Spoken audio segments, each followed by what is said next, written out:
Welcome, ladies and gentlemen, to LCK Spring 2024. I'm Atlas, I'm joined by Chronicler here today as we dive into another day of LCK at a predetermined time that you guys don't know, and even we don't know.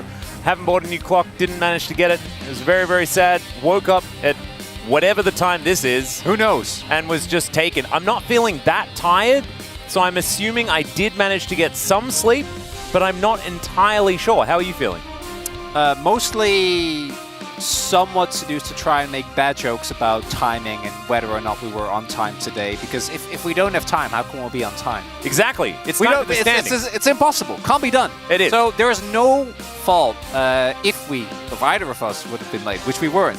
No. Because there's no time. And we also can't be because we were kidnapped from our homes. Okay, so Life Esports in third place here. 2 victories behind Gen G and T1, as you can see here, wanting to try and make it that one step further towards both of those teams with a victory over Fox here today in our first match. FearX have been struggling a little bit, and they're only 1 victory ahead of the 3 that we have on 2 and 9 now at the bottom of the standings.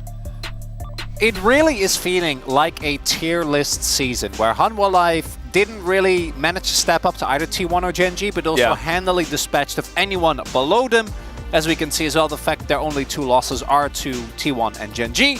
As Viper in his newly improved form, I don't know if I agree with Viper being it's not improved, that new. but the team around him definitely is able to help him a little bit more than was the case last time around. And for Henna, it's not for me that Henna individually hasn't really been able to step up. I think he's very much the same player as he was in Brion, but I don't think they've been able to utilize him at FearX as well, given how different that team plays. Yeah, I would say that there is certainly some growing pains that they are working through at the moment. Life Esports just moving more and more towards being that well-oiled machine.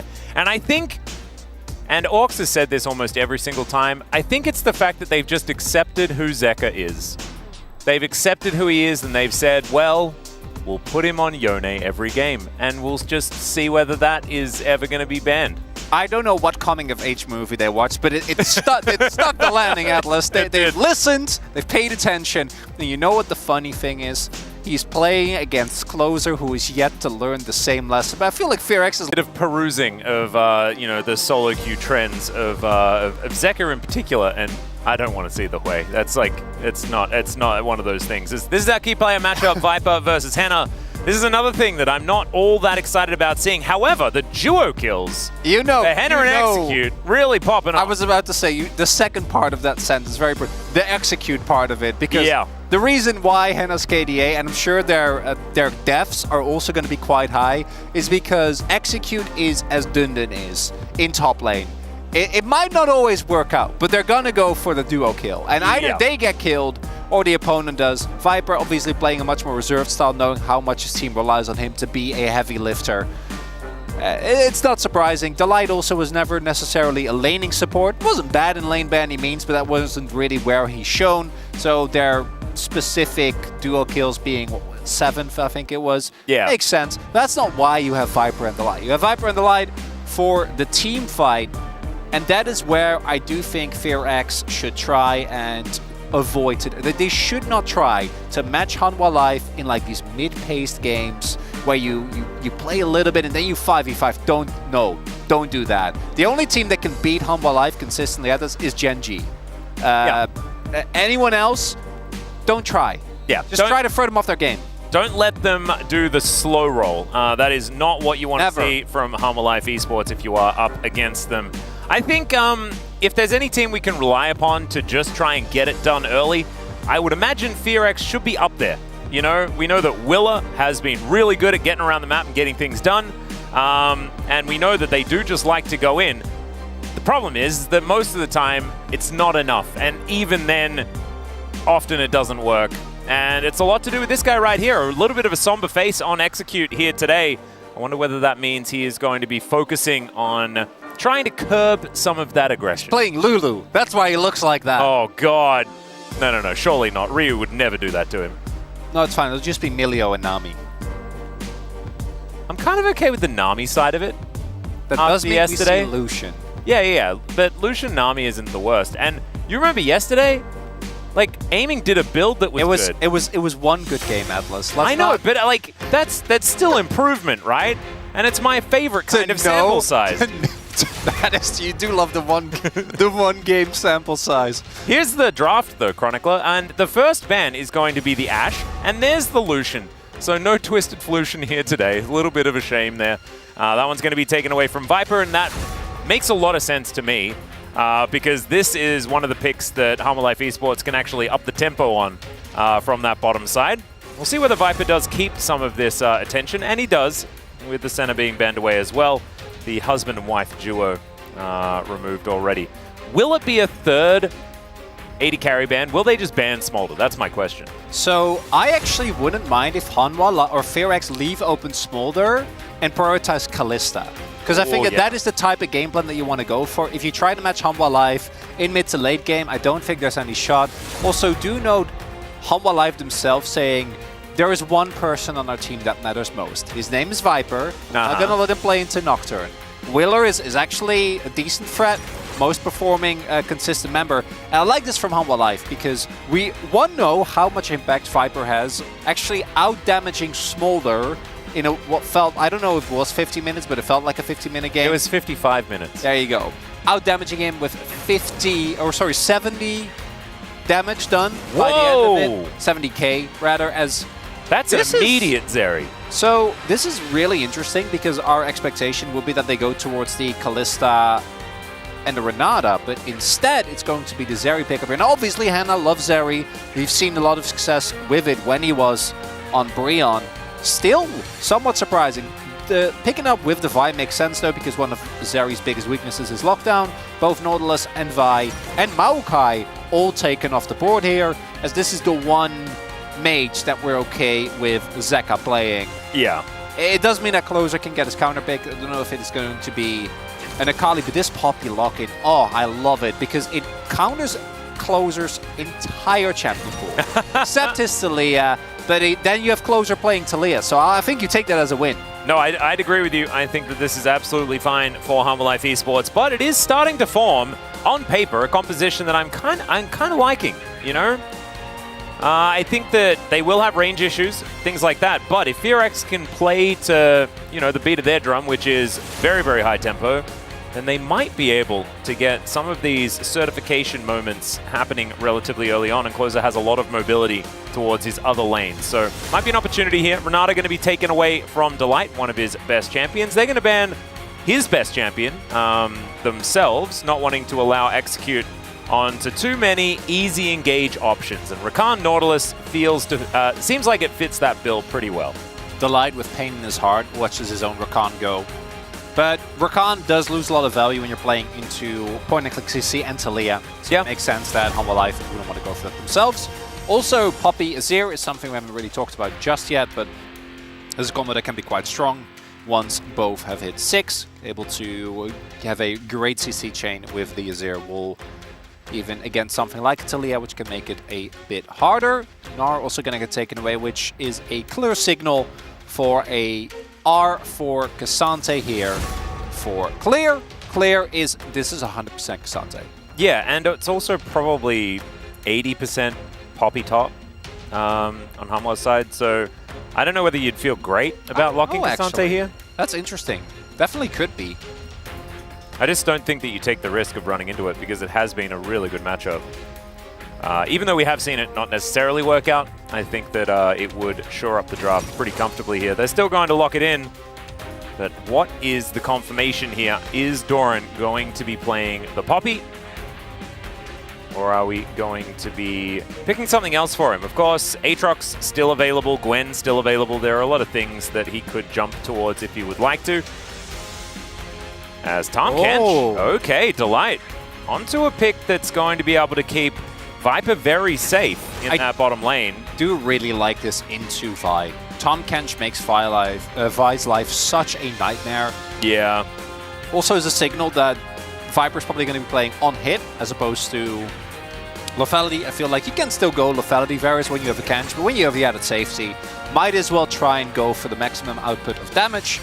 Gwen, the counter pick into K'Sante, not too surprising there. Although, as you mentioned, they could have gone for it as So I actually wouldn't mind it because the engage from Hanwha is mega lackluster. So a disengage report actually would be good. Obviously, the big downside, an obvious downside of this is that it's Execute playing it. So instead, they're going to give him the ability to engage. But if this was a different player, Zeri and the Rel, it's fine. It's not amazing. It will be really good at level 6 when you can set up a play with your jungler. And it fits Execute much better. Yeah, it's going to be a really interesting composition here for Fearex because I feel like Closer is going to have to get a lot of work done. I feel like this Taliyah needs to be on point, doing a lot of damage, possibly getting early acceleration, because otherwise there's just not going to be that much damage until Zeri becomes online. And then they'll have plenty, right? Zeri just kind of gets it done by herself. But I think we're going to be looking at Closer to really utilize this Taliyah pick to its full extent. At the same time, we have not seen Zeri actually do what she has done in the past. Even in successful Zeri games, I feel like she's just been kind of there. The pick has been struggling mostly. And Hanwha Life, they have a composition that does it all, which if they can get to mid to late game with this type of style, I think that they are going to be feeling supremely confident. The only thing that's lacking a little bit is some engage, but Zeka and Peanut can shore that one up. And when you don't have a range disadvantage, generally a engage issue is not really as much of an issue. You tend to win that neutral fight. So Fearex going to have to be the ones playing proactively here. They have a Vi, they have options. Let's dive onto the Rift here for game number 1.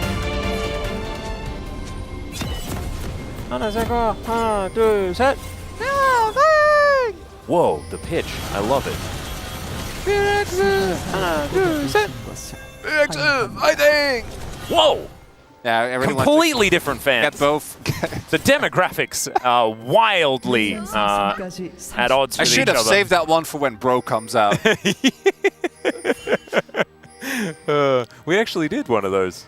And I know we didn't go with the full Giga Chad baritone, unfortunately. You guys did a great job, though. I think you know, Wolf really surprised me with his soprano. No, it was exceptional. It was really fun to watch. Ooh, Delight going for a heal here, so more laning focused runes as opposed to what we normally see for the Kanch. And this is because it's a support Kanch. We've mainly seen Kanch as specifically the farming variety where the teleport does get a lot more value. In this case, not going to be necessary as his main priority is getting Viper to an item. And from that point on, particularly on hit Varus, to me, it's such a smooth power curve. Like, your laning phase is great because of your Blight stacks, you have a lot of offensive pressure. Your 1-item spike feels great, your 2-item spike feels amazing. And from there, it's very consistent. It's just hard to keep him down, except by diving him where the Kanch really comes in big. Delight will be spotted here. Yep. And nice little sidestep for Henna. As Viper looking for a few autos. Lethal Tempo does confirm exactly what you'd said previously. With this Varus going towards the on-hit build. Will mean that given the lack of range that Fox already have, the Varus will be able to get a lot of consistent damage down in team fights. Actually kind of don't mind it. Of course, you know, Taliyah does have decent range, especially into an on-hit variety of Varus. And I think that keeping them at arm's length is going to be an option with this Tahm Kench keeping him safe.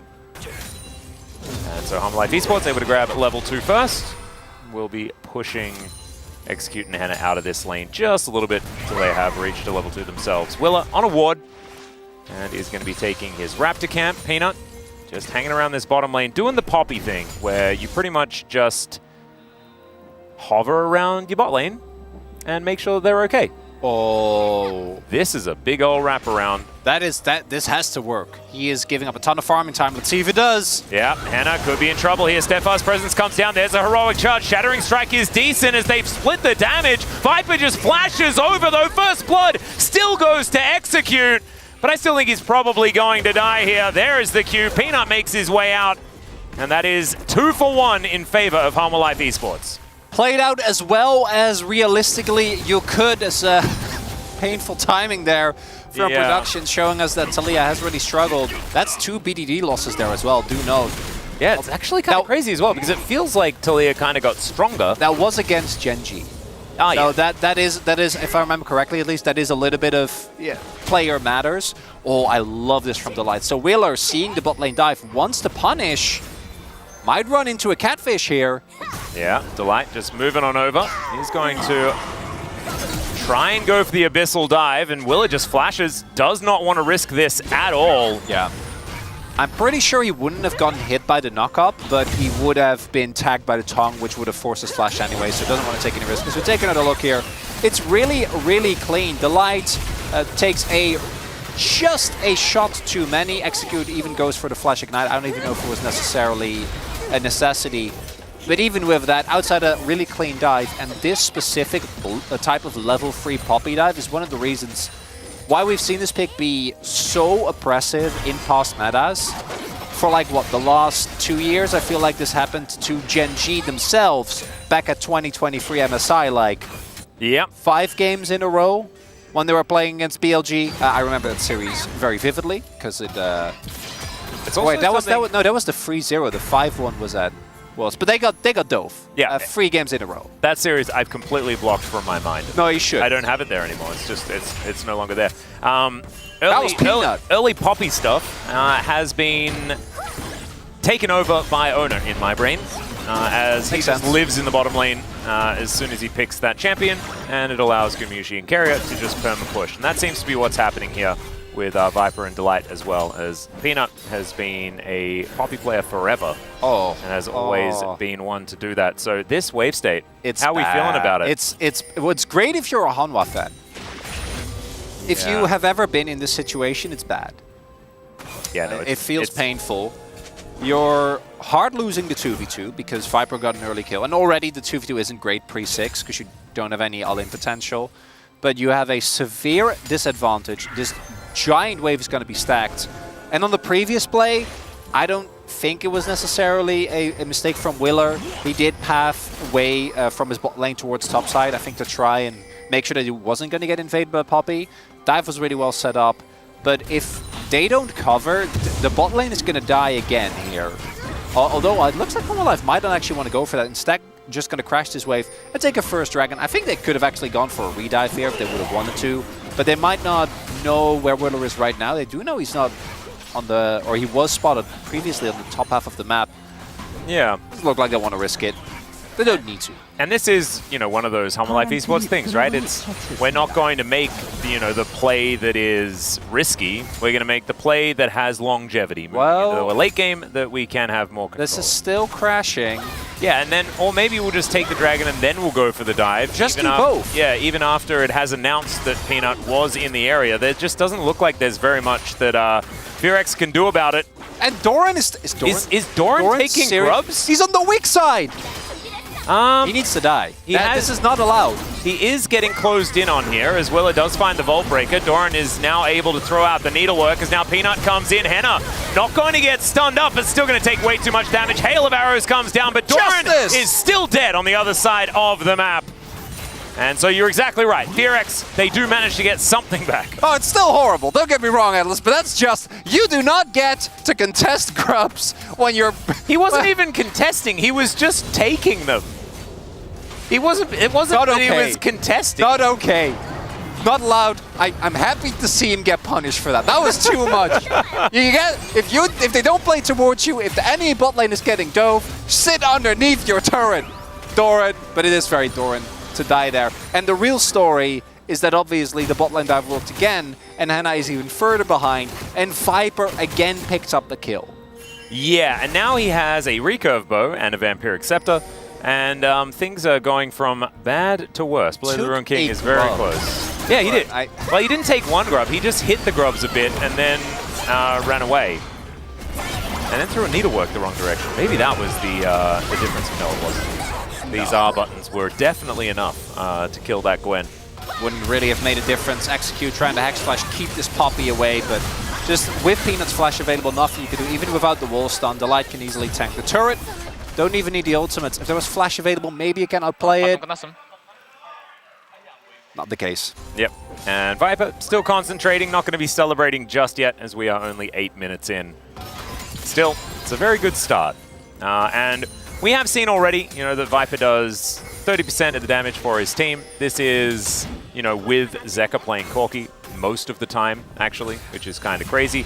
Says a lot in both directions there, but this team relies on Viper being able to do DPS, and he definitely will be able to do so. 86 to 57.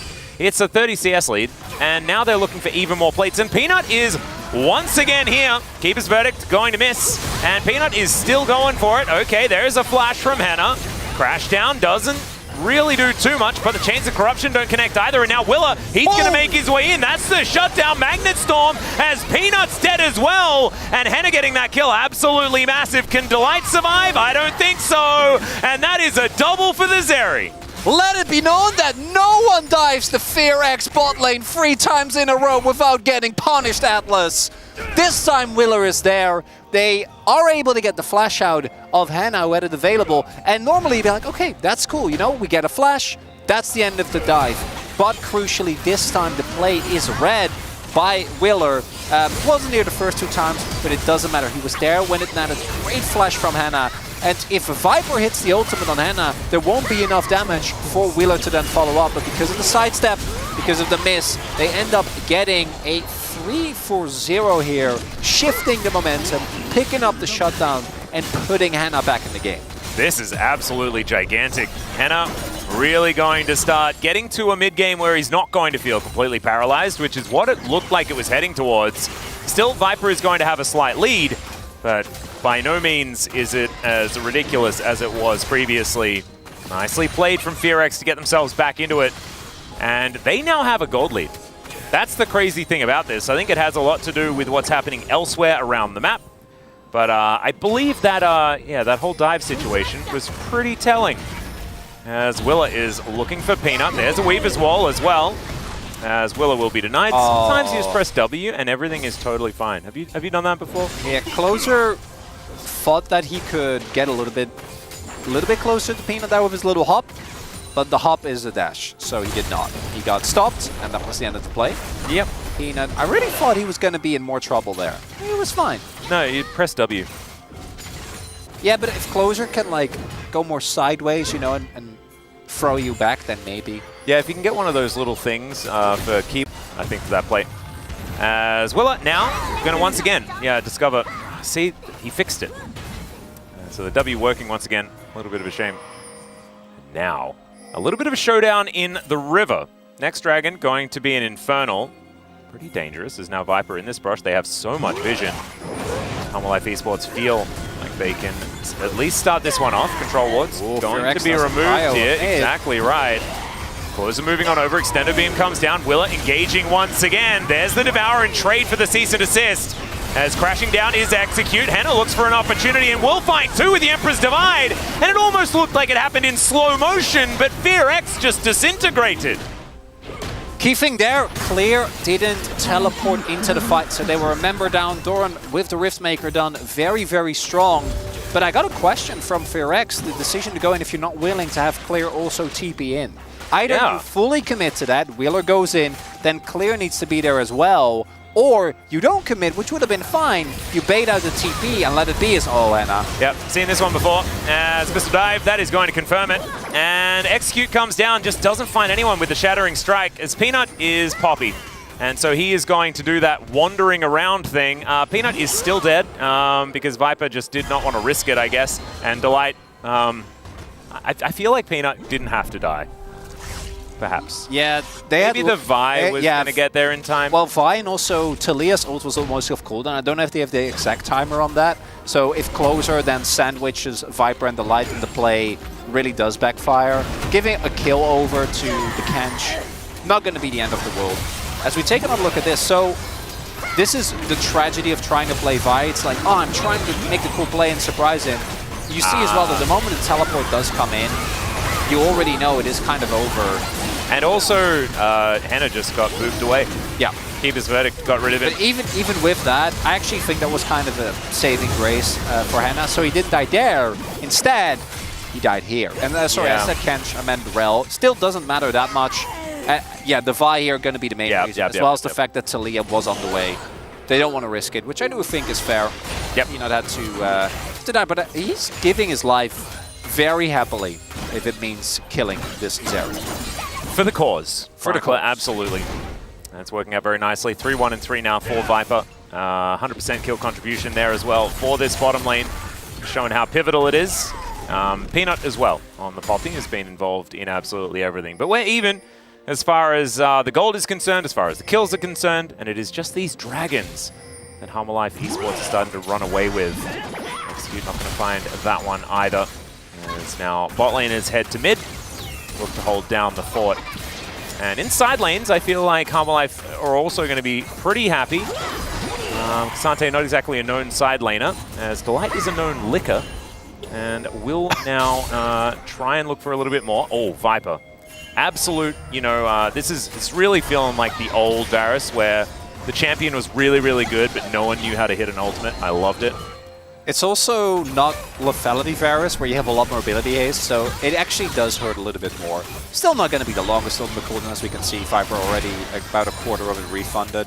So you can still throw it out with somewhat of a reckless abandon, but you don't get like the 30-second cooldown that you get when you do go for the lethality variety. Weaver's going to get Closer out of there, and I think he did make the right choice. As first turret does go over to Hammerlife Esports. That will very soon be equalized by FearX, but they won't get that extra gold.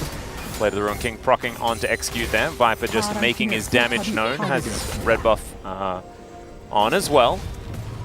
And we are seeing the game somewhat slow down. Rift Herald might be the next place we're going to see some biffo, but I think that FearX need to win the next dragon fight. Otherwise, the game gets really hard.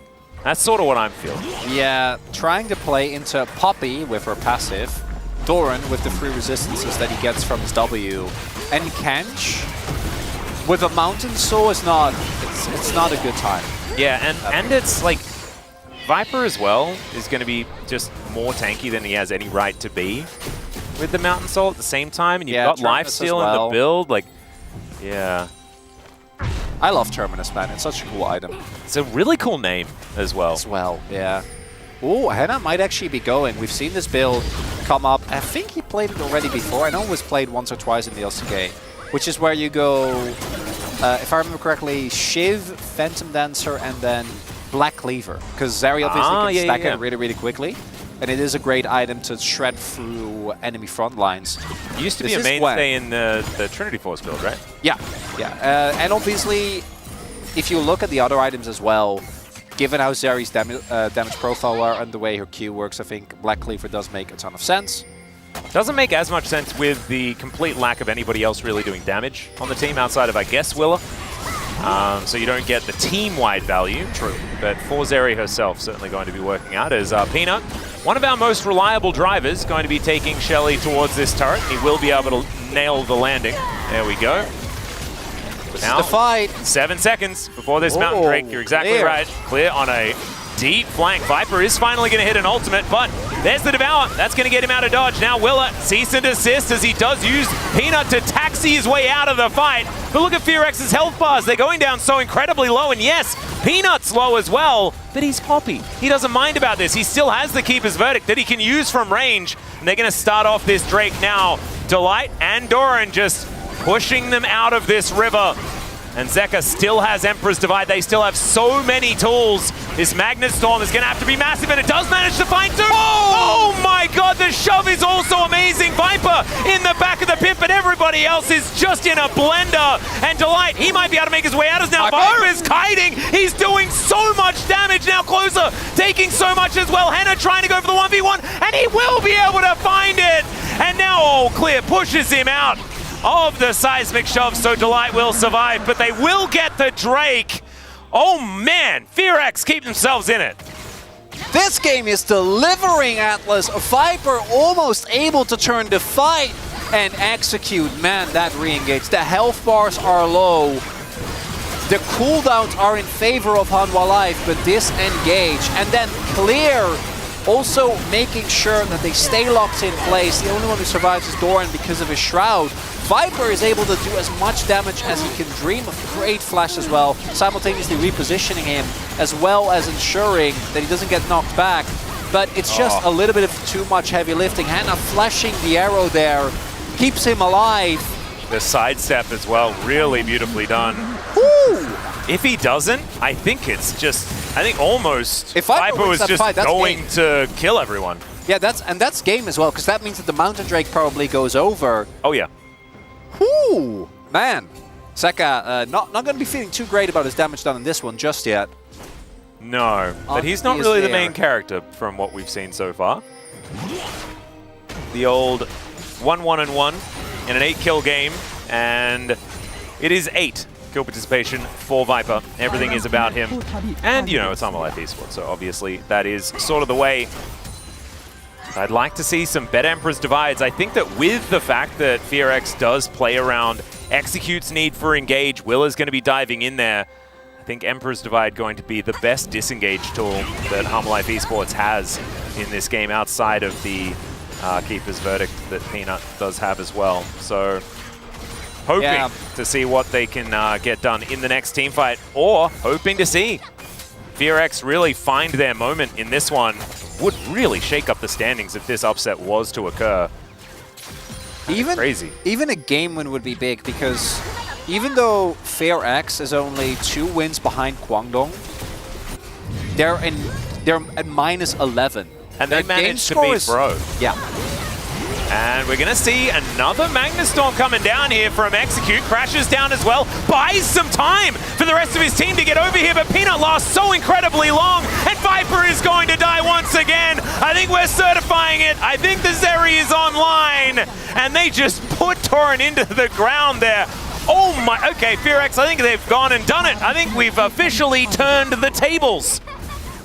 And that play looked like a classic Execute, but in a bad way. But then we found out it was a classic Execute in a good way. Oh yeah. As he maybe it's just an Execute in an Execute. Who knows? Way. Wait, I don't try to pretend to understand this player. Because he starts up the fight. Initially it looks like it's going to backfire, but Hannah is just free-firing throughout all of that. That's Nash, a substantial gold lead. And man, FearX really punishing Hanwha Life for some of their mistakes, as again this starts up. Look at how low he gets, but Clear's arrival here is one thing, even without the Poppy, or sorry, without the Talia, because she got knocked away and went for a very regrettable teleport. Clear being there means that they can't disengage the fight. Viper ends up getting taken down very, very quickly. And that's Nash. Yeah.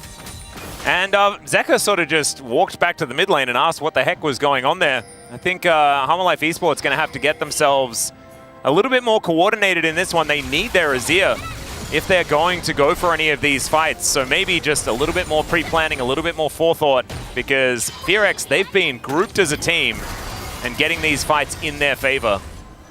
Looking absolutely fantastic. Now with the Baron buff, HLE Esports on the ropes. Remarkable here is that Viper actually has been overtaken by Henna. Yeah. Thanks to all the kills that he's gotten, even with how well the early bot lane went for HLE Life. And that's to no fault of Viper specifically, but it is a really big problem, because Henna, when we get to this later stage of the game, especially once he finishes his BT, looks like instead went for Runans as Peanut. Yes, his assist comes down. There's a seismic shove, and it's going to take a little while, but he will die. Oh, never mind. Does have the flash. Will be able to get himself out. So they do use some cooldowns, mainly the ultimate, but Willa doesn't seem to care too much about that. He'll get another flash as now Doran looking to try and chop him down. The needlework will come out, and that gets rid of the Vi. But the Gwen is also going to be down as well. So FearX continue to trade up as Viper off to the side wants to find an opportunity. Hannah doesn't have plans. On to Hannah. Okay, Delight moving on over. There's a Weaver's Wall as well as Closer joining the fight. They do use the Devour very, very early as Viper tries to outplay it, but it just does not work. Now Zeka will finally get amongst it, but Hannah, he gets out of the way. And now Peanut, he's trying to get back through, but the heroic charge is not going to be enough. And yeah, the Azir turns up, maybe just too little, too late, as he will evaporate as well. And FearX, it is just winning to more winning for this team right now. I can't believe I'm saying this, Atlas, but it feels like the game is kind of done and over with. That is a second Mountain Drake going over to FearX.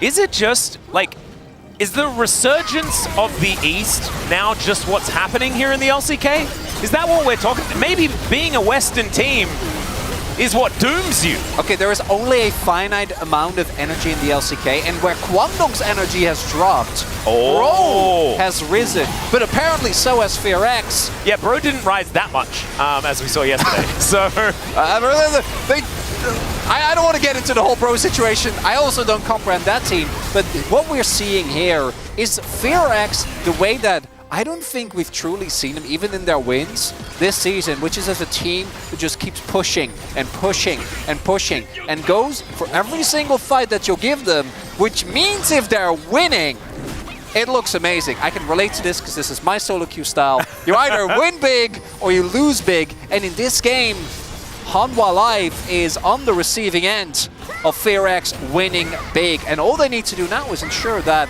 they don't botch the next Baron, because once the base is broken open, we talked about the lack of engage for Hanwha Life. If you're in control of the game, rather, that's fine. That doesn't really matter that much. You can gain priority in sides, then rotate over to an objective first. Oh, Magnustorm. See whether Peanut's going to be pulled back, and he does. Weaver's Wall comes in. It was a little bit late, but it's still going to be enough as Peanut is just picked off and destroyed. FearX just finding these little angles to find these picks, which does just continue to break down structures and continue the snowball. It's almost like they've just found the way to utilize this very crazy playstyle of theirs, and it's working out. Peanut really on the receiving end of it. Really great to see FearX just never letting up on the gas. Inner turret does go down there on the bottom side, but they are now looking for a bit of a reset. 8,000 gold the lead. Closer coming on over to try and stop Doran from taking down this turret, but I don't know whether he can. Seismic Shove goes wide as Needlework comes in, and he's snipping a lot. Flash does come out there as, yeah, he's just going to be cut down. In melee range with a Gwen as a Talia, you're just not going to feel very good. I was about to give him praise, Closer, for his play thus far, and even just the thought of it cost aggressed him, because he went into melee range of Gwen as Talia. It's pretty annoying when you've got an ability that just goes one direction and you can't stop it from going that direction when you're against a Gwen in melee range who just dashes. Yeah, but also you didn't have to do that at all. You could just have cleared the wave. Yeah. Stayed at range. Makes sense. Closer plays melee carries about 90%. He's like, I'm in melee range. Yeah, this is good. This is me. This is where I need to be. No, it's not. No. Up until this point, Talia have been great at following up on the engages made. But to me, the big two heroes are mostly, and Wheeler goes without saying, but Clear and Execute. I think the two of them have actually really been on the same page. Clear in particular on this Cassante, done a really good job of following up and always being there. But obviously, the main character, it's got to be Execute on the rail. We were like, oh man, in theory, what if he goes for a cool disengaging enchanter? And now we see no. This is what this man needs to, this is his calling. Oh yeah, he needs to be go-in champion. It does not matter who it is, as long as he can go in and start getting up close and personal with the enemies. That's his playstyle, that's what he does, and he's making this rail look fantastic in this game. And yeah, he's died a few times. They even got bullied in the early game. Does not matter. You can find the angles in the later stages. Still, Hanwha Life Esports, they may have a few more team fights left in them. As Doran moving on down. An honest 5v5 between the two squads over this Baron. Next Drake going to be in 1 minute's time there as well. Seismic Shove going to be avoided. Peanut has to press his W button though for the movement speed to get himself out of the way, so won't have that if they do want to go for some sort of engage right now. Still, bit of poke coming down. Not so much from the Varus, who does have the 3 items that he really does like the most. Zeka seems to be utilizing his range quite well, though. As okay, Doran sort of thought he was going to be doing something, but then decides not to. Okay, Weaver's Wall does come on down, and they're looking to just pick off the Gwen. She's dead. Nothing they can do about it. And Henna even going to grab that kill. 7, 3, and 10. On this Zeri, and this is what they've been doing. FearX have just been diving and getting that one pick, and then making it unfair for the rest of the potential fight. If Hanwha Life Esports do decide to take it, another pick potentially here towards this top side as Peanut is being caught out of position. Delight might need to use the Devour on this Poppy. Instead, it's going to be the Flash. He knows that he's going to have to use it on the carries, if anyone, or he's just going to die. Emperor's Divide, not really going to find too much as the Magnustorm comes on out here from Execute once again. And just slowly but surely, Hanwha Life Esports are being picked apart. I've been thinking about what is different between this Kench and so many of the other ones we've seen. He doesn't have 30 items. It's the lack of the farm, right? Yeah. Because in my head, Kench is unreasonably tanky. Right now, he can't do that. The health bars are kind of low, though. The reinforcements are coming in. Can they get out of there? Okay, Doran is just going to dash on in. Okay, it is going to be Willow locking down the Baron, but can they stay alive? Here's the question. Or can they just kill them all? Here's another one. It's going to be Henna taking down the Gwen. Keeper's verdict to try and make this a little bit less fair, but Execute, he's going to be the sacrifice. And I think FearX are totally okay with it. Not going to be too sad about that. And because of the 2 dragons that they got, they're not even at risk of losing soul. With Closer standing guard, I don't even know if Humble Life can actually go for this objective. Doran, with his TP and immediate death, won't be able to contest here. Do you think that Clear might have enough magic resist, or does he need a Force of Nature? What do you think? Yeah, I think Force of Nature is a great item. Gives you even more movement speed. Yep. Actually saw Dundon pick it up. Yeah. Which, we did see that which helped him with then he would, top. Will he then have, it's like all of the most magic he has items he could possibly have? 377 MR. Yeah. That's a lot. At the same time, why does he have like basically no armor items and still 200 armor? Because, well, hey, that's a Xanthe guarantee right there. But it does make sense, because looking at the damage profile of Humble Life, even Viper is mostly on hit magic damage. Yeah. And there is obviously a decent amount of damage that still comes from his autos, but you are mitigating so much. The armor he gets is just from Jack shows, but it is enough. And mountains. There's a lot of mountains. True. Yeah. I was about to say, just Jack shows shouldn't be enough for this much. Yeah. But from this point on, and as mentioned, I think ever since FearX took control of the game for Hanwha, it's really hard to force with a comp like this when you're playing from a deficit. There is... Wow! Viper still does some damage, I guess, but the Weaver's Wall going to stop any sort of aggression. There are 2 Siege minions being very frustrating. Still, they do mitigate whatever threat the Weaver's Wall just had, so there is at least a cooldown now that Humble Life Esports have dealt with. They are on the ropes, and I just don't see the angle. I don't see the option for them, because FearX have just made the map so incredibly dark. They're farming their jungle, and slowly but surely making even more of an advantage. Yes, it'll get to the point where everyone just has too many items, and so it'll come down to a team fight or a Baron flip or something like that. But with Mountain Soul on the table, and with all of this control of the map, I just don't see a way back in for Humble Life Esports. Also, it will be a 4 Mountain Drake Mountain Soul. Yeah. Closer is sitting at almost 120 MR. Yeah. It's really insane, and it's going to make it so much harder for Hanwha to take people down. And given how the game is played out, you need to kill both Closer and Henna, and then still have the cooldowns to somehow whittle down Clear, because he is Xanthe. And Will is level 16. My goodness. Okay, all out. Going to be used here towards this bottom side as Doran, he's just too far behind. Clear, with all of his magic resist items, is just going to solo kill him. 6-0-11. And yeah, Peanut's coming down. He's like, guys, I don't know whether we can do this. Maybe this isn't the right choice. And I don't blame him. I don't know whether they would have been able to kill the Xanthe myself. What a surge from FearX here. And there are some mistakes that you can, I think, very justifiably levy towards Hanwha Life. How they played out the mid-game was very disrespectful. Very early on, we saw Doran take some completely unnecessary risks, which ended up backfiring quite immensely. Oh, yeah. And those small moments, sure, are something that Hanwha is not going to make in game number 2. But FearX also just genuinely look good. Execute on an engage, Clear on one of his tanks, with Willer playing very often. In this specific setup, the secondary initiator just seems to work for them very, very nicely. And Henna, he's a Fed Zeri living his best life. Absolutely. This is just precisely what Henna wants to do. Every League of Legends game is be this exact Zeri. And I trust things are a little bit tough in the early game, but then you just stand there and do a couple of outplays until you are just too strong. And Viper's still done the most damage in the game. Speak Hanwha. That's very, very Humble Life Esports. But Henna is right behind him. And I think at the end, might be able to eclipse. It just depends what kind of fight we are going to get. Almost double the kills now for FearX over Harmalife Esports. And a lot of kills this game as well. With, what, 35 in 33 minutes? Over a kill a minute's pretty good for the LCK, I would say. That is FearX coming at you in 2024. Round 2. It took a while for them to really warm up.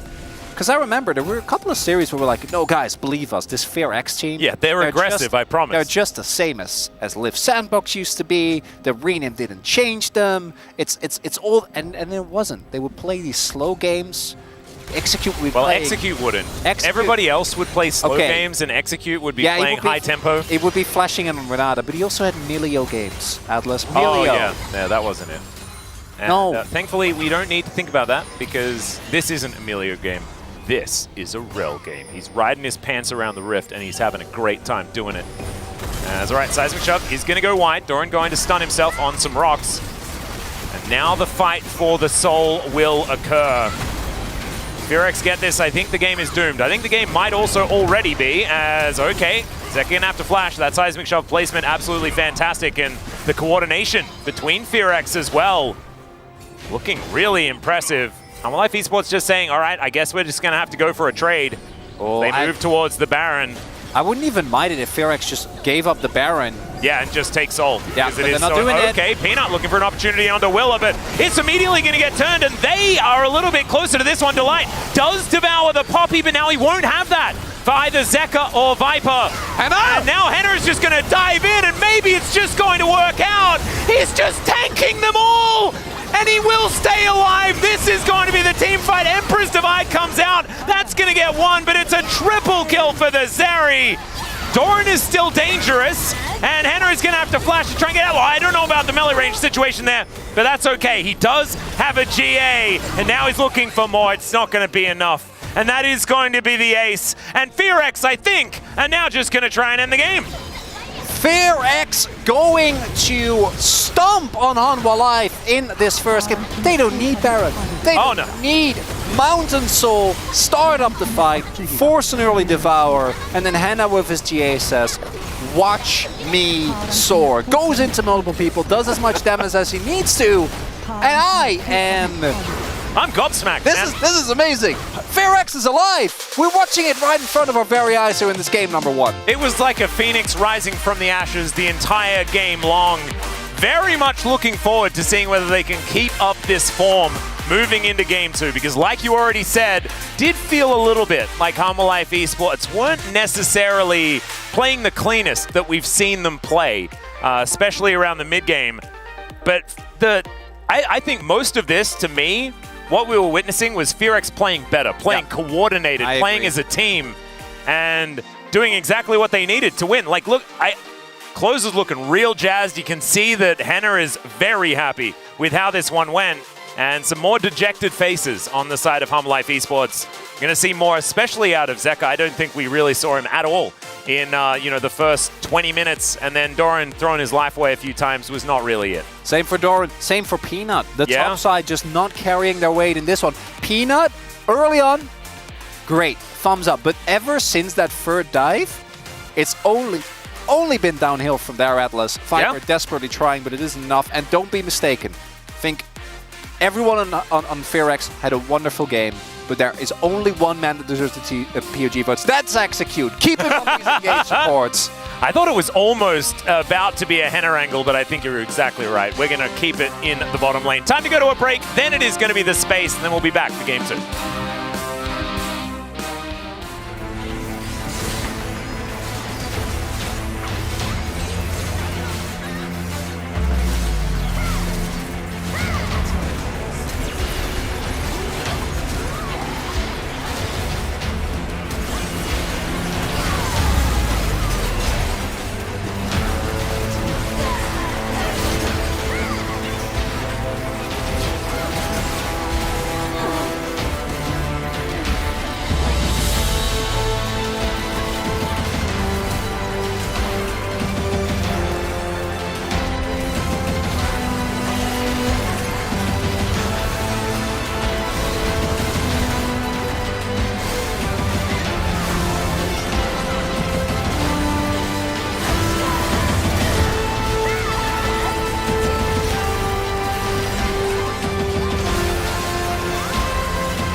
인원 체크해 인원 체크해. 도현 위치 차기나 정면 도현 정면 안 친다 아직. 나 살짝 걸리고 앞에 많이 나왔다 뽀삐. 천천히 아직 맞을 수 있고. 천천히 말리지 말고 다시. 호텔 보자 이거. 바퀴 빠졌어 볼게 이거. 볼게 일로 보자. 야 우리 왼쪽 본다 우리 왼쪽 본다. 알아. 아직 맞을 수 있는 사람. 아직 가줄게 너 뛰자 해. 뒤로 와봐 뒤로. 하다. 도현 농이다. 너네끼리 야 집 끊어봐 집 끊어봐. 팔마이 갈래봐. 집 끊어봐. 아 타봐봐 집 끊고 태고. 진짜 봐줘 이거. 아직 그냥 땡간다. 나중에 해야겠다. 탑해야 돼. 나 살려줘. 봐줘야 돼 이거. 끝내자. 먹긴 해봐. 할 수 있을 듯.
and welcome to the space. We are here after game number 1 of Life Esports up against FearX. I am Valdez. With me today is Ox and Hooney, and we're going to be breaking down that game number 1 that FearX was surprisingly able to take pretty solidly. It was a done deal, it felt like, from about 15 minutes in. Yeah, I feel like, you know, especially with how it started off with like the early bot dives, it felt like it was going to be Life Esports taking control, but they really managed to bounce back, and I feel like the skirmishes started going in their favor.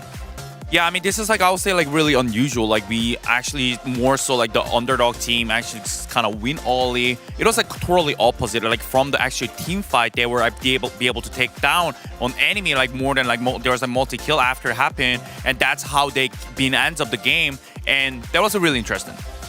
Yeah, I do think that Execute had a very big effect on those team fights. We'll get into that a little bit later as we want to talk about this draft. The Tahm Kench felt good in the draft. Unfortunately, wasn't able to alone do enough as a team. FearX were just able to get ahead. Yeah, I think the Tahm Kench made a lot of sense into like the Vi Talia. This combo of Vi Talia, even like Vi Orianna, has been very popular because you have the guaranteed knockup from the Vi, the follow-up from the Talia. So I thought really Life had done well picking up this Tahm, and if they with their goal was to be ahead in the game and keep the momentum going, it makes it hard for a FearX if they're behind when they're relying on the Vi to engage. They did go back to putting Zeka on the Azir, and he had a very quiet game, so I wonder if game 2 they'll sort of revert back to the Yone. And also Doran on the Gwen. We've seen a variety of things in the Xante, the Gwen obviously being something that can, in theory, outscale it, but it just really didn't come through here.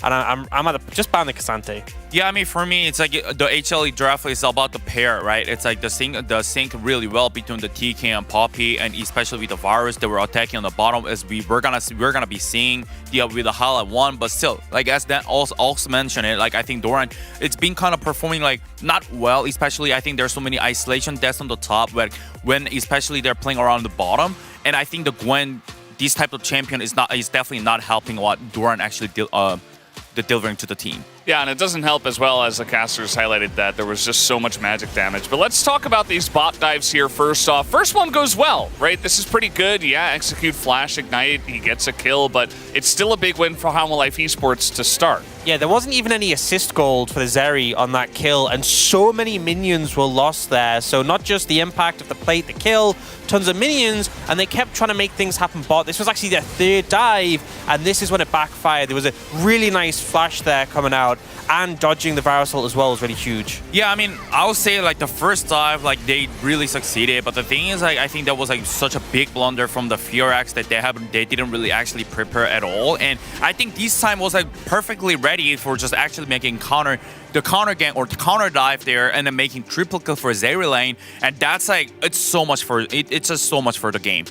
Yeah, there was a second dive that happened in the middle, but it wasn't really as big as the other 2 that we did highlight here. So, yeah, you can already feel from that 3rd dive, the second one in the highlight, where it's like, okay, FearX actually on a pretty good spot. You know, Zeri picks up a double kill, Willer's right there, and all of a sudden things begin to turn around, and then we get into this Drake fight, which starts off okay for Life Esports, then FearX just put them in the grave.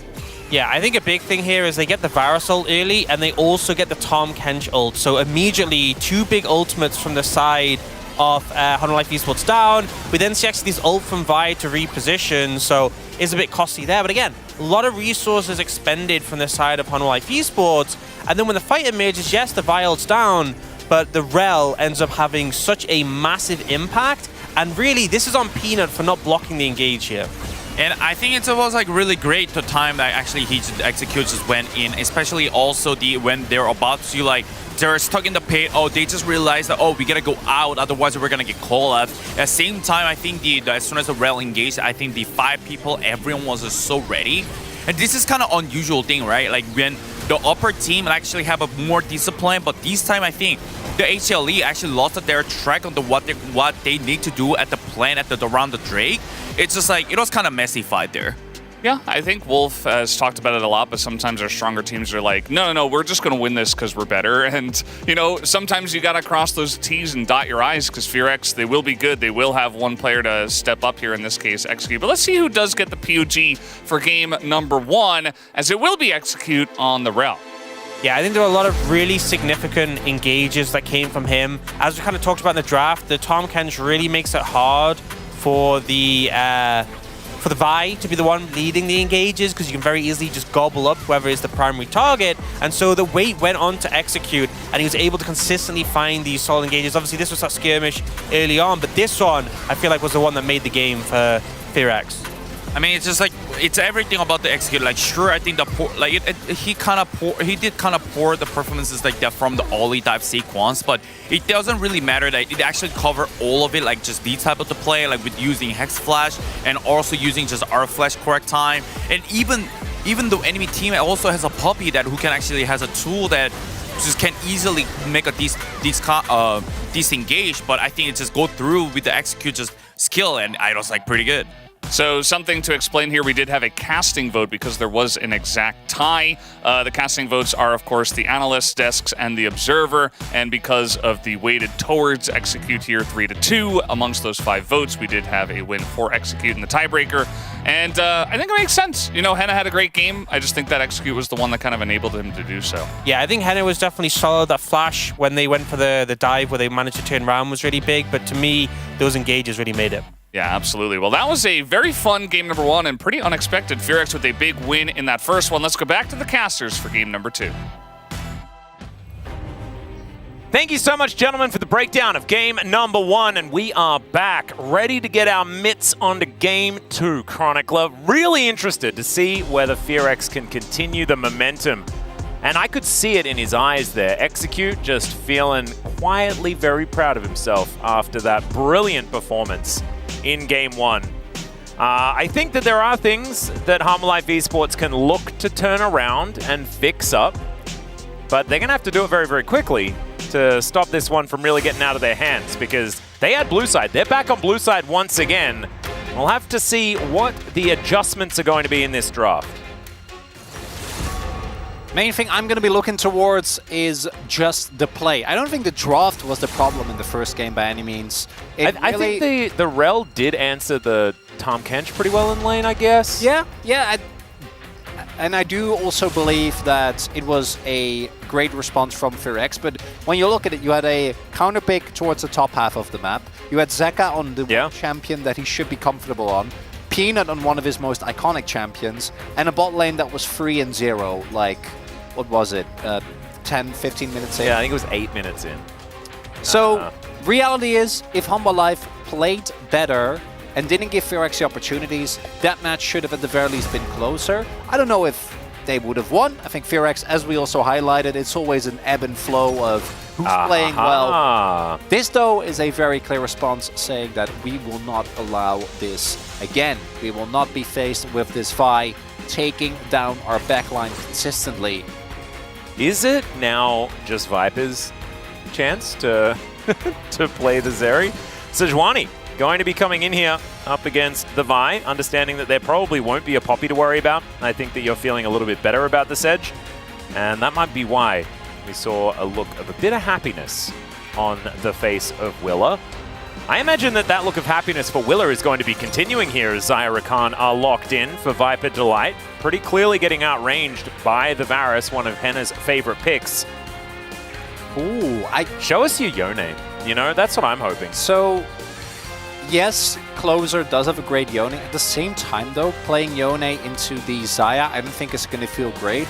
It's really funny, because against a lot of teams, picking Zyra Khan here is, I think, a death sentence, because the enemy team will lock in Hui on free, and then you will lose, because that is a very tough matchup.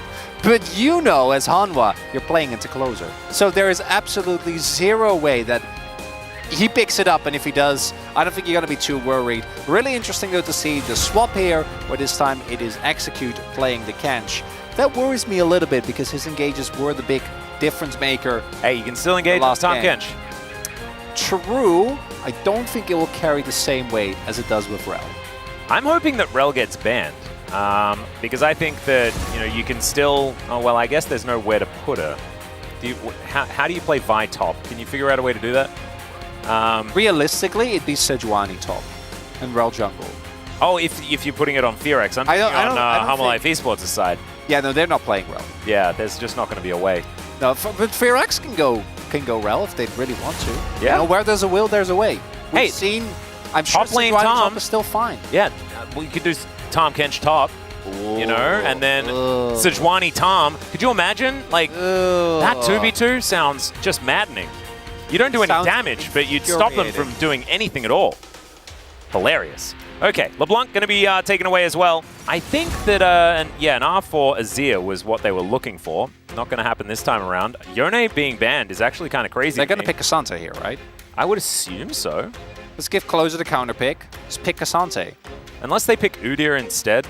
Gnar is open this time around, which might be one of the reasons why they want to be maybe a little bit apprehensive, but Clear had such a good game on it last time around. Instead, they're going to blind Taliyah. There is a lot of bans already being thrown towards the mid lane pool, and also Taliyah is a great... It really works both ways because of how these two players work.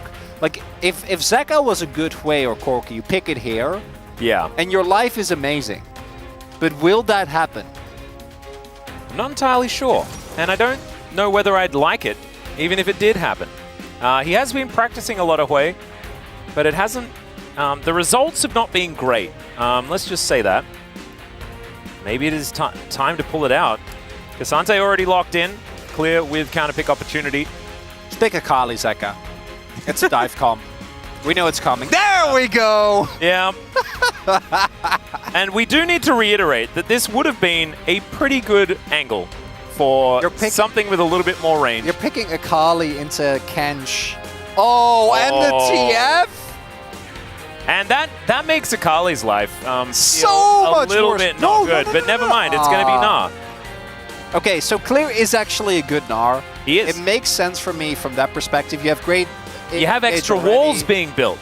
You have extra walls, you have good engage already. It is also a much more punishing matchup into Cassante, I think TF does require a little bit more finesse, which is weird to say, but Gnar with his hop does have such an easy way out of a lot of situations. But the thought of Zeka trying to play a Kali into TF, Kench, and Taliyah, it would have been great. Yeah, it would have. It definitely would have. This is a death ball that Humble Life Esports have put together. Oh, yeah. I think it does suit this Zyra Khan that they picked early. It did not make me, it didn't spark joy, just because Zyra Khan have been doing a lot of losing here in the LCK. But it does make sense if you are just going to be running headlong into your opposition, if you're trying to deal with a lot of things that are going to be thrown at this bottom lane. And so having the Featherstorm going to be really helping out here. But still, I think that if Fearex can play as well as they did in the last game, they have the tools to do it once again. We get the big full zoom onto Zeka's very famous Akali. That is what they're up against. Closer.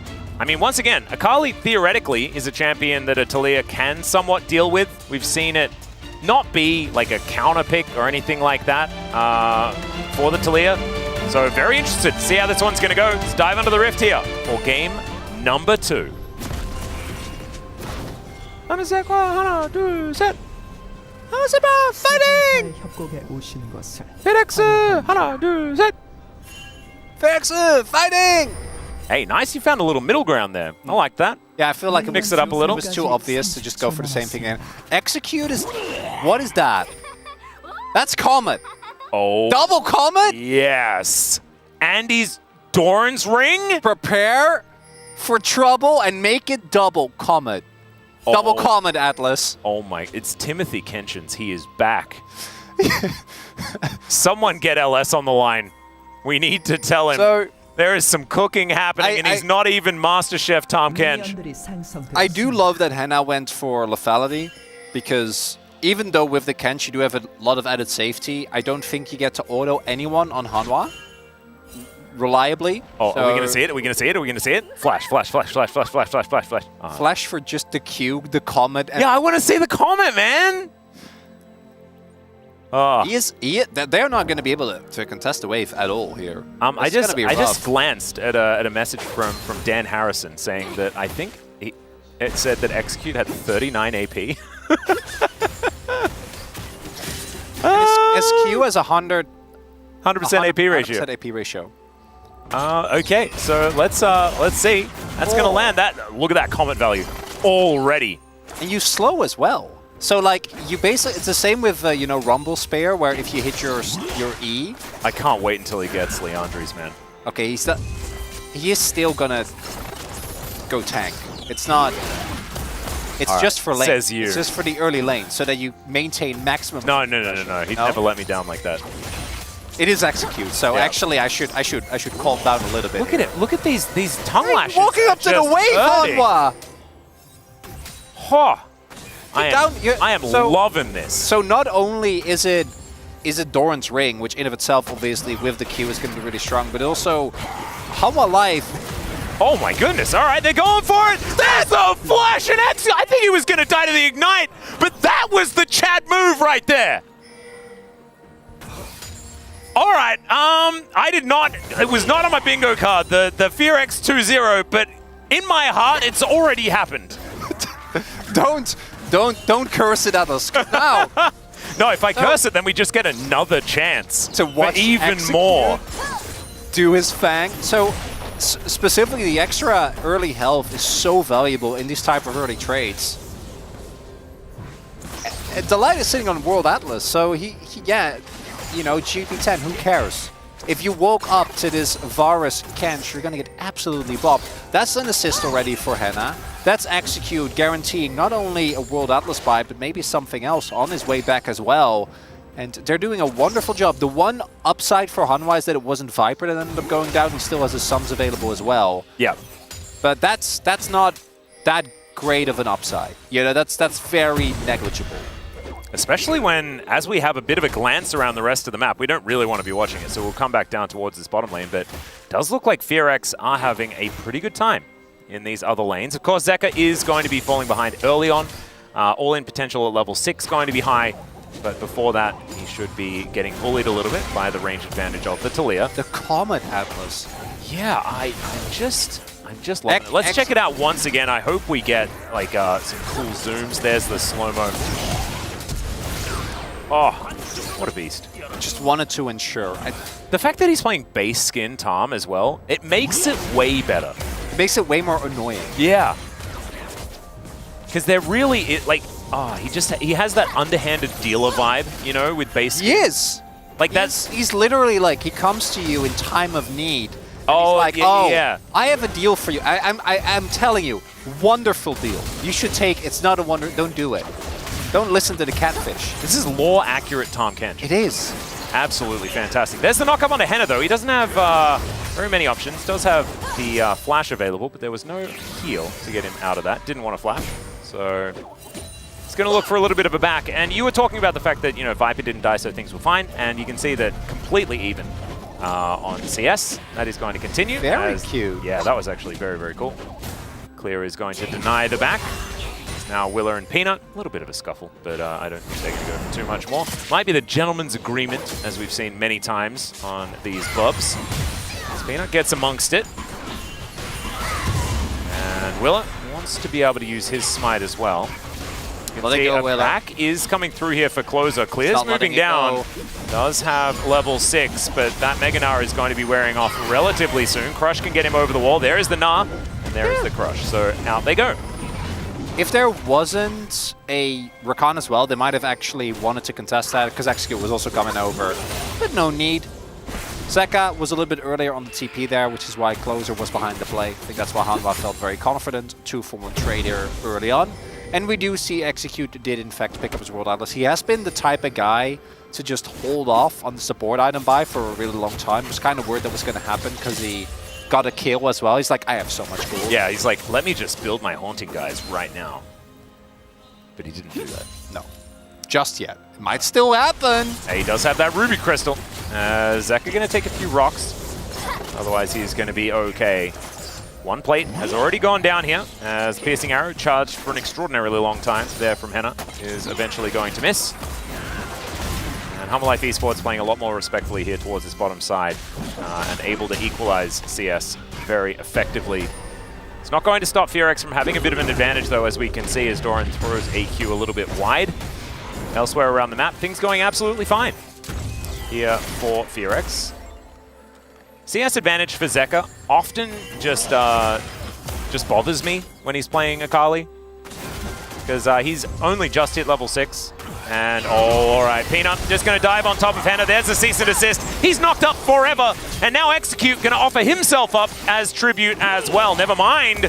Looking for that turnaround here as Willa does come down towards that bottom side, and Humble Life Esports really respecting the Weaver's Wall threat. Really nicely done there by Humble Life Esports. Peanut with his flash Q is able to get on top of Henna, had his ultimate as well, so Henna's flash unfortunately was never going to get him to safety. That will give over a kill to Viper. He's going to be feeling a lot better about his situation. While simultaneously, there wasn't really a counterpunch available for Fearx. I think they were heading towards the Dragon but ended up not going for it. And best thing here is that Peanut is able to actually get the Q damage in, really ensuring that there was no time for Execute to hit a W, no time for Willer, as well as Closer to make it towards the bottom half of the map. So clean gank, good timing. It's going to mean the gold now equalized, despite still that early kill for Execute, as well as a lead for Clear in the top half of the map. Yep, it feels like the only advantage is one bub that's separating these two teams. So Humble Life Esports doing pretty well. Also, I guess first blood gold coming in for Fearx, so maybe that is a bub's worth. Bad news, Atlas. What's that? The Kindle Gem has been bought. Aww. I can't have everything. Cosmic Drive. Is that? I don't even know if because Cosmic Drive doesn't really get built anymore. I don't even know if it's still. I don't think it has it. Gem. But I don't. I couldn't tell you. As Execute and Henna here towards this bottom side. Just going to be clearing out the wave. I'll send that into Viper, and he will equalize once again. Fearx getting themselves the first Drake, though. That's certainly going to be great news. It still does. It is on full... the dream's alive. Okay, there we go. Cosmic Drive. That's going to be it. A lot of AP on that item, and I am sure he just likes to walk fast. Okay, Closer moving back to the mid lane, and they do secure the Dragon. Next one going to be a Chemtech, so possible Cloud Soul. Only good dragons remain. Exactly. This is perfect. It's exactly what you want to see. As Delight going in once again. Execute kind of shrugging it off. Feeling just fine. Okay, what is the next move from Fearx? Because I feel like they do want to get this game moving, really push the tempo just a little bit, because I feel like Humble Life, despite the fact that they don't have a lot of range, that Henna should be able to sit back and fire arrows and stuff like that, their 5v5 is still very, very scary as we move later into the game and Viper gets more and more items. It's true. At the same time, Fearx doesn't lose by necessity when it gets so late. It really depends on how the fights are taken, and obviously Humble Life is going to have an advantage given that they have a really good and strong engage core with the Light and Peanut, even into Execute, and HLE existing. But at the same time, the range advantage is very much in favor of Fearx. If Henna and Closer can get some poke off before a fight, it can be tough for Humble Life to reliably engage. And Viper, his damage output is obviously going to, or specifically his DPS is really going to eclipse Henna's. But his range never really will do that. We'll see to what extent Henna is able to utilize that. Viper himself giving a masterclass in abusing range advantage when he played it into Smolder. Chains of Corruption this time going to land. Sharing snares, as the Blade Caller was also used by the Xayah. So both of them just spending some time standing still, and then not too much occurs. 5 bubs goes to Humble Life Esports as well, as Peanut is able to pick up the remainder. So that's going to really help out, pushing these turrets around the map. Execute. Wondering what Delight was really doing, and they are just going to part ways. Henna now with the Ghost Blade completed. We'll now use that to run it a little bit more quickly back towards this bottom lane. Let's close it, throwing rocks around, having a good time. And Willa, I want to see a little bit more. We know that, you know, even in games that Fearx have been in bad positions in, often the early game has been all about what Willa's been able to get up to. This game being a little bit more quiet, and has managed to secure the Drake, of course. That was definitely fantastic, but haven't seen him really orchestrate too many of the ganks or anything. Yeah, the thing we haven't talked about yet is that his synergy with his team is pretty lackluster. It's only Megadar and Execute, which makes it a lot harder to go for these early aggressive plays. In that regard, maybe picking up a melee carry for Closer could have felt a little bit better. Not going to be the case as we do have the lane swap come through here. Viper and the Light, and towards that top half of the map. The response does come through, but they're going to get a bunch of plates here. Zeka was also able to deny the plate in mid. Oh, this is very costly here for FearX. It's going to be like a 500-600 gold swing just off of plates. That one. Yeah, just off of that one plate. The amount of means being denied as well. And now teleport having to be invested here as Clear heads toward the bottom lane just to clean it up. And he was just happy feeding. And now you can see Viper just going to back away. Henna going to try and look to stop some of these backs. Isn't quite able to do so. Delight moving on over to protect the back and is able to then... Oh, never mind. Sometimes you just don't get the back off. That's all right. Delight now going to move himself away. And with Cassante moving back towards the top lane, you can see Viper. He's just going to move back towards bottom lane and try and do the same thing again.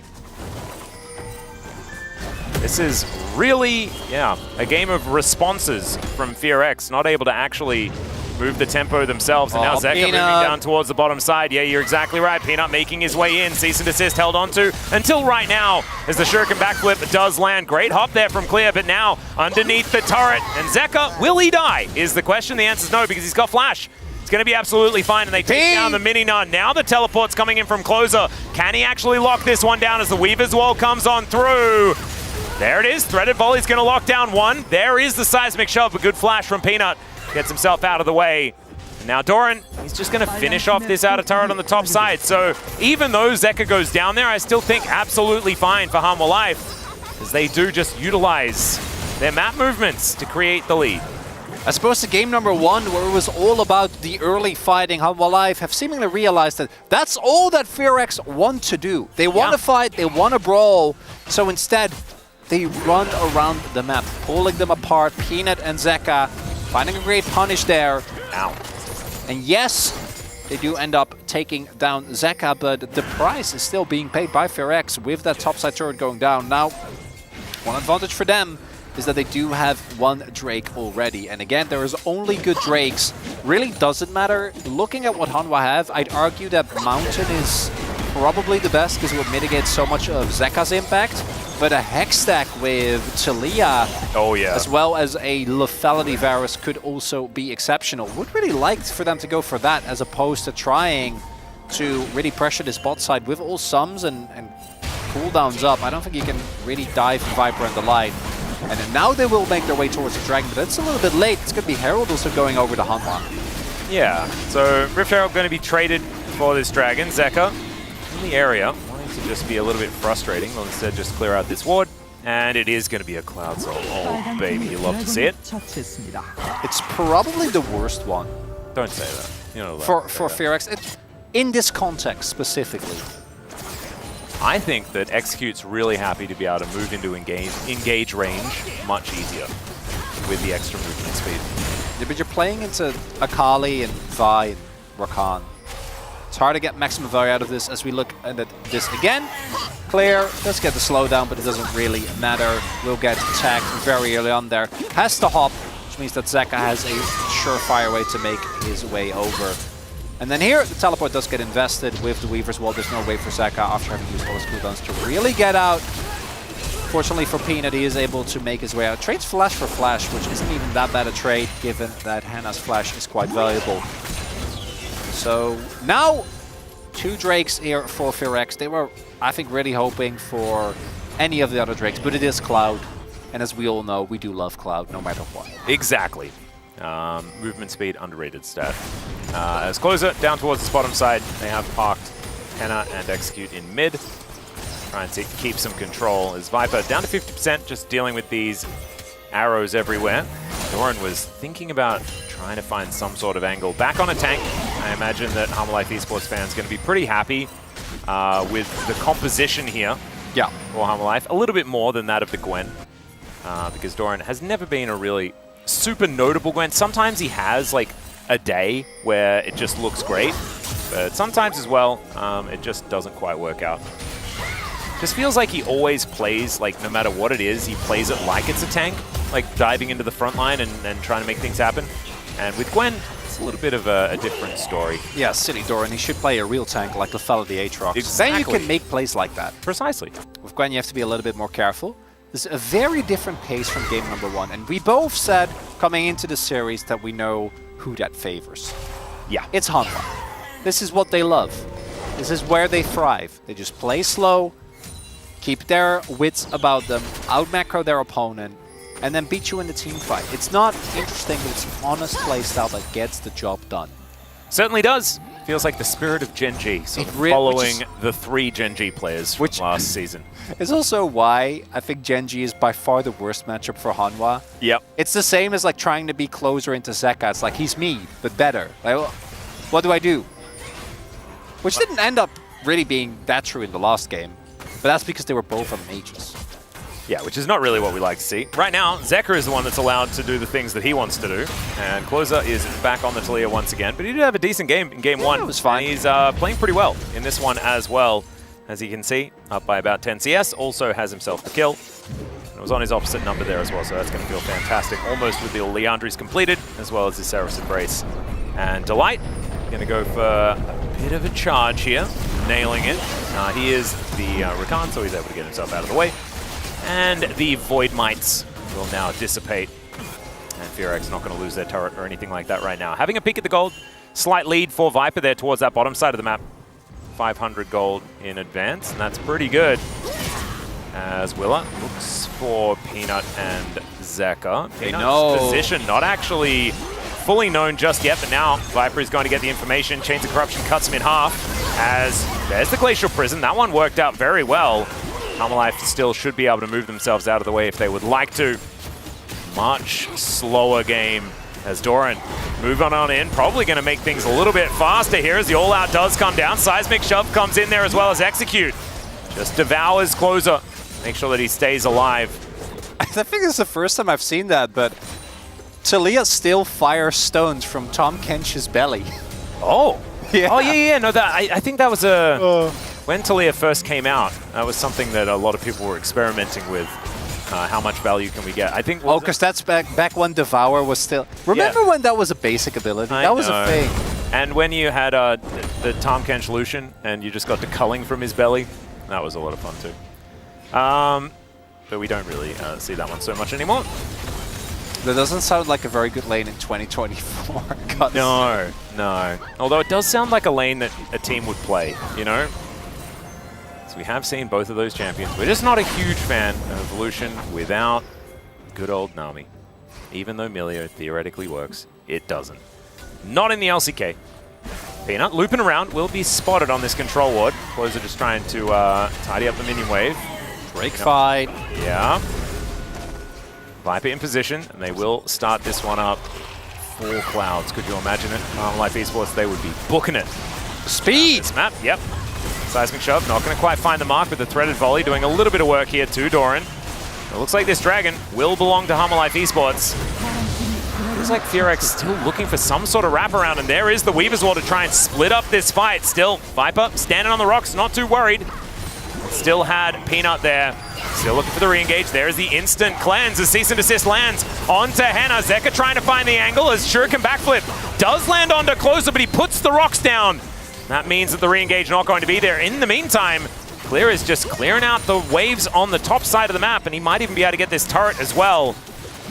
So able to get something, even though this team fight doesn't go their way, does Fox. Ooh. Not too bad. Yeah, Fearex really playing with fire in that one, trying to finesse a 4v5, not willing to invest, clear his teleport. Zeka just made his way manually, was initially matching Clear there. It's going to be a trade that, when it comes to gold, not too bad for Fearex. Obviously, Life happy to deny. And I think that also kind of signifies that Fearex is feeling an unfortunate way about the soul, namely that this is not really the one where we're going to try and sacrifice everything to get a soul point. Even though they obviously would really like a Cloud Soul, it isn't as, oh my god, how do I play against this, as I think not to mention, like, individual Drakes feel not exactly as impactful as well, so giving away one of them to Life and utilizing that to have some extra control of the map is certainly going to be a good thing. So it did pull them back about 1,000 gold, which ain't bad at all. Clear hits Meganar, and not going to go in onto Zeka or anything like that. So the game sort of slowing down, calming down somewhat as we move through the mid-game. And Delight just avoids everything. You love to see it. Mid lane turret still standing, so neither team really able to make too much headway. Wow. Particularly for FearX, it would be really nice if they were able to knock down their opposing teams, allowing Henna to move in further, try and push more of this poke onto the squishy members of Hanwha. Really, anyone that isn't Doran is going to take a pretty substantial beating. As we see there, Ow. This is why we kind of had our question marks towards this Xayah into the Varus. I mean, the isolated matchup is terrible. You just really don't like it.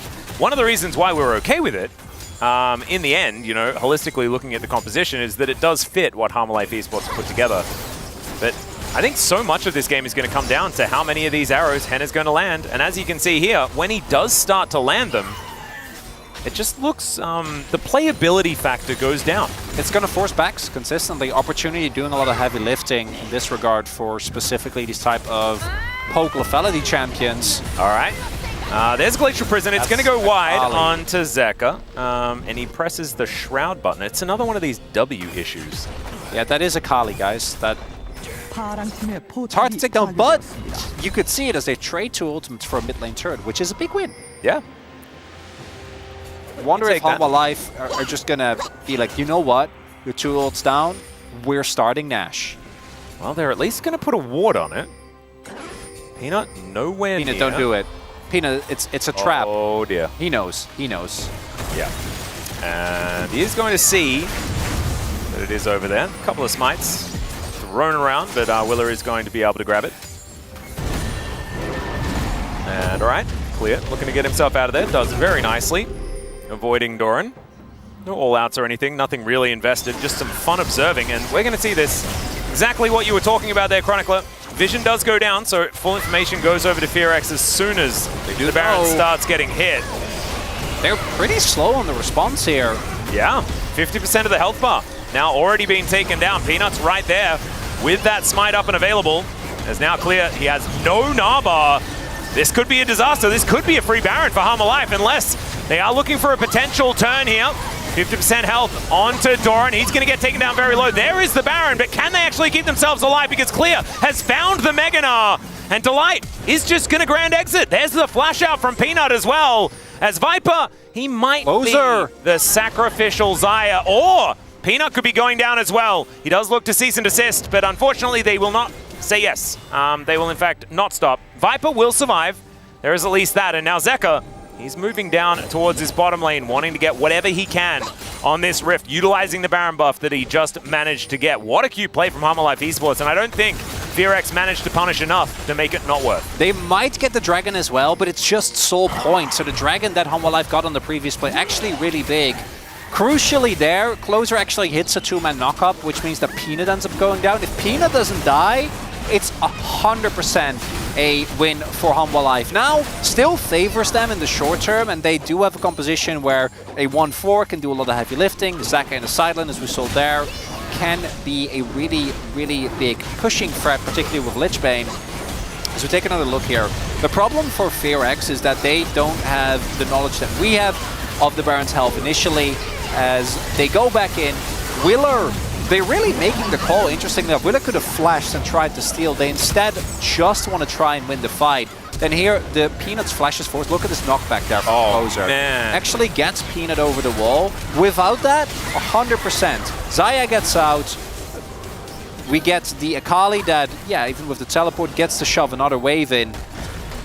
And if Peanut lives, they don't get the Drake. Still a big win here, and I do think that this mid lane turret is finally going to fall. But FearX at least hold on Hanwha there. I got to echo what you were saying. Really cute macro call. Okay, Willer not going to find the Glacial Prison. That should be the end of this turret as Doran diving on in. Cease and desist onto a Sejuani. Not sure about that one. And he's pulled back once again, thrown into the inner turret. And Peanut punished instantly. Oh, seismic shove so close onto Delight there, but just a little bit off. And FearX may have just bought themselves a whole bunch of time with that little pick-off once again. Peanut looking a little bit worse for wear. It's not Peanut's Day, Atlas. It is not. It's not. It's Independence Day, actually, today. Ah. Yeah. Oh. I don't know if that has... I don't know whether we have a national holiday for Peanuts Day. I'll have to ask Jisa. But I'm pretty sure we don't. I don't think it's today. No.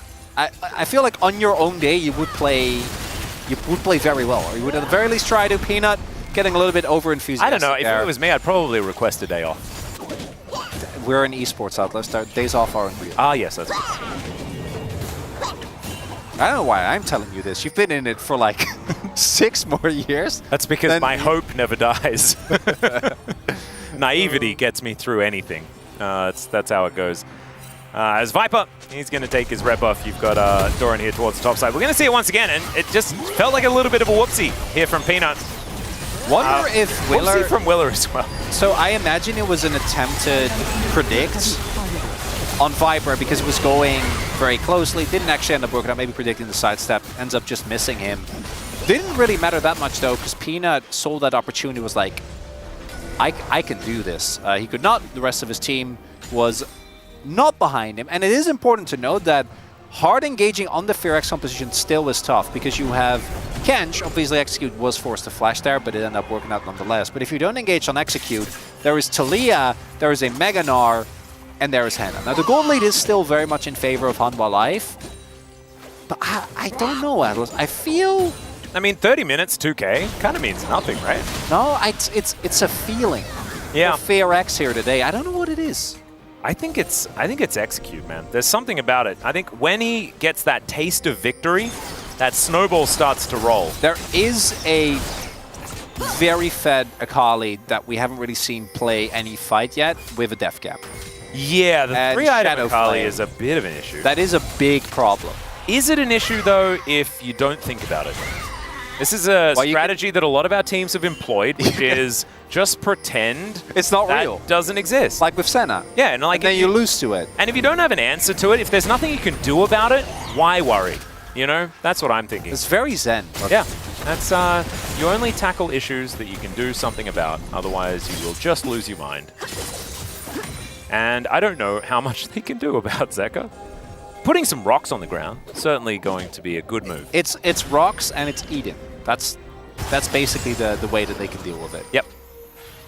Just leave like an inner turret. Not necessarily looking combined, you know. I wouldn't eat rocks. No, don't do that. Nor kick them. Don't kick them. Well, I guess salt is a rock. Oh, yeah. Is it, though? Yeah, it's a mineral. I guess it is, yeah. Yeah. There you go. I would say salt is very important, but that's the only one, All right. realistically. Well, I mean, there are a lot of minerals that you're supposed to eat. Sure. Actually, yeah, you're right. I don't know any of them besides salt, but you are correct. Yeah. So quite a few. But you don't have to eat them. Usually, I think you just, you know, they're in other stuff or in Yeah, the often water. they're in food. Or in the water you drink. Oh, that's true. Yeah. Depends which water you drink. Sure. There's a lot in a lot of tap water. People don't tend to drink as much of that anymore. I like tap water. Me too. And moving from Melbourne to Seoul was definitely a bit strange when it came to the amount of not tap water that people drink, and I would only drink tap water. All right, no talk about that anymore, because we've got a potential team fight. Delight taking a fair bit of damage there, as we can see. Zeka in that side lane. He just keeps doing this, keeps the pressure on Fear-X. Their engage isn't that great. As long as the Sakali keeps pushing, And their forces threat a response. isn't that big either.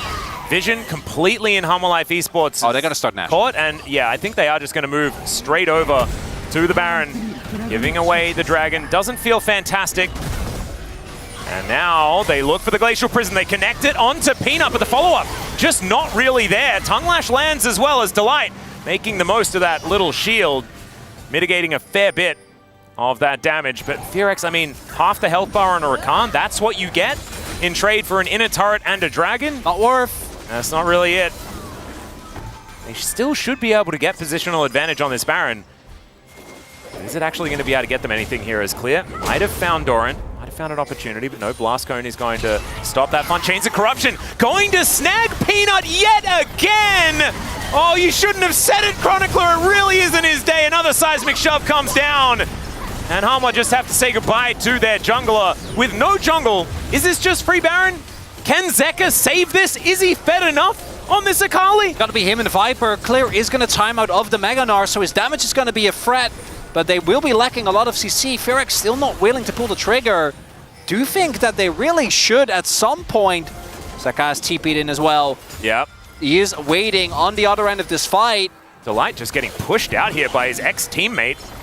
Viper now trying to find a little bit of an angle. Doran diving on in, wants to find Henna. There is the Devour, though. Seismic Shove, just fantastic. And now Henna is in a much better position. Closer goes golden, but Zeka gets into the back line. The perfect execution is so strong. And now Doran is trying to pop off. Clear just massive in this fight as well as he throws a house at Zeka. He finds the Wallop and the Gnar. Glacial Prisoners, a drive-by here from Willa. And they do get out. It's a 3-for-3. And HLE Esports do have positional advantage around the Baron. They're looking to two-man it. Also, Peanut now back. And you gotta imagine that that is not how Fearx wanted that to play out. Crucially, Henna oversteps, tries to bully out the light a little bit too much without the rest of his team. Zeka finds his way into the enemy backline. Clear. That's not the teleport you were looking for. And he's just gonna go down. That might dissuade them because Henna's going to come back up. So, not the best teleport, but will delay the Baron. I guess, you know, if it does stop the Baron, then maybe worth, because we're going to have a look at Peanut's sad times here. And I thought that it was going to be so much better for Fearx, but HLE really thriving in the chaos in their own jungle, as we saw here. Yes. Henna just going really far. That would have been enough. And the key thing here is that they aren't aware of where Zeka is. Because the moment that Zeka shows up, this play is pretty doomed. Doran obviously already a problem by himself. Like, nice job from Execute there to keep Henna safe, but it means that Closer has to put himself in harm's way. And Zeka, once he gets onto this backline, look at the health bar. So rather the electric... Yeah, now Zeka is just killing everyone. The Baron does go over to HLE Esports. And now it is Zeka's realm that we are living in. And Fearx, I think, are starting to get a bit of an inkling that that is the case. I'm just going to put down my little POG vote. Yeah. Because they got to mash up that as well. Peanut? I'm going to give it to Peanut.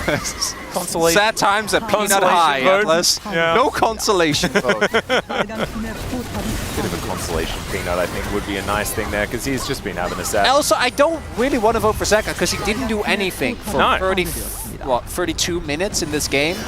I think it's, I don't know. I'm glad I don't have a vote this time around. Often I'm sad, this time glad. Very pleased. Glad playing? Yep. Oh. Okay, Doran looking for some Qs. Will not find them, as this Baron is still... It's not over. Pretty healthy. Yeah, 2 minutes left to go. It's not good, but it's not 100% over just yet. No. I mean, there's always a chance while your Nexus is up, right? Yeah, still all in, Apes. Like, it's a really tough game, but it's not insurmountable. But it does really require someone on HLE to make a play that they should. But Peanut's been doing a lot of that today. He has. So let's have a look at this one more time. Well, not one more time, because we missed it completely before. As he presses the perfect execution button, and then Henna gets one shot. He's like, Execute, you're nearby, right? Yeah, I got you. It's 35 minutes in game and a Kali exists, guys. It's not. Yeah. You need to be right on top of him. So they're going to wait the little bit of time for this flash to come back up for Henna. Well, they try to do We're going to anything. go to 7 Drakes? Well, I don't know if we hit 7, but we're definitely hitting 6. Yeah, potential 7, absolutely, for the Elemental. Potential 8, if it goes really crazy. Oh, yeah, that's true. A potential 11. If we get 5 Elders or something like that in this game. You mean 4 Elders? 4, yeah, I can't count. It's fine. It's not calculation day today. Yes. Yeah. I mean, I was assuming that Fearx were going to get the next Cloud, but I was wrong then. But that. Yeah, I guess. And then it would have been 11, and it would have been fine. My math would have checked out. Did you really think you were going to take it? No, I didn't. I just didn't count at all. I just said a random number. Okay, Doran going to be moving through the enemy jungle here, and Zeka continuing to just be that threat in a side lane, bringing that wave in towards Fearx once again. And this is the rough part, right? When the 1-3-1 is very, very difficult. Henna should theoretically have that range, but I think now with 4 items, this is what we mentioned before. Viper is starting to hit that critical mass himself, and if you stand on feathers, you will just get absolutely chunked. Clear with Mega Gnar now. Might be a time for HLE Esports to be a little bit respectful as the rocks do go down. Oh, that's a lot of damage onto Viper. That's high value As now they're looking for the engage opportunity. Chains of Corruption do land, and now Closer makes himself a flank. Seismic Shove doesn't quite find the angle, and Clear, he just couldn't really decide what he wanted to do because Zeka is about to break down their base. He shuriken backflips and is able to go back towards that Shroud, and that's going to get him completely out of there. That takes out all of the risk, all of the issues that Half Life Esports had. Everything, I feel, went exactly the way FearX needed it to, but unfortunately, they couldn't sacrifice their base for it. And here is the key issue, which is where I think the FearX composition is really going to struggle in this scenario. As we see there, how many ultimates have we seen Willer hit that then don't matter? Because there's no follow-up. Like, who actually follows up when he hits an ultimate? Like, Closer presses R. Maybe, and maybe Anna can be in range to follow up with Chains of Corruption, but it is really, really tough. And it means that these type of Hail Mary comebacks, that right there could have been, with Viper being that low, there was definitely an opportunity, but no one could really follow. Clear was dealing with Doran inside. But the inhibs still stand, and as long as they stand, FearX can also give up this Cloud Soul, even though it is somewhat sacrilegious. Yeah, no. Except that they're going to get outrotated at any point, but then have a chance to fight for Elder. And you know who doesn't care about a 7k gold lead? The 45-minute Elder. Absolutely. Doesn't matter at all. I tell you what, though. Quad Cloud Drake Cloud Soul for an Akali will mean that Zeka is going to be booking. He's going to be so incredibly fast. He'll be able to weave his way through. It'll be high value. Yeah. I'm just saying that. Oh, you are right. And Wheeler actually put his anathemas on Zeka, which I imagine is for the attempted extra level of CC, because they're like, well, no one can really deal with Akali, but maybe I can reduce the tenacity and that'll help a little bit, maybe, perchance. I'm kind of down with that.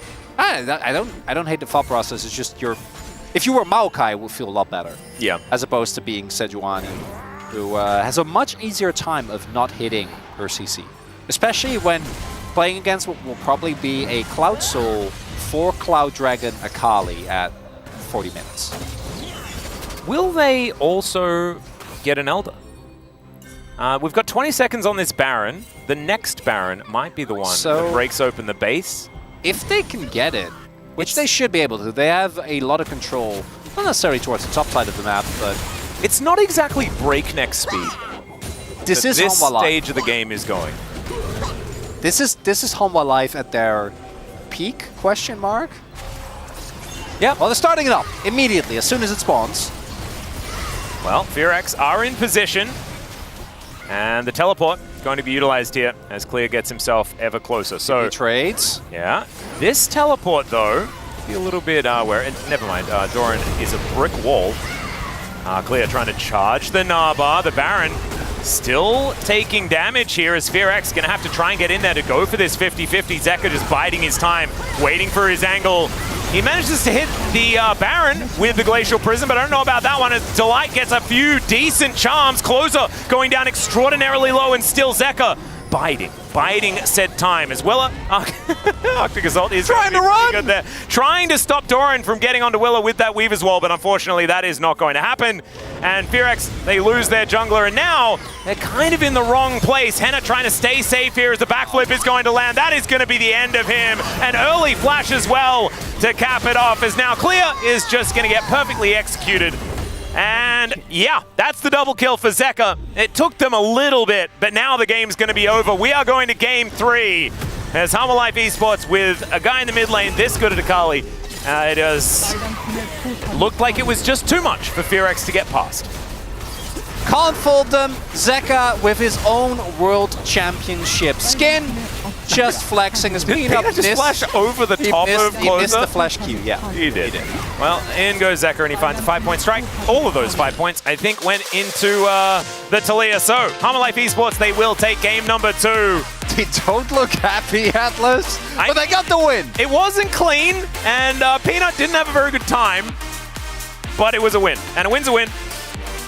I think maybe they're a little bit disappointed because they're like, is it actually true? Is the only way we can win to pick Zeka a melee champion? Yes. Just accept it. Yeah.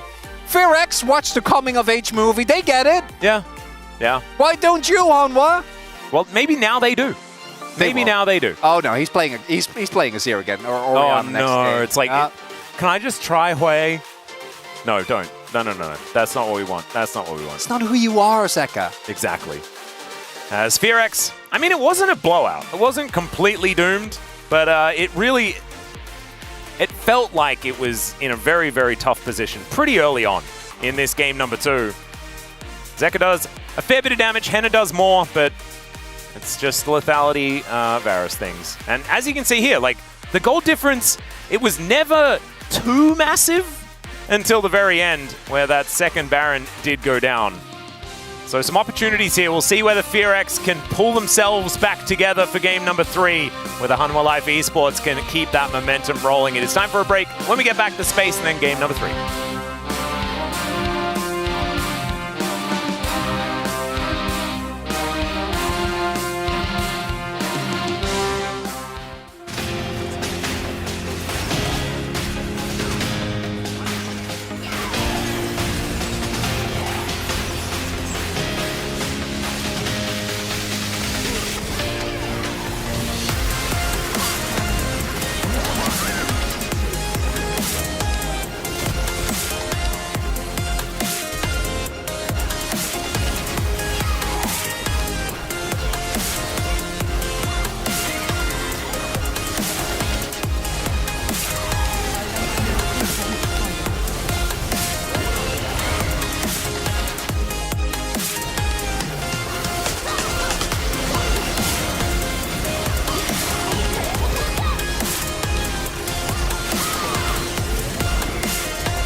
되니까 27초야 27초 야 슬슬 넘어가 볼게 나 이거 그냥 쳐서 싸움 불러봐 얘네 더 오게 쳐서 그냥 가볼게 나 세주 마크는 되거든 일중계할게 3초 뭐 말리면 싸움 세주 마크할게 쳐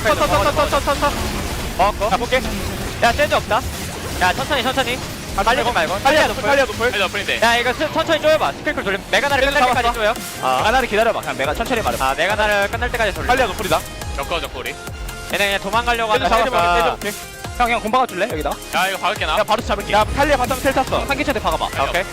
들어가봐. 탈리아 바텀에 텔 탔다. 내가 캔치 잡을게. 끝낼 생각하자. 미드 가면 끝날 듯. 나이스.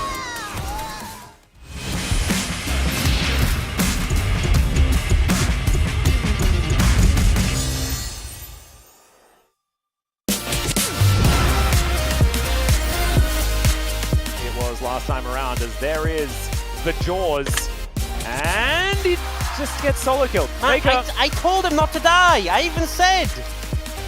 And Faker had flashed extraordinarily early in that play. Like he decided he was killing Coleman.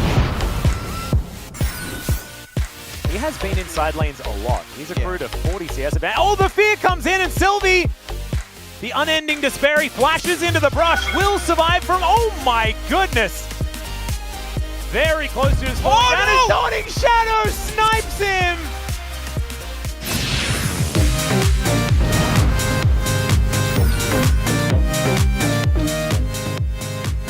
As Willa, he's in trouble. Kellen looking for the opportunity, gets right on top of the Lee Sin with that quickness, and there is the W-empowered Q. Good flash from Execute, but the Emperor's Divide's better. The Magnet Storm 2 as Henna and Closer both just die clear.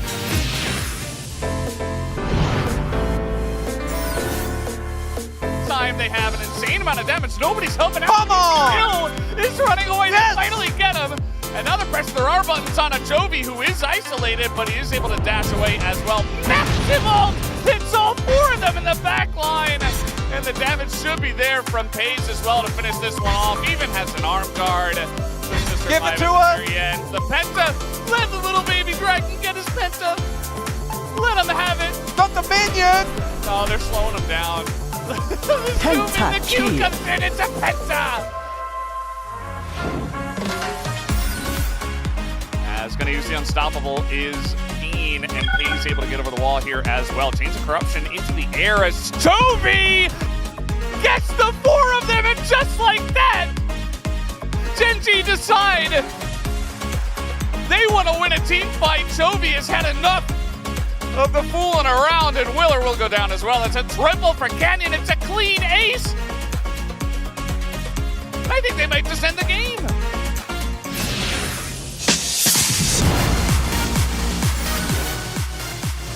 Big turret damage and being able to amplify it.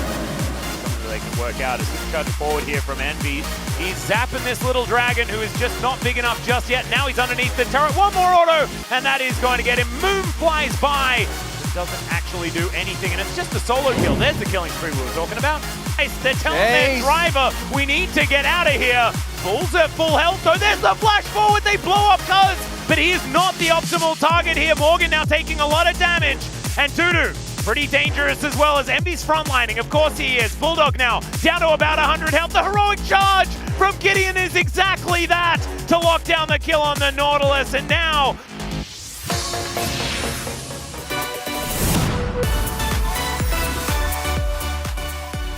they do have priority around this Elder. The Hail Mary, 10k gold down. Can they make it happen? Well, there's a steadfast presence. That is going to deny Cuz as he makes his way in. Mum gets aggressive. That's a great pulverize into the backline, but the follow-up not quite there. Now Dudu's going to turn up, and oh my goodness, the entire sky just fell down on top of Pro. Morgan's going to get breathed on as it's a triple kill.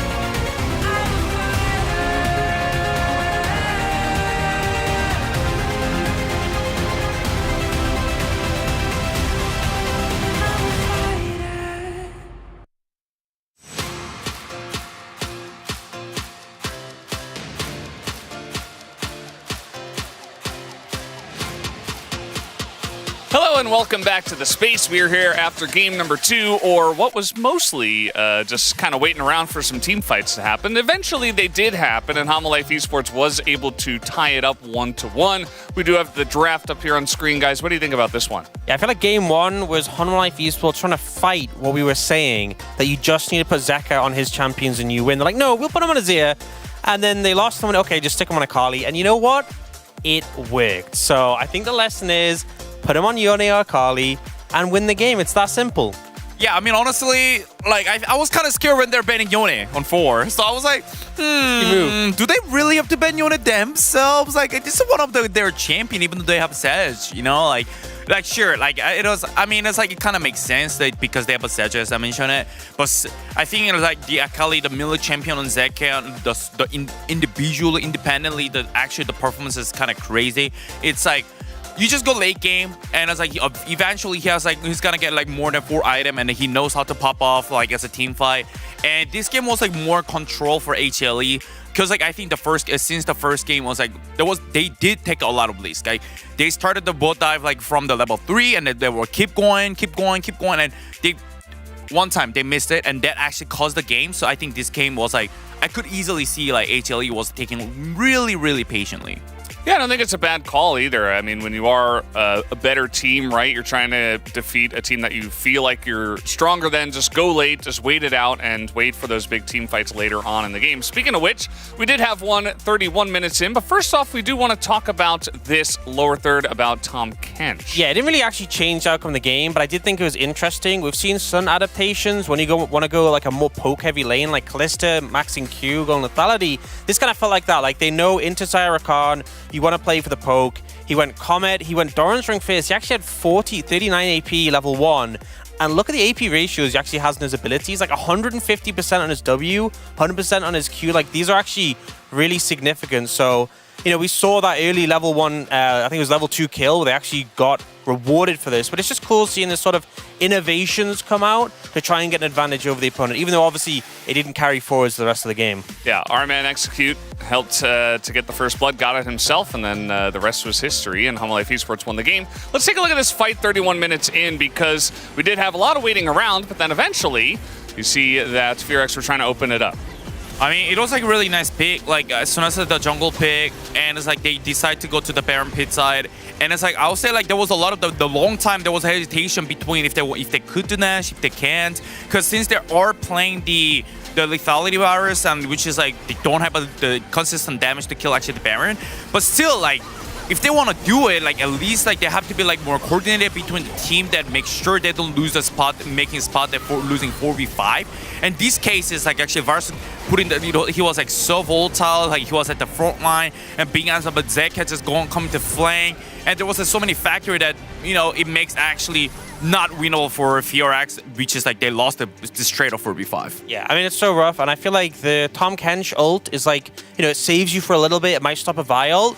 But as soon as it's over, like there's still so many cooldowns left for either the Akali or the Xante. In this case, it was the Akali, and you saw the Varus and the Taliyah just get absolutely decimated. It felt really hard to protect that backline in this game, and it's kind of a smart move from HLE Esports bringing all these backline threats in to make it difficult. Yeah, and then the second that happens, Zeka is just so incredibly fed that we eventually move on to a later game fight here on the Baron. HLE Esports just started up, and now you're just getting pummeled by very fed members of HLE Esports. Yeah, I mean, since they got the Baron, like from the highlight, like as we said, the HLE was like already 3,000 gold up ahead, like even though, like the FioRX was actually a good spot, and these being ends up like, it's so turned bad for FioRX. The Taliyah actually using TP on the bottom, and they see it. And this is like being ends up just 3v5, 3v4, and they can't really do anything. This is the moment that we actually mentioned as Zeka just solo carry all the fight, and he does so much damage, and he just wins the fight. Yeah, I love the decision as well for Peanut to ult the Tahm Kench to guarantee that safety net isn't available. You lock up the one who's going to save the Varus, and then it's just Akali against Varus one-on-one, and yeah, my money was definitely on the Akali on that one. Yeah, and apparently in the comms, Zek actually called for the Vi ult so that he could land the Shuriken and then essentially just go in and kill the Varus. Because the second the Akali that's that fed gets on the Varus, as you were mentioning, it's just over. Like, he's just dead. And that is what happened. We do go to 1-1. Let's see who does pick up the POG, though, for game number 2. And it will be Zeka on his Akali. Yeah, no surprise, in my opinion. I mean, it definitely was a slow burn game, but I feel like Zeka has just been so good on his champions, on his picks, and his performance on the Akali. I feel like every team fight, like there's definitely sometimes the execution burden on Akali can make it quite difficult. It felt like he was doing everything right, landing everything he needed to in all the situations. I mean, I'm expecting it's easy 8 of the 8. Yeah, for sure. Like, he did solo carry with this champ, and I think it's just more so like I think he really should just looking towards like even the last game, just trying to pick the middle champion, and he'll get the high chance he's gonna get POG. Look at the top 3 POGs of the current standings. It's Chovy, Faker, and Zeka are 1, 2, 3 teams, and the mid laners from those teams up there. We also have Showmaker tied with Zeka, so I don't know what it is about the mid lane in this meta, but it is pretty strong and is a big deal. 8 out of 8 this time, no casting votes required. Yeah, no surprise. I feel like it was a very, very obvious one. He just 1v9'd. Yeah, well, that's the end of this space, guys. We do have a game number 3 on the way. Let's go back to the casters for that third game. Thank you very much, Valdez. Yes, it is indeed time for the third game. Is it going to be HLE Esports once again just following through with their Game 2 victory, or FioRX, can they make use of side selection and use that to give themselves an advantage? Maybe mind control this man on your screen into not picking Yone or Akali. Hey, Silas exists as well. So not as scared of that one. Free. Because you can just play Taliyah again. Yeah, but if they have Maokai, maybe you leave that open and they're like, oh. Oh, a tree. Exactly. Whoa. That does look appetizing. That is a very good point. Oh, okay, well, the Maokai they will not have. That's not happening. Senna going to be the main. What about anyway. Maokai, Akali, Yone bans? Not gonna happen. So Lucian bans against specifically Viper, we are okay with. That's fine. You're not? No, I think that Lucian bans are a waste of time. It makes sense to me. It's a Viper specifically. Is it going to be the Varus pick again here on B1? Because the Varus just hasn't sparked joy. That hasn't been that impressive. Hasn't really been doing a whole lot of winning in this series. Well, Kalista is now banned as well. One more ban. It does feel like that. Can also just smolder. Yeah, you can Oriana. There's a few options. I don't want to see Oriana. What about a Vi? By either of these players. What actually is going to happen is going to be B1 Azir. Oh god. Well, Nocturne going to be banned away here. Should be Vi. It's probably Azir. Well, so far Vi has won every game, so okay, like that. Maybe that's going to be the option here. Willa did look great on it in game number 1. And they are going to lock that one away. So, what is the counterpunch here from Hanwha Life Esports? Bottom lane could be considered. Varus once again up and available. Once again could lose, as it did in the last 2 games as well. The Vi versus Varus has been a bit of the problem, but they're going to go for it one more time. Nautilus is up, and so we might see Delight move over to that, but instead, Peanut thinking about something else. Uh-oh. Yeah, there's the mind control. Success there from FearX, as Zeka is once again on the Azir. And yes, he has had games where he's looked great on this pick, but also looked very absent in the first game. And I feel like Azir does have to get amongst it and really change how these fights go. In the latest, at least like around the first Herald fight, around there, something like that. And Zeka really wasn't in game 1. So we'll see whether he turns that around. Zeri going to be locked in here from Henna, no surprise. I think you have to Nautilus here. I would say so too, but instead, otherwise, Talia. Yeah, Talia makes sense. Closer has been perfectly adequate on it. Oh, that would be so interesting if they don't pick up the Nautilus here. Because that to me is a kind of a no-brainer. Into Zeri specifically. Yeah. Goes really well with Varus. Instead, looking to pick up something for Peanut. All right. Well, Poppy is a consideration. They will lock that one away. Very similar composition to game 1. And picking up the Nautilus is kind of crazy. I agree with you. I think now, like, you just ban it away as FearX. Point and click CC, not going to be available. And you don't need to then have something like a Tahm Kench for the protection or something like that. And Execute can play Rel. You know, he can have fun. Although Rel into Poppy shouldn't be that fun. Oh, they're banning it away on their own side. On Hanwha's side. That's the checkmate. That is really interesting to me. Wonder what they have in mind here. Maybe just Rakan? Yeah, perhaps. Could be the angle. Obviously, FearX doesn't really want to play Rakan into the Poppy. Not going to be feeling too good about that. FearX, yeah, decide, okay, if you're going to ban Nautilus, then we're going to ban the Rakan away. Is it then a Rel ban? Do they respect it that much, even with Poppy available? So maybe Hanwha ban Rel and FearX, they should ban Kench. Given that you're playing Vi, can be quite tough to have a reliable impact. Yep. There is so Rel and Kench, and then we'll see what is going to come through here. Leona. From someone, perhaps. Delight Leona. I would like to see the Tahm Kench ban. But really should be. They could get rid of Cassante as well. Cassante has been very powerful in both of these games so far. So maybe looking to that one, but instead Renata taken off the board. Delight not going to be able to play that one. Now eyes onto him as to what he might be picking up here. Saving counter pick for Doran. Or do they just lock Cassante? I think lock Cassante is that's the idea for me. That's what I reckon would be good. Udyr, similar vibe, and I think that's okay too. And you can counter pick bottom lane based on whatever Execute is going to lock away. And that champion pool looking a little bit thinner. So Udyr going to be there. So Cassante and who? That's my question. The obvious one would, as mentioned, just be a Cassante with Alistair? It's not super exciting, but it gets the job done. Yep. I get to, it's Tally Alley as well, which is kind of fun. Tally Alley for the alley-oop. Yeah, exactly.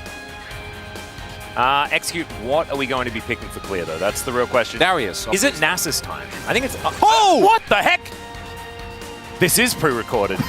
And Chroniclers from the future! I've been having a lot of feelings today regarding draft, and I feel like today they've been on point, and I think it's just because FearX and we understand each other on a fundamental level. Yeah, it's beautiful. I didn't expect this to happen.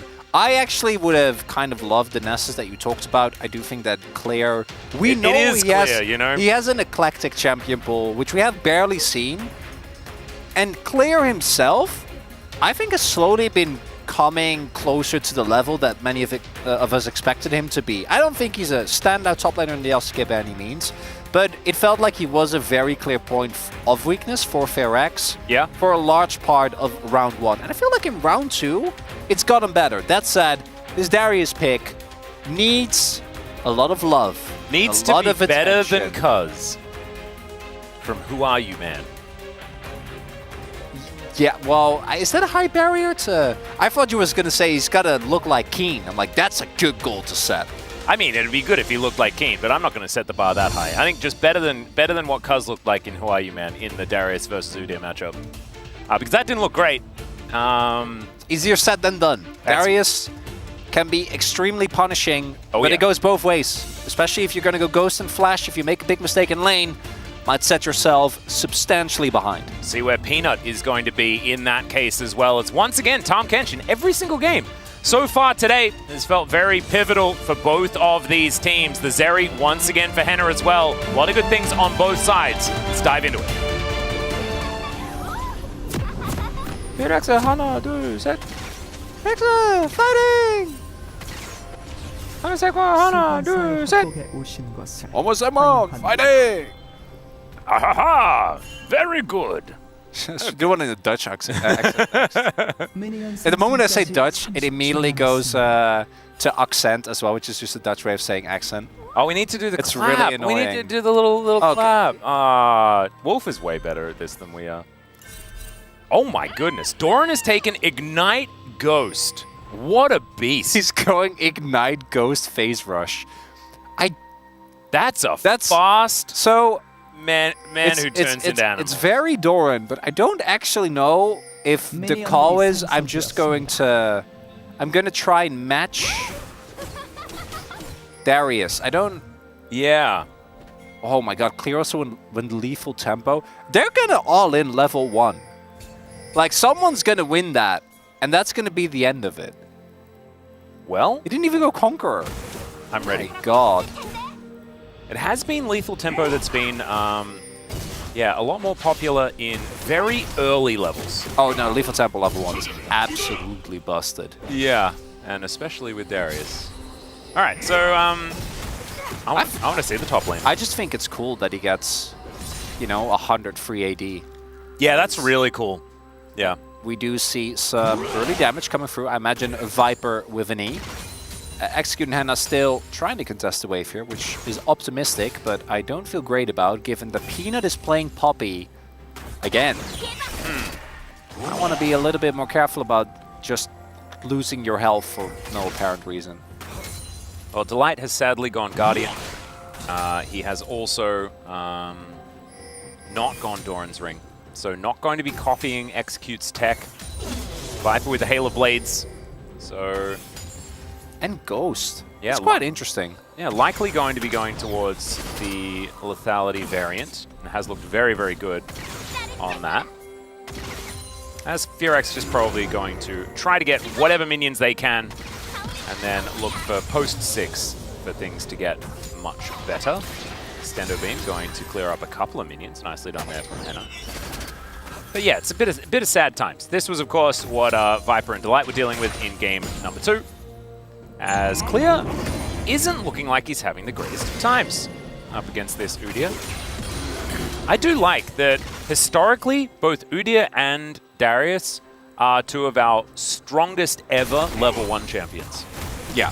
Of course, Udyr, it was about 10 years ago where you could buy Red Pot. They are... And stack Tigers. Oh, this will be big. Yeah, Willow looking for the angle. There's the flash forward. Manages to get the slow. But now Doran is trying to battle him. He just has the ignite. So that's first blood in the 1v1. And now Willa can't even stay and fight. This Udyr is a monster. Check. We have to check to see whether the potion is actually there. Did he find a red pot? Did Boris give him a secret one? Oh, Claire is a level down, crucially there. He's tanking the entire wave, trying to set up the play is nice, but you need to have confidence in Willa to actually hit the Q. Doran was almost out of mana, but still, these early levels are so big. And this is a horrendous way to start off your counter pick. You also can't TP back, meaning that Clear gonna be on the back foot right from the get-go. And in this type of matchup, that is very rough. The one upside, ironically, is that even though he died, Doran also went Ignite. So Doran also doesn't get to make his way back to the wave, but it is a rough start. A really, really big win for Hanwha Life. Yeah, Doran that's in the 1v2, making full use of his sums.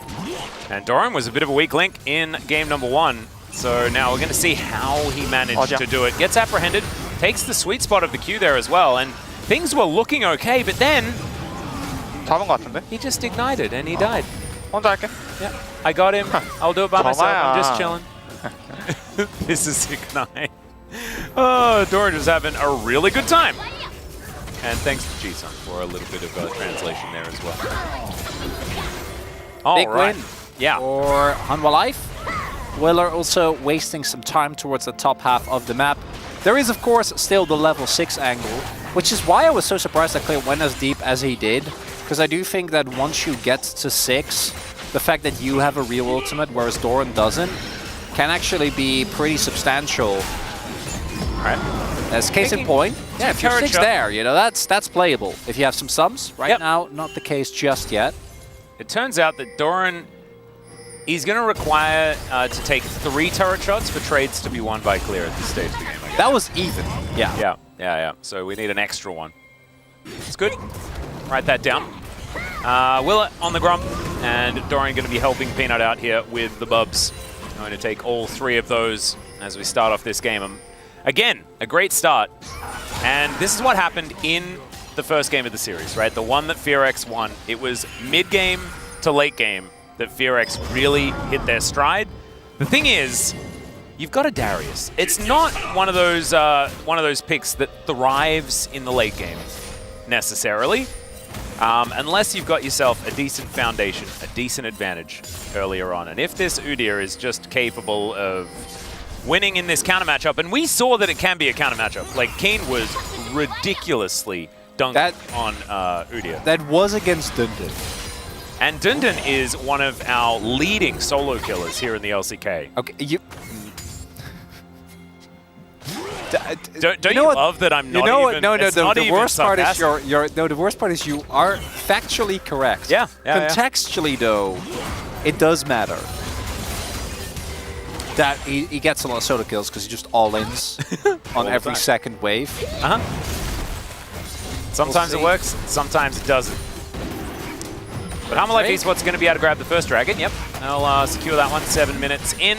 Have a look at what the next one is going to be. Fingers crossed for Chemtech once again, so that we eliminate a bunch of the less fun dragons. Instead, it's going to be Hextech. So even as a solo Drake, that one feels pretty good to pick up. See what kind of fight we're going to get for the second dragon. Zeka once again pushing waves in over and over again. Rock's coming down. Seismic Shove just to clear. Here for Closer as he is going to look for a little bit of a back timing. So all's pretty calm, pretty cool, calm and collected outside of that first blood that did occur. Things looking like they are just reaching some normalcy once again. Yeah, that one also was on me. A little bit of caster curse there for Clear. Talking about how he really stepped it up and then he dies in if he had have picked Nasus, he would have been fine. Might have been a difference maker. I really hope Doran also goes for a more aggressive build. I would love to see Leandri's Udyr. But I don't think it's happening anytime soon. As the ult is available. Yeah, cease and desist is now Closer, wanting to find the Seismic Shove, gets the flash for his trouble, and a tip of the hat from Peanut there as well. I'm not 100%. Did Peanut miss his ult or was it cancelled by himself flashing? I'm not We'll see in the replay. Yeah, I'm not actually small little win, because if you cancel it, then you get the cooldown back, like if you manually cancel it.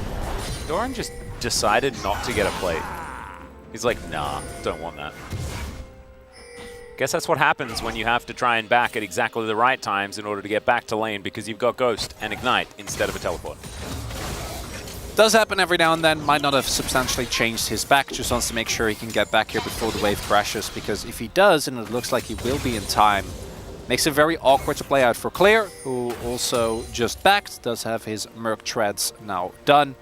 That said, I don't expect Doran to try and freeze us. Oh, okay, yeah. Viper now getting all in, but Delight was just off screen. Still going to get stunned up. And Henna with the ulti running, difficult to go head first into. So they do get the Ghost out of Viper, but that is about it. Not investing any Summoner spells, but the ulti now on cooldown is important. Execute just hits level 6 now as well. That will Unbreakable. As Viper catches the wave underneath the turret. So the bottom lane doing what it says on the tin. And we know that Henna, great at this, this Zeri, but I think we'll need to get going in this game some way or another. I just love the level 6 Zerial, and it's almost as iconic as the level 2 Tristana power spike, you know? Yep.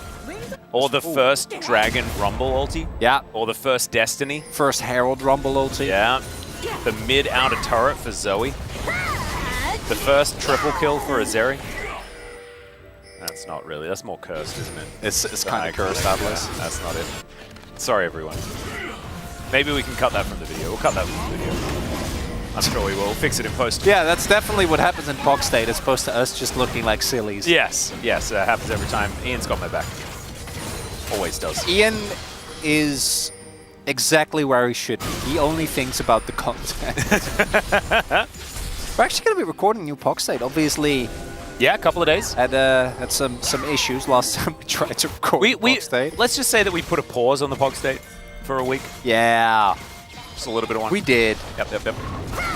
Okay, once again, someone's going to get caught out. This time it's Delight. He's going to be thrown around. He's very tanky. It does take them some time, but the Vault Breaker is going to get there in the end. And now you can see Viper wondering what the heck he's supposed to do in this instance because he knows that they're going to be rotating around. Teleport going to have to be invested here. So Zeka makes his way to the bottom lane. That is going to save Viper. They still do manage to get their prize as Doran just walking. Clear is now realizing that he will have some respite for the minute. As Henna, oh look at that, one burst fire onto Viper. It's going to send him home. As Clear crashes this wave into the turret. And Closer just on the prowl, wanting to see whether there's anywhere that he can head. Clear might be looking for a bait here. Does have his Phage and level 9, so maxed out the Q. Oh, that's tragic. Yeah, because so the read there from Delight probably is that they're looking to set up a dive on his 80 carry, so he's like, I gotta get fast. Viper needs me, so he W's.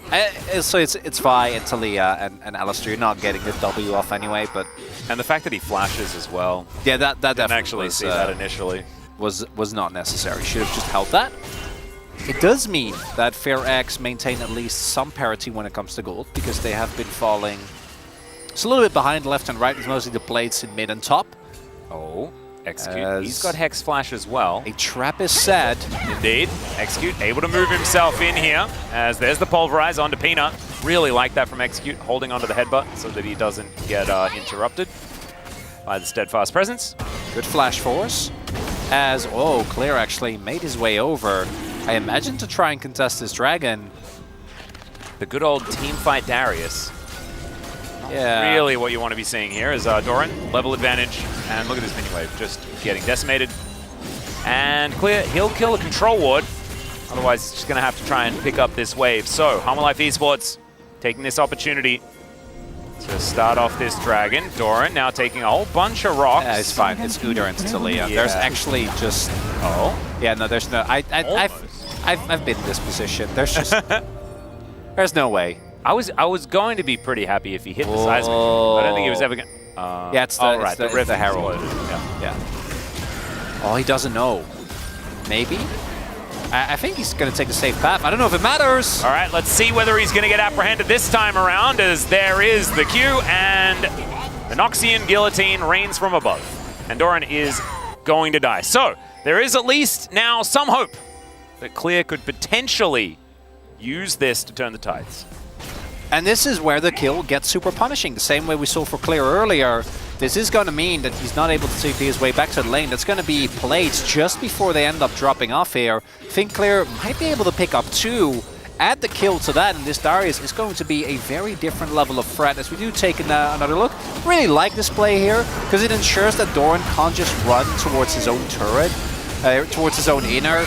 They cut off any possible escape path, end up giving the kill over to Clear as well, who's going to be super duper happy with that. And there it is, the 2 plates. Yeah. Going to be a big back here for him, although might have to ask for some coverage from Willer. On the flip side though, Peanut and Zeka have been pummeling his bot side turret. Closer isn't able to hold on for now, but a lot of damage done nonetheless. Yeah, Void Might's here as well, getting amongst it, as they were able to get 6 bubs and 2 dragons. The fact that they get all of the bubs and all of the dragons so far this game really does mean Hammerlife Esports able to run the map. Looking very, very nice. And like you were saying, not quite able to spend that cash money just yet. Probably looking at a Trinity Force on this back right now.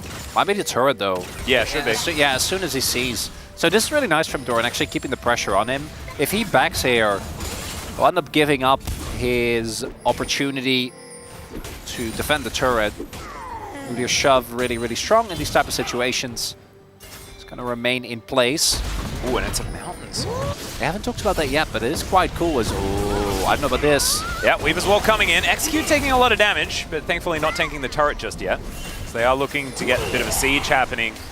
Aw, this time Delight can save his buddy. There we go. Big win. Must have felt really bad about having to leave Viper alone last time around. Still going to be big wins though for Humble Life. I imagine, Fearx, this is a multi-man job. Here's the Hex Flash. Headbutt comes on in. Pulverize and the Seismic Shove are going to be there as they get the Devour. Zeka is going to be able to help at least get one of these kills. It's Execute that takes down the Azir, and Delight stands his ground. So a 1-for-1, that's not really what they were looking for, especially when Han were able to also take this outer turret in the mid lane. Clear will at least catch the wave, but that is a second charge as well onto this inner.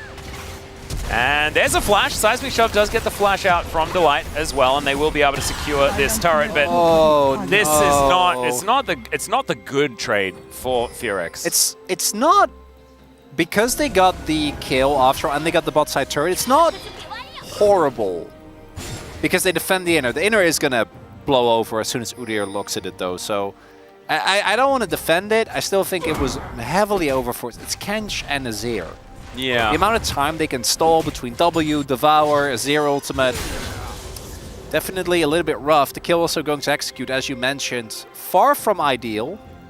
The kill also went to Delight on the other side, so it's a support At least combat. that's something. So it starts off good. You CC Delight, but he's never going to be CC'd for long enough. That play from Zeka there actually being really big. And it means that it also costs Henna his flash, which I think is actually quite a valuable ultimate, as both him and Closer back-to-back catch the aggro. Would have much rather it was Willer, who's a lot tankier. It might be also a situation where Humble Life can turn that into a quick play on this Drake, and this is a must contest for Fearx, but Henna, he's not looking too strong right now. The funny thing is, neither of these top laners can join the party. This is... They can run real fast. Eventually they'll get there. But it really is just a 4v4 with maybe... Oh, Clear is running. Exactly. That's what I'm saying. They can run. And he can even run faster. This isn't even his final form when it comes to running. He can also teleport a small distance. Whoa, yeah, true. You said he didn't have teleport, but he does. Just for... And it's instant. You don't need to channel it either. It's on a really long cooldown. Okay. Zeka and Peanut. Zeka in a pretty good spot here as Execute taking a lot of damage. Ouch.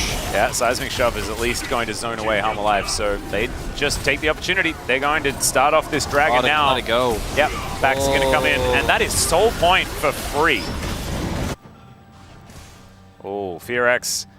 I don't know whether it was a good idea to just still contest, but this is very costly of a loss.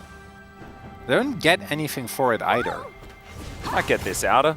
Yeah, I thought they were going to rotate Henna over, or at least Henna might try to shove mid, but that doesn't happen either.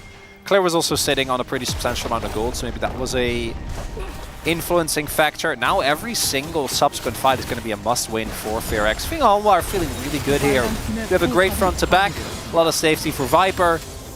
The only thing you need to deal with is this pesky Zeri, which your tools aren't great, but also, I don't know what build Henna's going to go, but if he goes BT third first, Doran and Peanut will not die in second. Did you say BT third first? BT third, that's what he did last time. Ah, yes. As opposed to going for Cleaver or LDR. I think LDR would be a pretty good option. It's going to be Hurricane again, though. That's been his second item of choice. That's fine. Yep, I think that's okay. But he does need Shred after that. Just a Vi is not enough. Svi and a Cleaver, it's not going to do it. Doesn't even have it yet. No, but you have the reduction of resistance. Oh, right, W. true. But it, again, it's nice, but it's not really going to help when the fed Udyr with 3 tank items is going to swagger up to you. Yeah, you're going to have to hope that there is a nice wall there that you can just hop over, and then there's bad guys to fight on the other side of the wall. There is the... Udyr's worst enemy is Wolves. Remember the jungle Udyr versus Nidalee game? Oh, yes, it was beautiful. It was, in fact, this guy right here on our screen, who was the Nidalee. And it was Pioshik on the Udyr running around in circles. It was gorgeous. What a time. If you haven't seen it, I'm sure it's on YouTube. Oh my god, I still can't believe that's the year where Pioshik did actually win Worlds. Was it actually 2022? I think it was actually 2022. Wow. Beautiful. All right, Will is getting out of there. Spots Peanut, and Zekka, as the Weaver's Wall, is just going to be traveled down, and that will get Closer out to safety as well. Execute just taking abuse. Ouchie. Yep, arrows to the knee and stuff like that. But there's a cease and desist onto Delight. Chains of Corruption immediately cleansed by Henna, but look at these arrows. They are so dangerous, and now Peanut throws a buckler at Execute. He's out of there. Willa! Flash? He's just on the wrong side of this one. Can he make it to some Nexus turrets or a fountain? As Doran, he's ghosted. So's clear, finds the apprehend max range, and then he's going to be thrown back into Fox. Henna last hits him, and that is an arrow landing from Viper, so no execution for you, Willa. That is going to be a kill for the Varus. Still, it's going to be jungler for top laner, and I don't know whether either team can really turn this into too much. If Doran didn't die, there might have been a Baron angle there. Yes, it's early, but they do have a substantial amount of damage with Zekka and the heal or the burn radar from Udyr, but instead Doran gets found and ends up going down. As we take another look here, actually, credit to Clear, the one setting up that play, catches him in the rotation, finds the apprehend, and then there's the combo. Closer being at the right place at the right time. I do gotta somewhat question the decision from Fearx to just go in that hard on Kench. I think going in on Kench actually is a good strategy if it's not farming Kench. You know, if there's a Senna, don't bother. It's not gonna be a thing. Stop trying to make the thing. You won't. But you're playing against Senna, right? So at that point you've already lost anyway. Yep. So who cares? In this case though, it can work if you have good control, which they didn't really have. And Kench can't just flash over one wall and end your entire play, which he could, and they did. So Doran keeps Fearx in it. The one upside of this is that the 2-item power spike has now been hit by Clear, has his Sterix as well. Him not having flash on the next fight is big because Viper does it is available. And don't forget, this is a must-fight fight. I don't want to see Fearx go towards this Baron instead. On my life though, they can look to do that. And when it comes to gold, it is actually quite even. Obviously, Hanwha is a lead because of the dragons, the Void Grubs that they were able to get, but it's a much closer game than I would have expected coming into today's series. No, absolutely. I think Fox have really stepped this one up. Fearx looking absolutely fantastic here.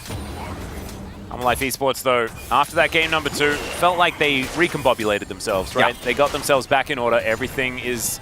We're crossing more T's and dotting more I's. And things like that, as the space was talking about. Yeah, we went from a kill a minute in like a 35-minute game to... This is now my LCK. We're back. Yep. We're back where we're supposed to be. It was just a little bit too bloodthirsty, a little bit too crazy. Oh, Henna actually going for BT again, it looks like.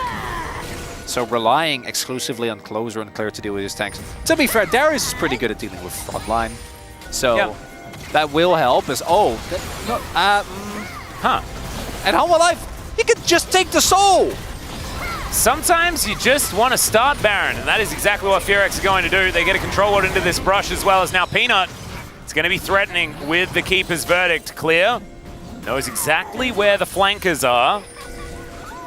Fearx, they have managed to draw out the enemy. Fearx, you're losing the poke war, you're losing Nate, and you're not contesting. Everything Guys! not going very good here for Fearx in the macro game. Zeka almost has his TP as well. And now you've got resets that are coming through, and that is going to mean that this is a free Mountain Soul. Huh. Well, yeah. Fearx, what are we doing? Where are we going? Why are we going there? And how are we going to keep ourselves alive? Well, they're losing Soul. Yeah, once Soul again, is definitely going down. As Peanut, he's going to flash. Cease and desist is going to be the full commit here for Willa. Keeper's Verdict charged. And is going to be cancelled as these piercing arrows are so deadly. Now, Peanut gets himself a big old shield because they take down the dragon that they had started off earlier. Now Execute wanting to find himself a pulverized angle. Doesn't quite get in there. Does manage to find it. As apprehended over the wall is Peanut, but he will just get devoured. And the Azir comes through, wipes the cow into Narnia. And that is going to be Clear attempting to get some of these guillotines, but it's not going to work out. And Closer just going to have to try and run away. The flash tongue lash comes out from Delight, but that is going to be the end of the fight, the end of the Baron, and that might have been just the game-winning play. Oh, Fearx, they try so hard, but they try a little bit too hard, Atlas. First, they hard engage onto Peanut, which worked out great in one of the games, but not so much in this one. And then, like, we're going to see the replay. It's going to be kind of painful, but so they're so split on what to do, so obviously, that they're trying to save Willer, then they're also trying to make the play work.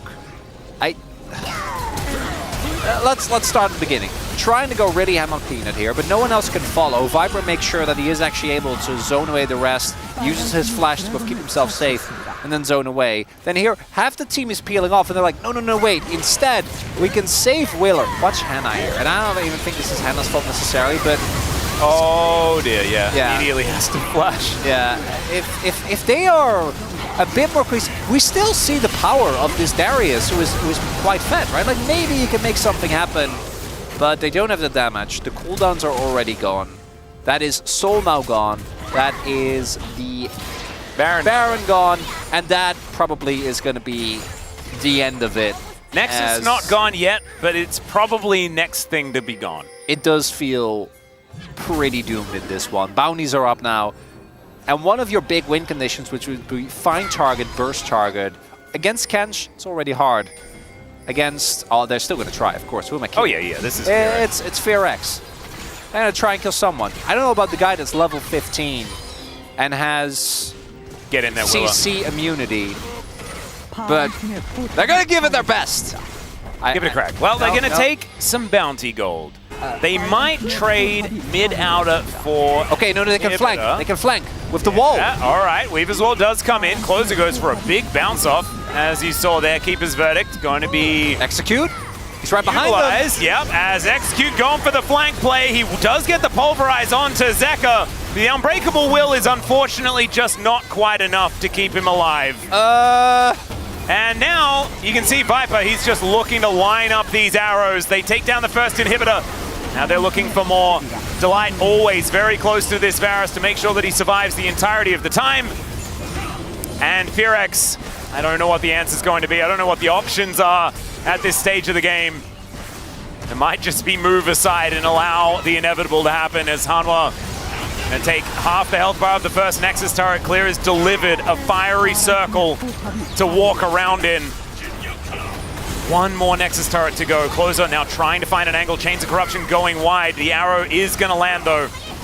As even, like, to add insult to injury, there's also 6 bubs. So these structures just melt, and the threaded volley is hitting Void Mites. Oh, it's just not really what you want to see. As Clear now trying to find an angle, trying to find an opportunity. Will is lit on fire as Execute. He had just spawned and he looks to try and go in once again. The passive fully stacked onto Doran, and I don't think he cares. Cease and desist onto Viper, and he stands his ground. Delight still has Devour, guys. And Henner is going to be taken away by Zeka. And Fearx, they did a great job in game 1. They tried as hard as they could in game 2. It wasn't enough, and the same is the case here in game 3. But a much better look from this team in comparison to what we had seen prior. And I think that there are a lot of positives to take away from today if you're a FearX fan. Hanwha Life, much cleaner in this game than they were in the previous one. Am I a boom boom damage voter? It's just a Viper vote? I don't really know who to vote for. No, it's a Doran. It's a Doran angle. He did. He had a 1v2, and then outside of that, he didn't really do a lot. But did anyone?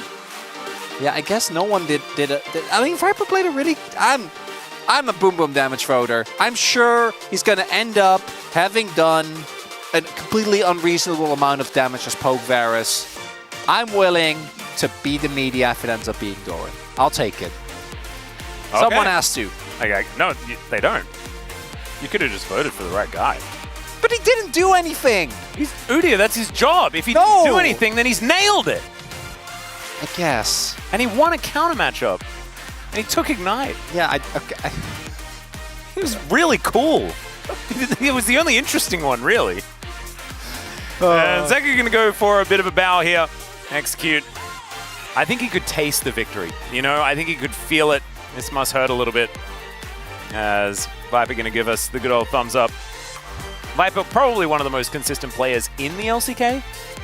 I don't think there's anyone really that just doesn't do poorly ever, as that's a very cute orange. Happy Orange, very, very satisfied with the fact that they got the victory. Oh, look at this. We're going to see this again as well in Doran's POG highlights, so you don't need to focus too heavily on it, but oh, baby. Okay. 1v2, just boops him, puts up the circles. Did you see the mechanics? Ignore this one. This one we won't put in the POG video. He also got killed again in the rotation. Oh, yeah. Hanwha Life today, game 1, they completely played into what FearX loves. And it really immensely backfired, which doesn't come as a surprise. In game 2 and 3, they're like, but what if we play a slow, relaxed, and calculated game? And as it turns out, they're much better when it comes to macro than FearX. FearX, this game, unlike the second one, it really felt like they were a little bit too desperate to make things happen. If they could have tried and keep the pace. Look at that flank. Look at how nimble he is. Whoa. Just getting around, getting all that CC down. Okay, you gotta admit, Atlas, after the level 1, it was just highlights of Doran dying. Yeah. And highlights of it, you know, that's what a tank has to do. You gotta use your health bar. 알리. 빨렸어. Oh man, this was a little bit of desperation in the end as we have a listen to Hanwha Life Esports in the final moments. 다리 높을 얘들아, 다리 높을. You can imagine that this is a team that are feeling a little bit like maybe it shouldn't have gone to 3. Is going to be their feeling, so maybe not excessive celebrations at the end of this one, but a win's a win. And they looked much better in the second game and the third. Oh, yeah, 죽을 뻔했다. Especially the third one. Yes. That really, for me, is the important thing. As game number 2, they were kind of calibrated. This one, though, isn't that the coolest 9.5 thousand damage they didn't waste any time whatsoever. I think they did a great job at pushing, knowing that they had the advantage. And I think I'm feeling good about my POG. But I was actually pretty close to getting swayed, you know that? And I'm like, no, not this time. There are reasons why we had our vote removed. And it wasn't Valdez's fault. Let me just say that. As congratulations to Genji and T1 as well for their berth into the playoffs. It is now confirmed. So a little bit of a clap there. We're going to be seeing Genji a little bit later. But first, we're going to see the space to break down that series. Thank you, casters, for that wonderful work on the first series. It was quite a marathon in that one. We did go all the way to 3 games. In the end, Hanwha Life Esports decided, hey, that game 1 was a fluke. Let's take it in 3. And they did at least get that job done. Guys, thoughts on that game number 3? Pretty slow paced. Not really much happened other than Doran dying, and then the game was over. You know, I feel like the Drake stacking. I feel like Hanwha Life Esports didn't need to do anything more than Drake stacking, and then eventually the pressure of that just overwhelmed FearX, and that was enough. Yeah, I mean, I think the HLE just like has a really same concept because like, which is like they drop the game once, so if they lose one more game, like they just have to take it really slow and make sure it just goes, everything's alright. And that's how I felt. And I mean, even from the draft, it's just like it's always like really safe to be, you know, just going the Control Mage on mid and also just taking away Poppy and as well, and also just on top, just of just picking the Udyr as a blind and giving the counter pick on support. It also is like really strong on the bottom lane as DK, and they also already have a virus into Zarya, so which is like, it's just like from lane phases, if you just go naturally, you're just gonna be able to just take up Drake, and how, like, which is like, that's how they won in this game, is just as by stacking Drake and just be able to just maintain the control of the map. It's just so hard to engage on this because, like, Tom can't use that to counter Vi, Poppy's there to counter the Alistair. You know, you have this long-range poke Varus who's just firing Qs, and both Talia and Zarya are really vulnerable to that long-range poke, so yeah, I mean, it felt slow, but HonolLife Esports, as we said, didn't need to do anything, and Firax, I think their options weren't really readily available. Yeah, I think also, you know, some shenanigans in the top lane. We did have the Darius picked into the Udyr once again. We didn't want to highlight them just dying to the Udyr in a 2v1 kind of awkward situation, but that did kind of make the Darius sit there and do nothing. So even though eventually, you know, Doran did get picked off, a lot of just, again, slowed the game down, allowed HonolLife Esports to stack up the Drakes. And guys, we have one giant highlight, which is basically the one big play, if you can call it that, that kind of turned this game on its head. Yeah, so here Firax want to start Baron because Soul is available, and they're like, okay, we don't want to try and flip the Soul fight. If we go to Baron, then, you know, we can try and secure the Baron, win that fight, and then go to Dragon. We don't want to give them a chance to secure Mountain Soul because it's so strong. But HonolLife Esports have so much composure here. They force them off the Baron, they start pushing mid, and we end up with this really weird passage of play where Firax just kind of don't do anything for a while. They're like, okay, they might be going down to Dragon, let's clear some vision. And in the meantime, Soul is being secured, and they're still just kind of lost as to what to do. Yeah, I mean, this is not like how actually Firax was playing the like a game one. Like, just like I was like expecting more to see like Alistair has a flash on and is like looking for a flank or like staying like behind on the like enemy jungle starting off. Just like engaging right now on Poppy is not gonna do anything because like the teammate was so far away that you can't actually just follow up, and they're just waiting until like, oh, the drag is up, so we gotta do something on the Baron. It's just like they are just giving kind of Drake for free at same time mid tier 2. After that, it's just like they just waited until the HLE collapsed them down, which is they can't really win anymore. It's just they had to find a flank, or they had to make a really good proactive play on the team fighting, or just do the Baron like until, you know, just go coin the flank, just flip the coin on the Baron. Like that would help actually more. Yeah, and Poppy definitely wasn't a target, but also you could see from HonolLife Esports, they left the Udyr on the Dragon. That's how unfazed they were. They were like, you know, you can just, doesn't have TP. They're like, you just stay, finish the Dragon off. Oh, you're engaging on Peanut, it's fine. That's how like unfazed they were by that situation. Yeah, it just felt like a little bit of desperation from Firax at that point. They got themselves into a weird spot, and they're like, I guess we just gotta send it, and it just did not work. We do want to talk a little bit about Zeka. This guy, you know, he did win on the Azir this time around, but certainly has been looking pretty strong when it does come down to the melee champions that we do have him on most of the time, especially the Yone and the Akali, but also the Tristana looking good for him. Yeah, you know, he obviously got the win on the Azir in this one, but this is kind of just what we've been talking about today. Just wanted to kind of bring it up. It really feels like the success that HonolLife Esports have had when he's on Yone or Akali or Tristana is just so much more apparent. And obviously, like, you know, it's not like they're doing terrible when he's on these mages, but we've definitely seen some of those quirky games. And but you have to understand, like, HLE right now is like they're huge win. Like they're like actually at the like top 3 team, and it's still like having this much having the gap between the mage champion and non-mage, and that's really be critical. And especially when you're playing against better team, upper team, that would actually hurt. That could possibly hurt. Yeah, it's pretty interesting, too, because Zeka was the one guy who had a lot of success on Azir when Azir was really bad. When Azir was down at like 15% win rate, and it's kind of weird that now it's kind of turned on its head. He's pretty good at the Azir. That's definitely the one that stands out on the side of the mage side, but again, he's just so much better, it feels like, on these non-mages that it's, even outside of the stats, you can just see it in the gameplay, right? He just kind of takes over games. He becomes the carry rather than, sitting back and getting carried. Yeah, I think that's the difference makers. The games where, apart from the quirky ones, the games he loses on mages aren't normally like, oh, look how bad Zeka is, that's why they lost. It's just you don't see him like carry the whole game. But when he is playing Yone Akali, like he has such an impact. I think that's really the difference. It's just the carry potential in those picks is so high. Yeah, and he was able to carry on that at least the one time in game number 2. But let's see who got the POG for game number 3 on the side of Hanwha Life Esports. It will be Viper with his big boom boom damage numbers. Yeah, I mean, he did a ton of damage. I feel like this was a hard POG because not much happened. Like, this is so late in the game that we're getting this highlight.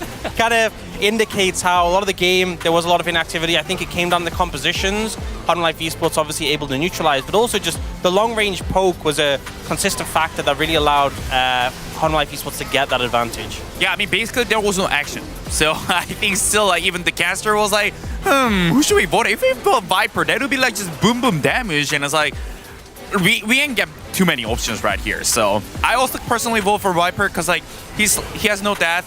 I think he played kind of cleanly. And let's see how it goes. Yeah, 4 out of 8. I mean, you see 3 votes as well for Delight. I think it's okay. The Doran vote actually did come out from the side of the Korean cast, which is just amazing. I guess that first play really stuck in their minds there till the end. And I mean, what can you say? You had the top play from Doran, and then there was the bot dive where Delight kind of rescued it, and then the game ended. Like, Viper was just really oppressive, like just keeping him at distance. Mid really did observe the jungle pressure early on. He won 1v2. I mean, that doesn't really actually happen often. If that happened, you usually get POG, unless defending the top laners. Unless you kind of ran down, Classic. Either way, guys, we do have the interview ready. I'm going to hand it over to Ji-sun for the translation.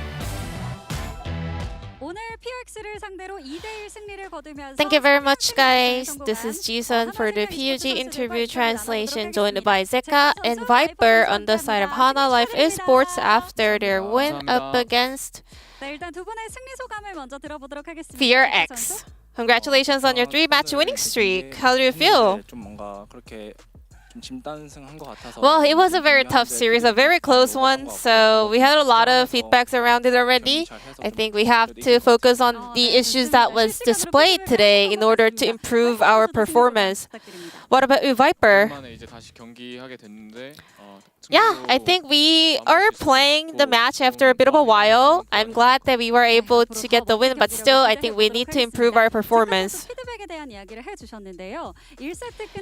Zeka, speaking of feedbacks, I think Hanwha Life was able to kind of change up the composition after the first game. What did you guys focus on? I think our draft was pretty much fine in game number 1, and also our gameplay was not that ideal. There were some mistakes here and there, so we decided to just kind of try out a new style. And then we were able to see your Akali in game 2. Your Akali is holding a 77.3% win rate here in the LCK. Kind of proves why you have an Akali skin. In what kind of situation do you guys go for the Akali pick? It depends on the enemy's composition, I have to see if I can actually get the value out of Akali up against the enemy's comp, and if there's no specific kind of targeting skill that can block Akali, I'm happy to try Akali. I think today overall both teams are trading Varus and Vi. How do you rate Varus right now? I cannot really go into too many details, but yeah, I think this is one of the most comparable blind pick champion in the current meta meta, and I think this is just decent in general. And Zeka, well, this is about the jungle meta, but we're seeing so many blind pick Vi. Why do you think Vi is now prioritized over tank junglers? I think Vi in both competitive games and also in scrims, she's very versatile. It's also very easy to play with Vi, especially together with Talia. She can make plays with the mid laner, and it's just easy to find synergy with other champions if you get to play Vi in the jungle role.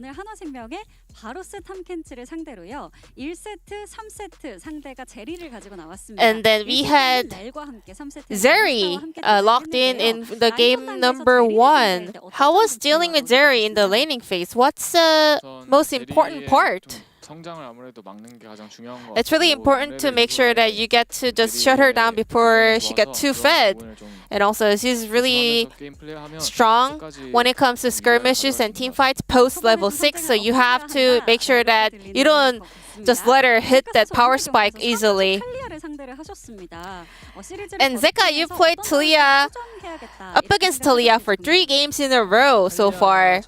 What did you focus on throughout the series when it comes to dealing with Talia? I think right now, Talia is really strong in the meta, so you have to really focus on the macro as well, like stacking up the Drake, and also know how to deal with her early pressure and the objective controls that happens early on in the game, and how to kind of get through those kind of situations in order to head to the later stage. Viper, you have been displaying a very strong carry performance lately. Are you confident that you can carry with any champion you pick? I think recently my performance was pretty decent, but I'm not really happy with my performance today. I think I gotta play harder and better. Hana Life's next opponent will be DRX, who just ended their losing streak. Thoughts about that matchup? I think, yeah, they are on the up and up, and I think we have to make sure that we can get rid of the mistakes that were shown today in order to get a win up against them. I think yesterday's victory will be a huge confidence boost for DRX, so I think we gotta make sure that we don't really let them, roll with that winning streak or the momentum, and make sure that we can secure the win. And this will be the end of the POG interview. Back to the space. Thank you. Thank you, Ji-sun, as always, for that awesome interview. As also, we're here at the LCK. Yes, we should take a look at the standings, as we do have Hama Life Esports with that victory. And they're still comfortably in 3rd place. You see the gap between them and KT.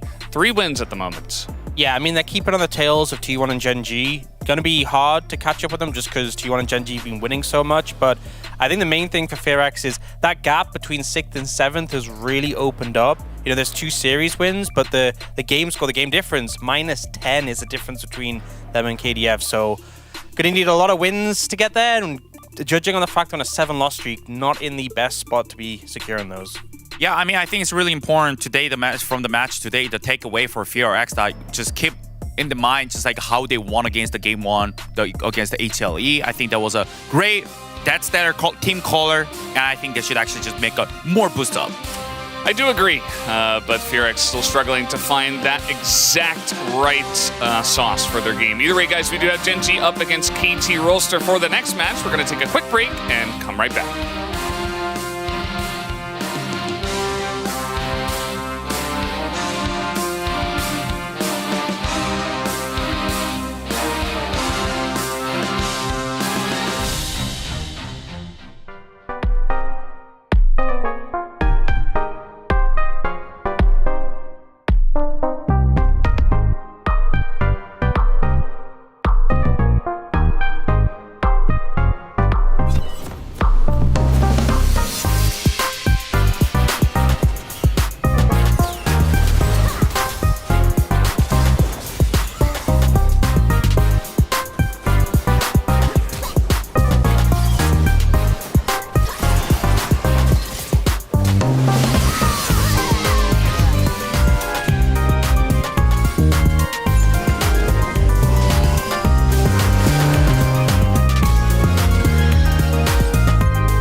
blood. Fear is afraid of the dark side of me. I'm not gonna stop. I'm not gonna break. No. I'm a fighter, survivor, awakened in the light. I'm a fighter, rising higher. I'm burning through the night. I'm the spark that sets the world on fire. And I will rise again and again, 'cause I'm a fighter, survivor, awakened in the light. I'm a fighter, rising higher. I'm burning through the night. I'm a fighter.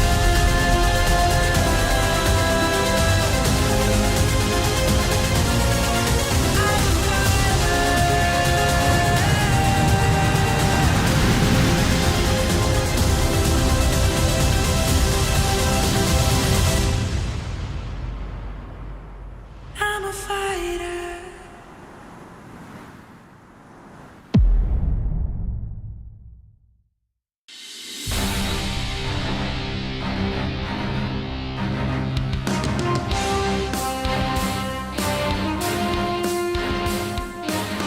Welcome, ladies and gentlemen, to LCK Spring 2024. I'm Atlas. I'm joined by Chronicler as we're bringing you the second series of the evening, probably the one you've all been waiting for. The rematch between Gen G and KT. KT, the only team to take a match victory over Gen G in round one. And do you know what they did as well? They also started that winning streak for Senna at that time as well. What a beautiful moment in LCK history for 2024. Now, one could look at that and say, oh, they only won because of Senna. And now part of that is true. But what I'd like to think of is, are we really sure that KT isn't just going to find something else? Because they, after all, have probably the second best chef in the LCK after Keria in Barrel. They certainly do. Do you know what? I guarantee that KT, all of the players, will find a mouse and a keyboard. The standings dictate that Gen G are in pole position in comparison to KT. Both Gen G and T1 have just clinched playoffs. They managed to do so after FearX lost their most recent match. That is going to mean that they are guaranteed, no matter what, to make it there. Of course, their position in that playoff standing is going to be yet to be decided. Shocking. I know. Gen G, T1 in playoffs? The teams that are 10-1 are going to playoffs? The teams that have been our finals for the last 2 years? To playoffs? Yeah. Playoffs? To finals again? Yeah, well, you guys know, it's T1 Gen G. It always is. As we take a look here, KT have been able to get the better hand in 2-0s, I might add. Yeah. Off of Gen G, both in summer round 2, which then it made a lot of sense because KT was the best team in the league. But last time, it was baffling. No one had matched Gen G besides T1, and that series was all the way at the beginning of the split, so no surprises there. As, oh, I love that. But when it comes to game score, BDD not looking so hard. But he did have that Nongshim year, so we'll forgive him for that one. Yeah, we're going to have to. Chovy as well. 22 assists away from 3,000. Of course, Faker, BDD, and himself with the most in the league at the moment. Showmaker pretty hot on his heels as both of them did promote into the LCK at pretty similar times. I believe Griffin got in a season earlier than D+. But I digress. Yes, they did, because of course it was Griffin and Sandbox that promoted that time around. So Keen, Canyon, Chovy, Pays, and Lahens will be your Gen G roster as per usual. Kind of fun, because we got Life Esports earlier on today, so we got the full treatment of all of the Gen G players from 2023. It's kind of cool. And this is going to be your KT roster: Beryl, Deft, BDD, Pyoshik, and Perfect. I think eyes are going to be on Perfect once again, as he did ace the Keen test the first time of asking, but can he do it twice? Theoretically, he knows the answers to all of the questions. but can he get them in the right boxes once again? Key player matchup going to be Chovy versus BDD. Chovy's stats are ludicrous. They're really dumb. It's crazy. One would think with how much he is in side lane, he would have more average isolated deaths. But he doesn't, because that's just Chovy. Yeah. The only one who matches his laning stats is Faker, which in of itself, that's like a whole nother story. The fact that Faker is as laning dominant as he hasn't been in I don't even know how many years. But Chovy, he is still Chovy. He's Chovying all the time, getting big leads, but it hasn't really been about the early laning phase, and I think that's to his testament of how much he's developed as a player. We always talk about how he used to be that guy that was just in side lane and wouldn't really help his team whenever necessary, and I think what has happened instead is where he is able to both make an impact on the map, but still find the timings to make sure that he catches every single wave. And every single wave is for him, or Pays, or Keen. Really, I don't know how Gen G always end up with 20 CS leads on everyone all the time. And it is something that is tough to deal with. But you know, Gen G is a machine. But you know what beats a machine? Magic. Magic, Atlas! That's KT! A man with two names, both Mark and Pioshik, that we were just zooming in on there. Pays and Lehens, they've been... It's been a bit of a fun time there towards the bottom side of the map. I feel like Lehens is trying to mold Pays into a different player that he was when he was alongside Delight for last year. Don't necessarily know why, because things were looking pretty good when it was the two of them. But Lehens has been teaching Pays how to be independent, how to work by himself so that he can leave lane and do whatever the heck he wants. Coach Kim versus Hirai, and it's going to be blue side for Gen G this time around.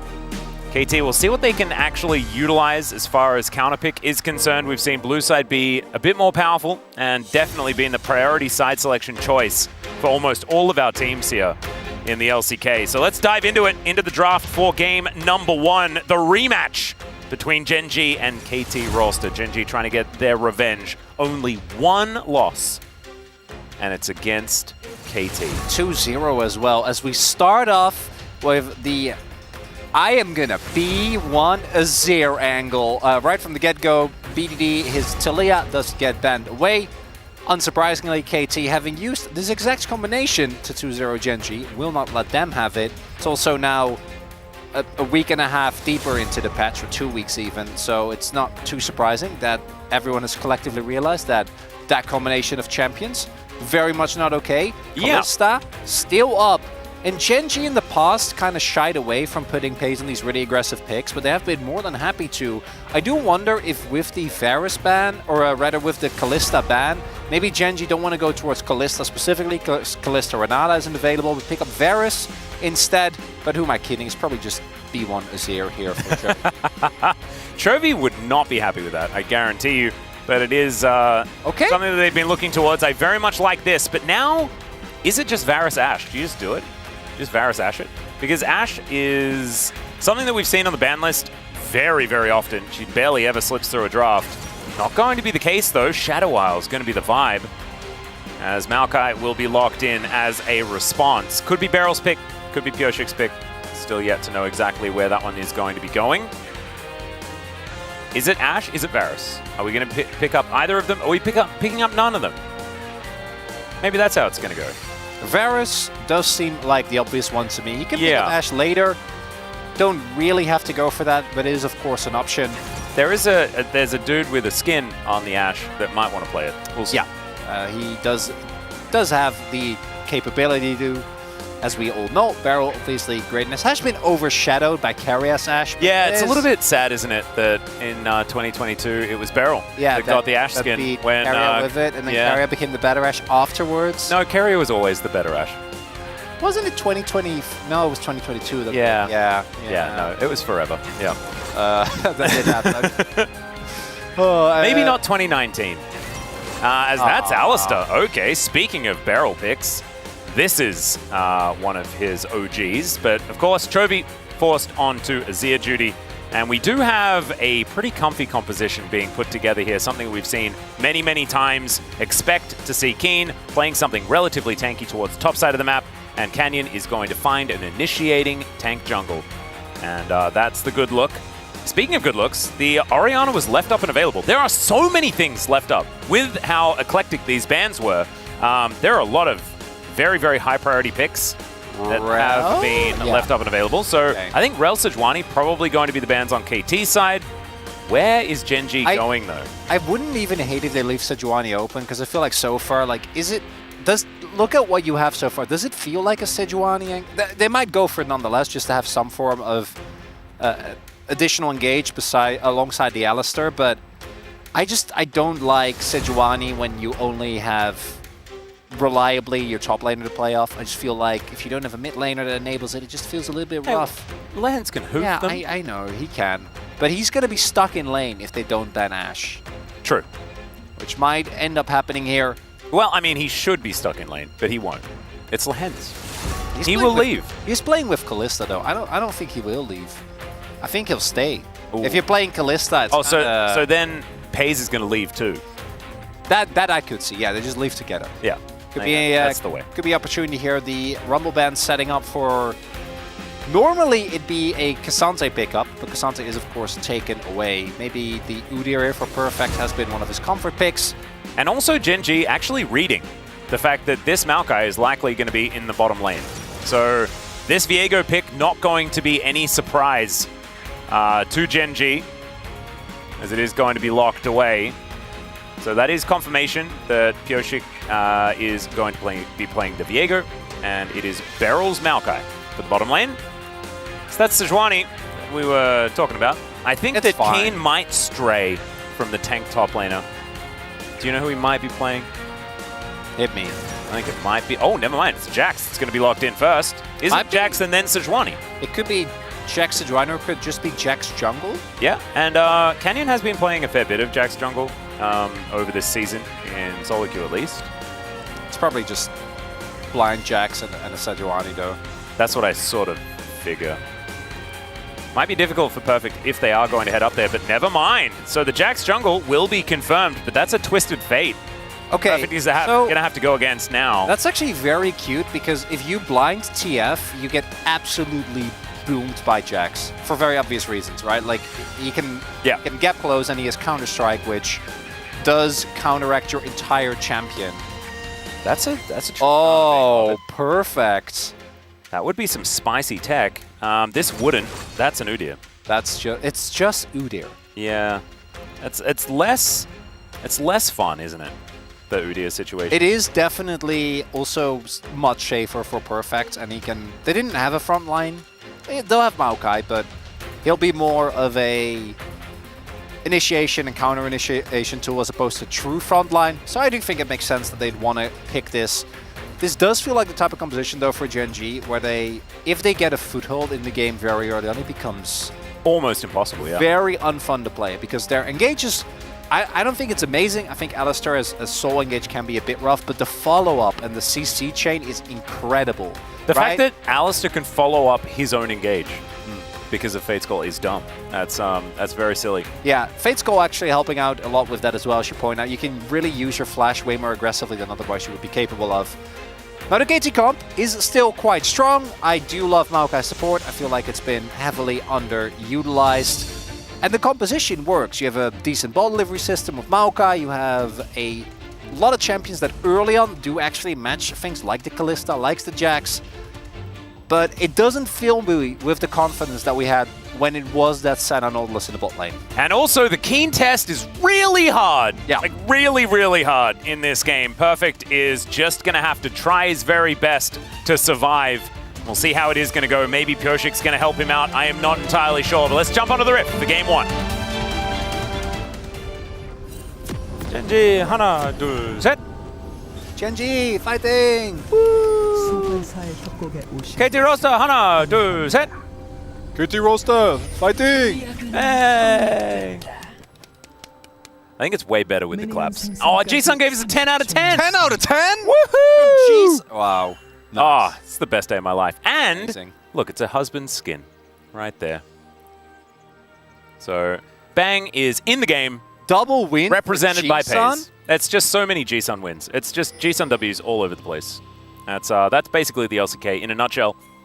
But let's dive into it. See how this one's going to go. Once again, it is a Varus outranging his opponent. Is it going to matter? It didn't in the last one because there was an Akali that sort of Didn't Varus went a bit silly. No, Viper won the last one, yeah. The last one. And then got his POG. I can't remember what the votes were. I was really hoping for a cheeky Doran, but I don't know whether there were any.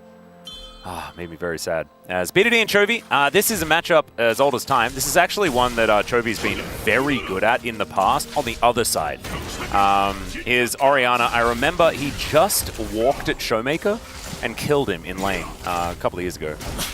And that was when Showmaker was sort of at the peak of his form. Very, very scary. But both of these players have been absolutely phenomenal on both of these picks. Chovy, I think, is 6-1 on Azir this season. 4 of his POGs, and he's got a lot. We're on this champion.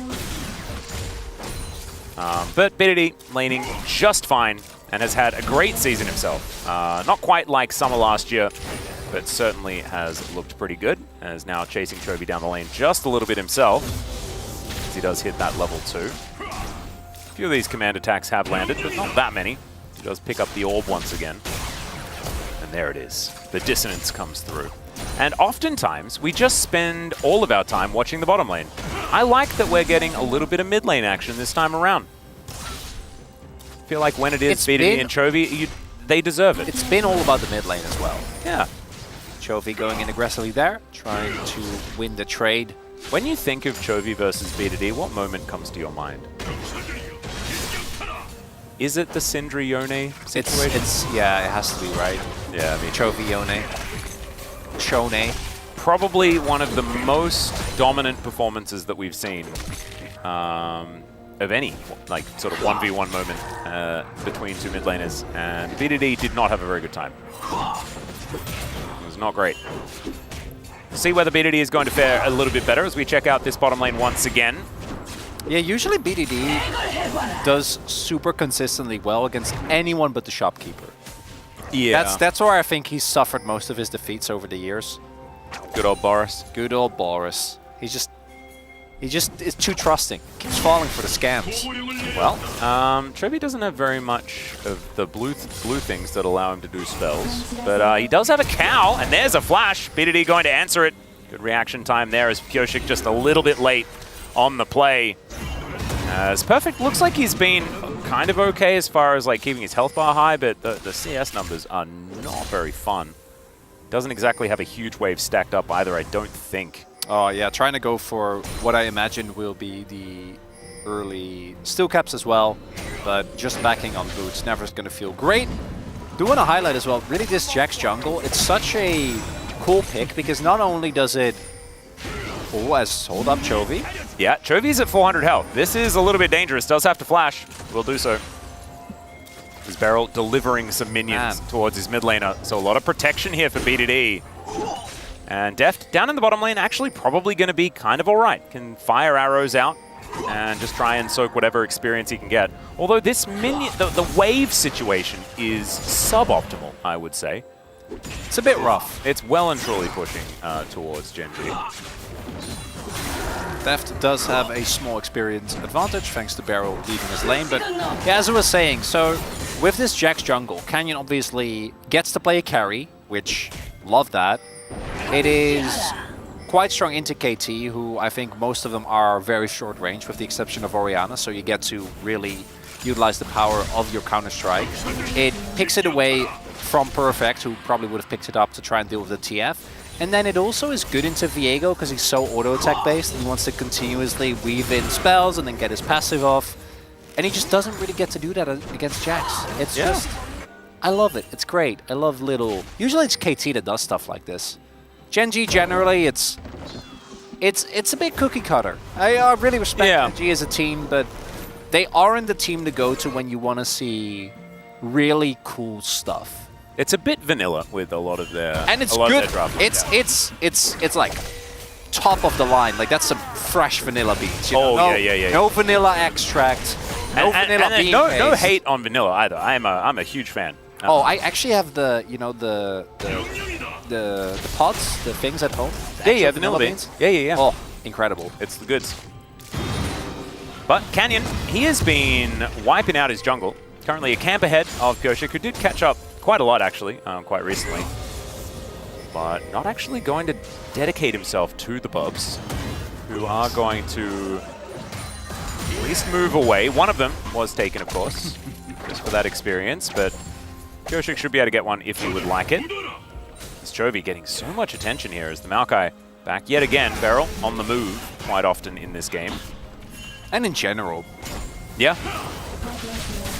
Just looking for plays. Isn't going to rotate up towards the top side of the map, though, as no contest seems to be coming through. Some really annoying resets happening here, as Pyoshik does manage to single out one of the Bubs. We'll take that one down. So now, above a piece, and a Rift Scuttler should go over to the Viego as well. So Pyoshik feeling all right about how the game is going, despite the Jax being a couple of camps ahead. Does also have himself a dagger and a phage as well. Perfect cancelling is back there. Imagine he wants to try and keep the pressure on Keen, because the TF obviously doesn't have his teleport. It went for Ghost and Flash, as you do in TF on top lane. Does mean that Perfect will be able to get an additional crash in here, so some extra spending gold for him. Yep. And unless Keen uses his ultimate or his Ghost, will be missing out on some of these creeps. Just a few of them. And also, Perfect is guaranteed to get a crash as well, which is fantastic for him. So, missing ping as Perfect does go back home. And he does have those steel caps that you were talking about. A couple of cloth armors there as well. Spare t-shirt, always something you should take towards the top side of the map. And he definitely has one in his knapsack. Very, very good stuff. Canyon on his Krugs and has been pretty quiet. Probably just looking to farm this one up. I think this might be one of those games where Canyon just has way too much farm. But isn't going to be focusing too much on early ganks. Just looks to be neutral objectives as this Hextech Dragon will be the first option here, as the Sentinel going to be removed. Just a drive-by, so not going to be starting off any dragons or anything like that right now, especially with Chovy back in base. Imagine they want to at the very least hit 6 on Lahens as well. Pace does have his ultimate already available, and Beryl is pretty substantially behind. They do have great early game power here, but as long as they don't have prio in mid, I imagine they don't want to risk going too far forward. Do see Chovy now having his way with the mid lane wave, and now the 4v4 is going to come through. Lahens and Beryl, neither of them are level 6 just yet, but the power spike of having that Fate Scroll available is quite substantial. Perfect almost has TP though. Wonder if they want to use that at any point, although Keen can of course match, and teleport not unleashed just yet, so might mean that it's just Canyon picking this up as the bot lane wave is shoved in, and Chovy has prio in mid as well. Yeah, so the Wolf Camp is where Pyoshik is. Now going to be moving down. Looking to see what he can actually do here. Control Ward goes down. Pyoshik slinks into the mist. This could be a 50-50, although Pays is Callista. And so that does generally shy away from that. Lahens and Beryl, some support of combat towards the bottom side as the arrow is going to steal it away. There's the counter-strike, and Pyoshik just heartbreakers out of that one. Headbutt back, and that is going to be first blood going over to Pays. Dragon for tree is the trade. Long term might end up working out for KT. Short term, not going to be feeling too good about that one. Beryl ends up going down. Yes, you get the Hextech Drake, which is nice, but giving over a kill early on to the Callista, definitely a problem. This composition really does stand or fall, at least in its early game, by the level of pressure that Callista is able to output. There are a lot of safeguards in case your Callista plan doesn't work out. TF obviously scales really well. Jax is self-explanatory. Same for Chovy on the Azir, but you don't have a front line, so ideally you just put your eggs in the Callista basket, which right now, up a wave with the additional back. I imagine Pace is going to put even more pressure on the laner, especially because Deft was able to back and only picked up a tier. I think he finished his Rectrix as well. Which actually, I did some research last time when we saw this item. So Rectrix is both the head of a university, a female one, but also the tail feathers of a bird, which is obviously what it means in this context. Huh. Yeah. Well, there you go. Yeah. I thought that was cool. I like it.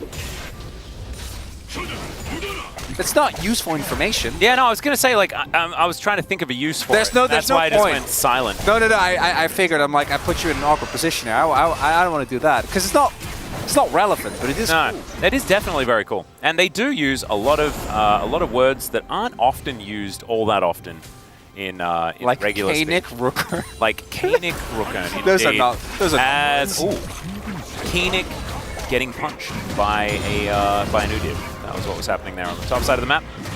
Gold leads all over the place here for Gen G, and more bubs going over to Canyon.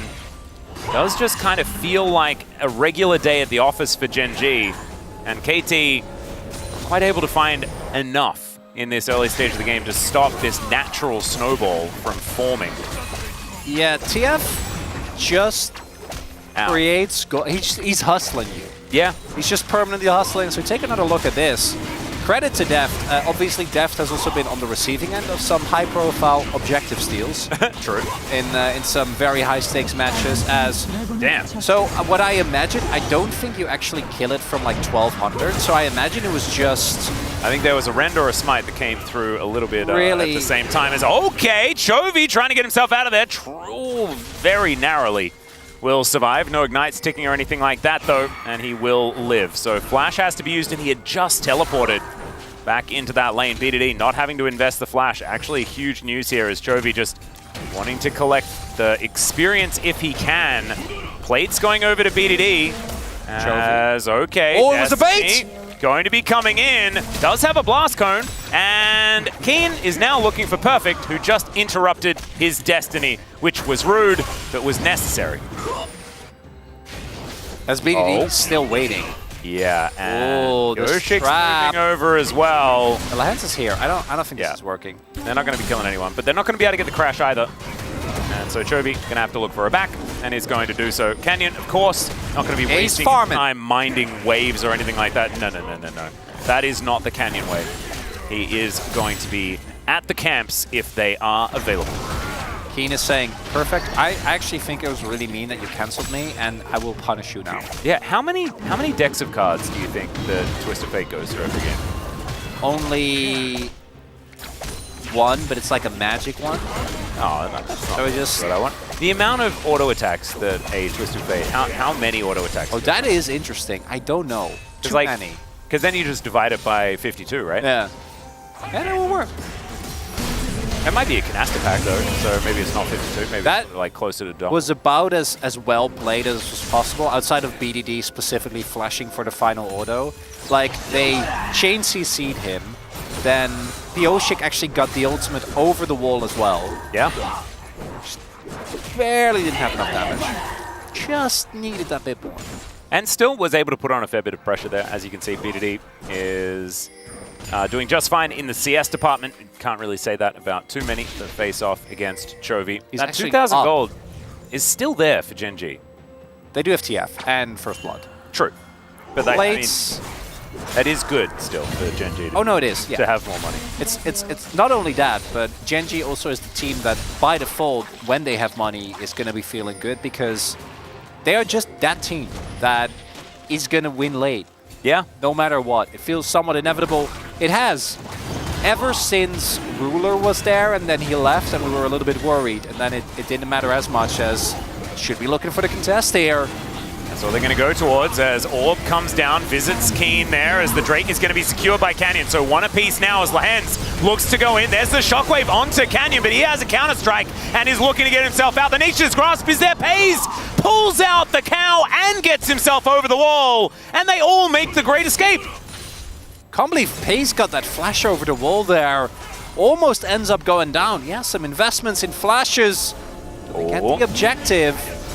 I don't think they can do too much with Canyon here as well. They don't know that though.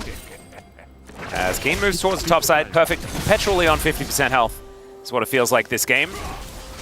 And is going to once again probably take a beating. Yeah, this is why having both Kalista and TF is such a nightmare, because Yoshik basically has to give attention to other lanes, because obviously try to make play work in mid.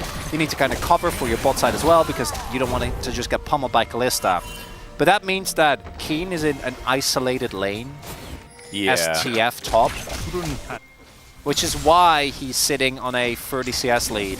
And this is I don't think this is, like at the beginning of the split, Perfect had a lot of games where he genuinely just messed up and died a lot. And this to me doesn't really feel like this is on Perfect. No. This is the team saying, okay, we want you to have value in the mid to late on Udyr. Now Canyon is just going to come over and destroy the turret. Yeah. And that's one way to gank. And of course, that's what Canyon really wants. He's herbivorous this game. He just wants to kill structures and camps. I've seen the man be herbivorous on Pantheon, Atlas. Yeah. Well, this was back in the Dawn days where they would play for mid-prio so that he could farm the enemy camps as Pantheon. And it worked a lot of the time. That's the most infuriating part, Chronicler. Is it great? Not entirely sure. Did it work? Yes. That's all we can really say. Rift Herald is going to go over to KT. Gen.G not looking to contest that one. Oh, Keen and Chovy actually heading towards the same lane. Might be looking for a play with Keen's ultimate there. Oh, Deft, he doesn't have cleanse. He's a healer. Oh, dear. But he knows. He's a million miles away, and Keen is going to respect it. It is going to be another Cloud Soul. It's my birthday today, I think. Cloud Getting Soul closer. With Udyr and Kalista in the game. Oh, yeah. Love to see it.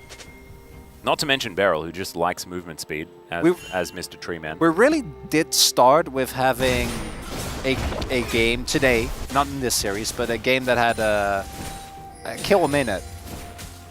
And then... To a kill. To a kill. Just, that's it. Yeah. Full stop. There is a kill, though, and we can be thankful for that. I guess. I'd like to be thankful for more. Oh, well, no. That's not how that one's going. Man, I feel like we should, because, you know, we're doing this pre-recorded broadcast type stuff, maybe we should start, like, trying to confuse people about when each day is being recorded. And so, like, make up things about what's happening, like, on, you know, say Sunday's games, and say them now as if that was done before this. Maybe we should have planned that before. So I like on air, the idea, but I think there's a couple of problems. One is we probably shouldn't tell people because I feel like it is relying on us. That's true. That's true. Misdirection and subterfuge to.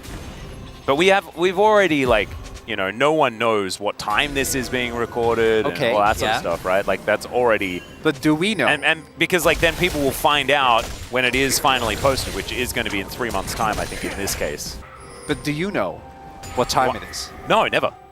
No, but we just make that up, I guess. I don't know. I've told you before what happens to the human brain when it doesn't get enough stimulus, right? It starts to eat itself, Atlas. Isn't it weird, though, that, like, because now I'm pretty sure it's like mid-January or something like that. I don't know why they got us to commentate these games from round 2. Isn't it odd? I'm very rapidly losing. I will not be dragged down into the pit of what ifs, and are we even tied to a specific time frame on this? No. And it could be the middle of the night. It could be the early morning. It could be none of those. And what even is time? Okay. Okay, pull back!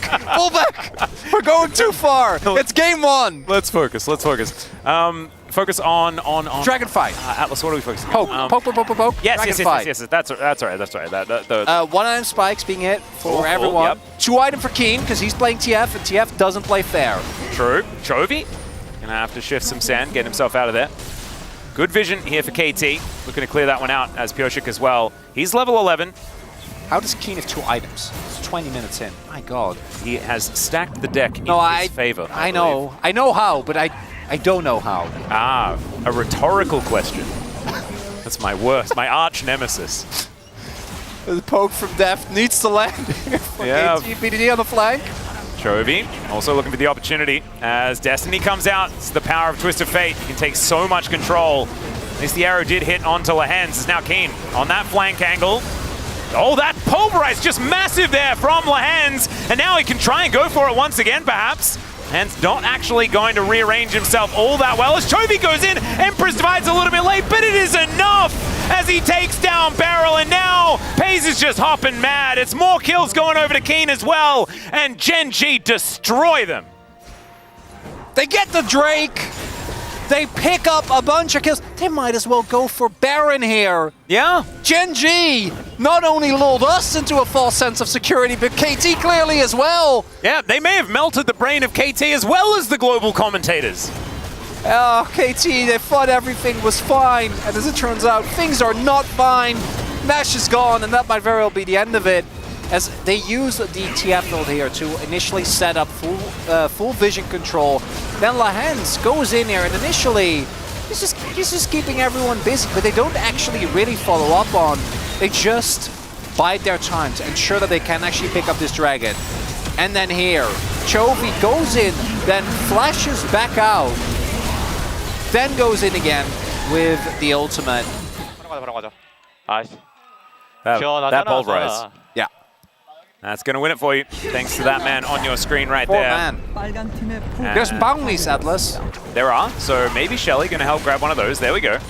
So bounties are up, and now at least one of them is going to be claimed. 7,000 gold at 21.5 minutes. The Baron now in the hands of Gen G, so that lead is only going to extend. Oh, jeepers. Well, split pushing Pyoshik is trying to get something done. Split pushing Chovy probably going to get a little bit more done. As Gen G look to rotate over. Perfect, sort of throwing a cloud at the Azir, doing what he can, but...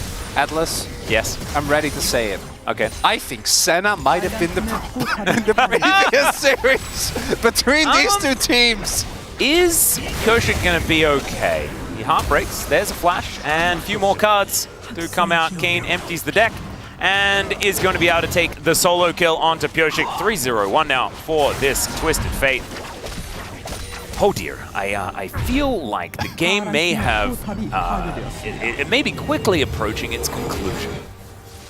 It's a 9k gold lead. Yeah. This game was even. Yeah.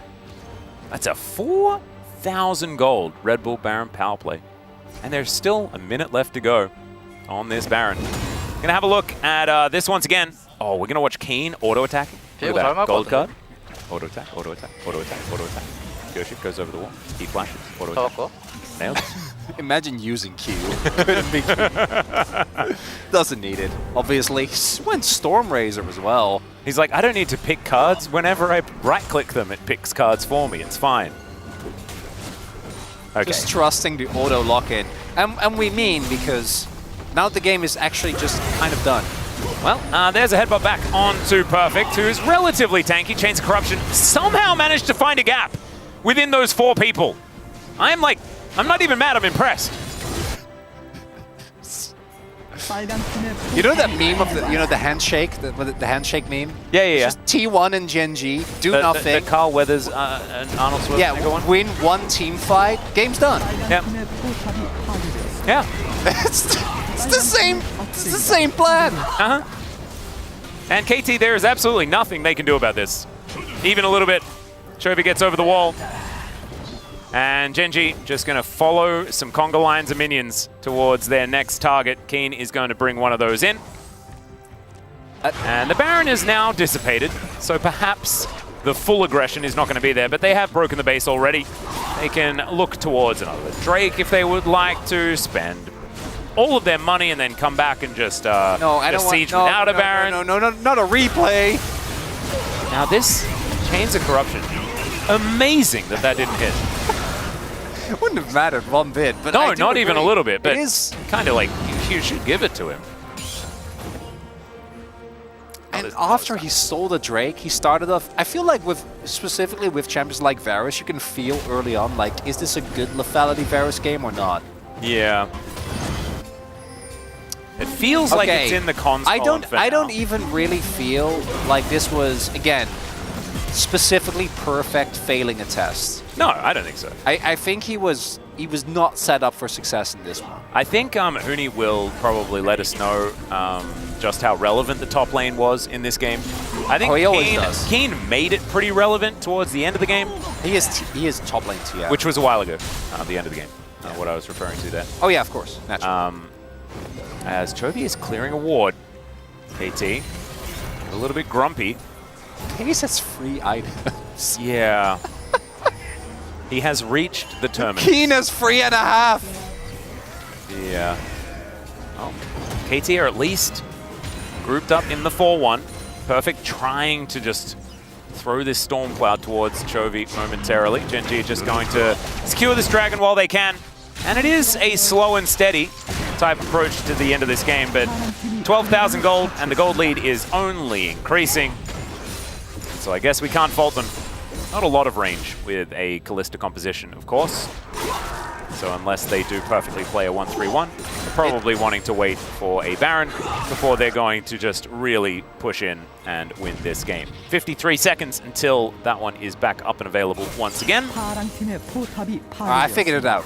What's that? Hear me out. Okay. So, coming into this game, we're like saying, oh, you know what you need to beat the machine is magic. Yeah. But then Genji picked the magician. Oh, I like that. Is he a magician or a gambler? He's both. Huh. He has a deck of cards. I'm sure he moonlights as a magician. You can't tell me Twisted Fate hasn't done a magic show or two.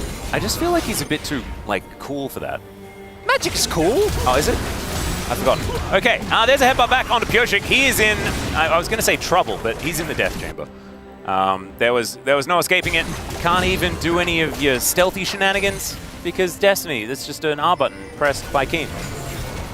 And then all of the fun is gone. And so Genji basically surgically removed the KT jungler and will now just go over and do Baron. Oh dear. Coming into today, yeah, I did think that our first series was going to be the more faster one. Naturally. And I feel I may have been misinformed. I think we both were. Of all people, you should have known. It is KT. Yeah. Yeah, that's a good point, actually. I've got no rebuttal. No rebuttal at all. So, KT, Rebel Baron power play once again. At the same time, at some point, maybe even next game, the roller coaster has got to start trending upwards because it was all the way up there. Yeah. When we had it doesn't go subterranean. When they beat Genji. Yeah. And then it started going downhill when they lost to Hanwha. Then it started going further downhill when they got 2-0 by T1. Yeah. And if they end up losing here now as well, then we're back where we began. We're starting to reach ground level. It is very true. The heights that they reached in 2023, do they carry over? Probably not, right? Because the roster has changed quite substantially. Yeah. It's only BDD sticking around. That's all right. KT doing their very best to try and defend what is left of their base. Inhibitor going to be up again in 23 seconds, and he's probably going to be down again immediately afterwards because there's the Twisted Fate up there. And I feel like KT had just kind of spread a little bit too thin. And there is a Hex Flash headbutt pole onto Beryl. Not necessarily the greatest target, but he is going to have to get himself out of there. Utilizes the Twisted Advance back to the Nexus turrets. That will just leave the Inhibitor exposed in the mid lane. This is about as by the book as you can get. As okay, here's the engage from KT. They're going to go for it. Lahen's Unbreakable Will does come on down. And KT, that's about it. That engage didn't quite work out, and now Perfect, he's going to be taken down. Beryl gets a shield, but it's not going to be enough. Oh, the Fate's Call is massive. The follow-up with the Pulverize from Lahen's is glorious. An instant triple kill there from Pays. They'll now celebrate by taking down these Nexus turrets, and the Nexus will follow. Genji, probably one of the most one-sided games that we've seen in a while. No deaths! No deaths, Atlas! And you saw what Lahen's was doing. That was absolute slaughtering, a shellacking. Yeah, I don't know who's going to pick up POG between Lahen's or Keen. Both, I think, you can make very fair arguments for. Keen for the 1v1, the map pressure he applied. I think Lahen's. I would probably yell at someone if they didn't vote for Lahen's after just the execution on so many of the fights. Oh, look at the cameraman though, Atlas. Yeah, but the cameraman, I mean, what is a camera often used for? Yeah. What do you create with a camera? What about the boom boom damage vote? Oh, see, it all kind of lines up. I just love that the more I see of Callista, the more I become convinced that just the same way that we see with Guma, where like it's not about him, it's about what it allows your support to do. Oh, absolutely. It's a great example of it. It's the same as Senna. It's exactly the same as Senna. It really is. So pretty much what we're saying is an AD carry player is just an enabler for their support. That's how it goes. Time for a short break. When we get back, the space will break down that game and we'll have game number 2. See you there.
탑 억제기 하는 중.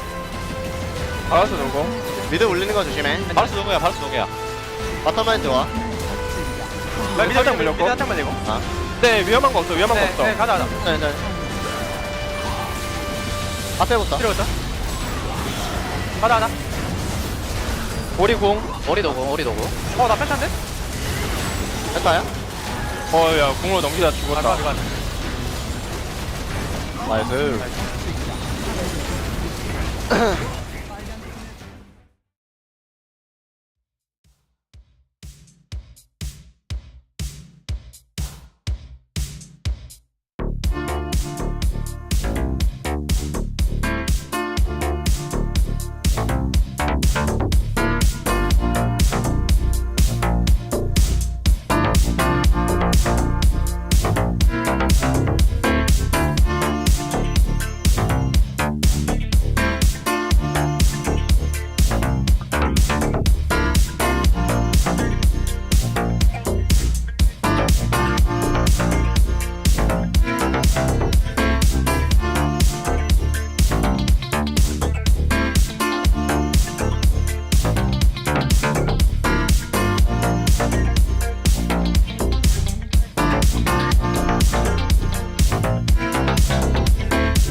Hello and welcome back to the space. We are here after Gen.G versus KT game number 1.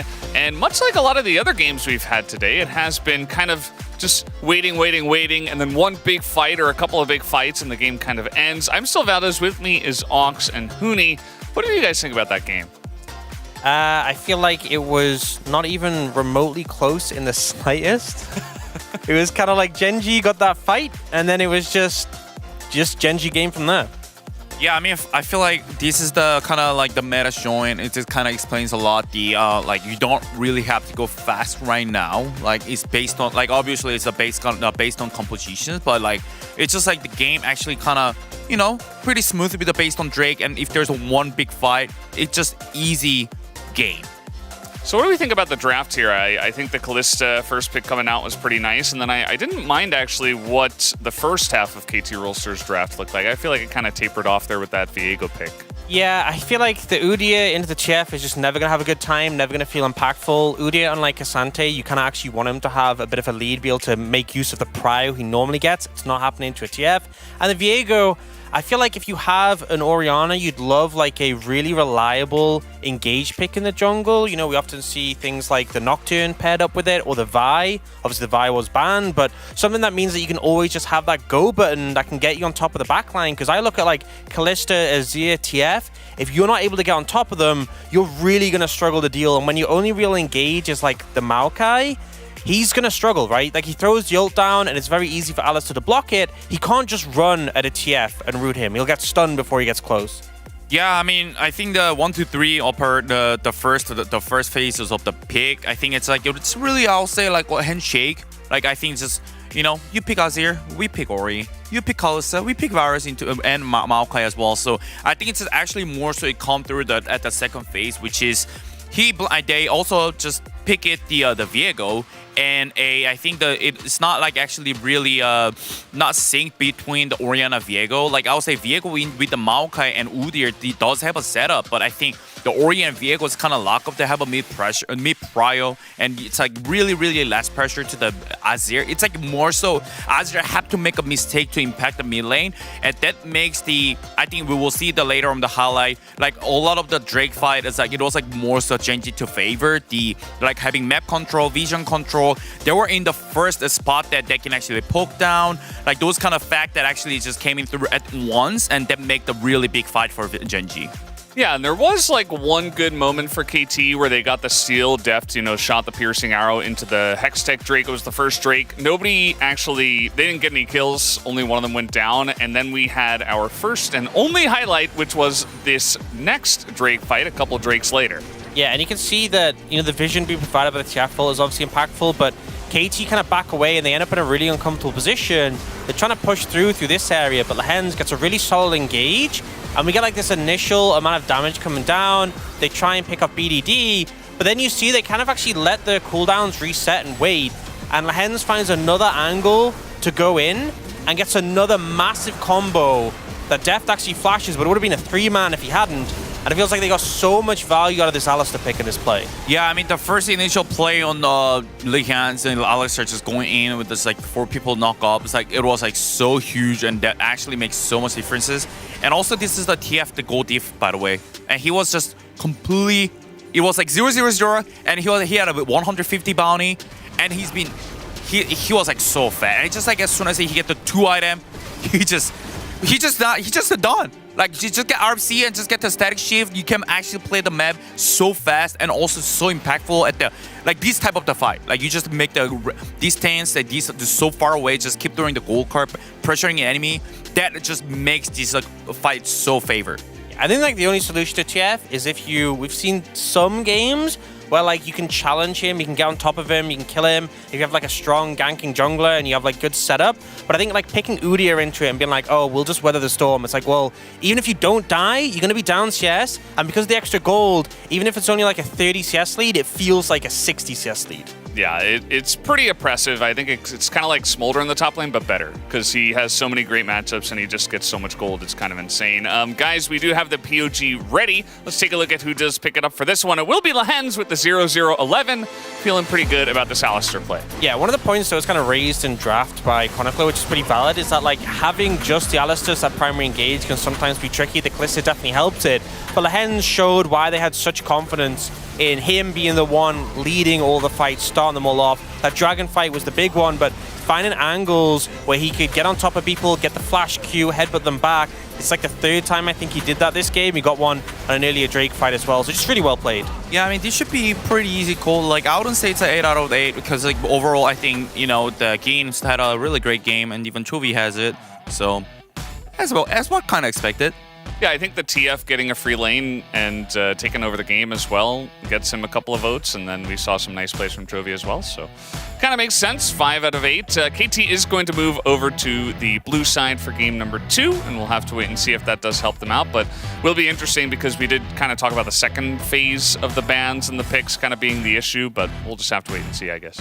Yeah, normally like red side's favored in the second bans and picks because you can get power and a lot of the counter picks, but I think they didn't expect the TF and they didn't have something prepared for it.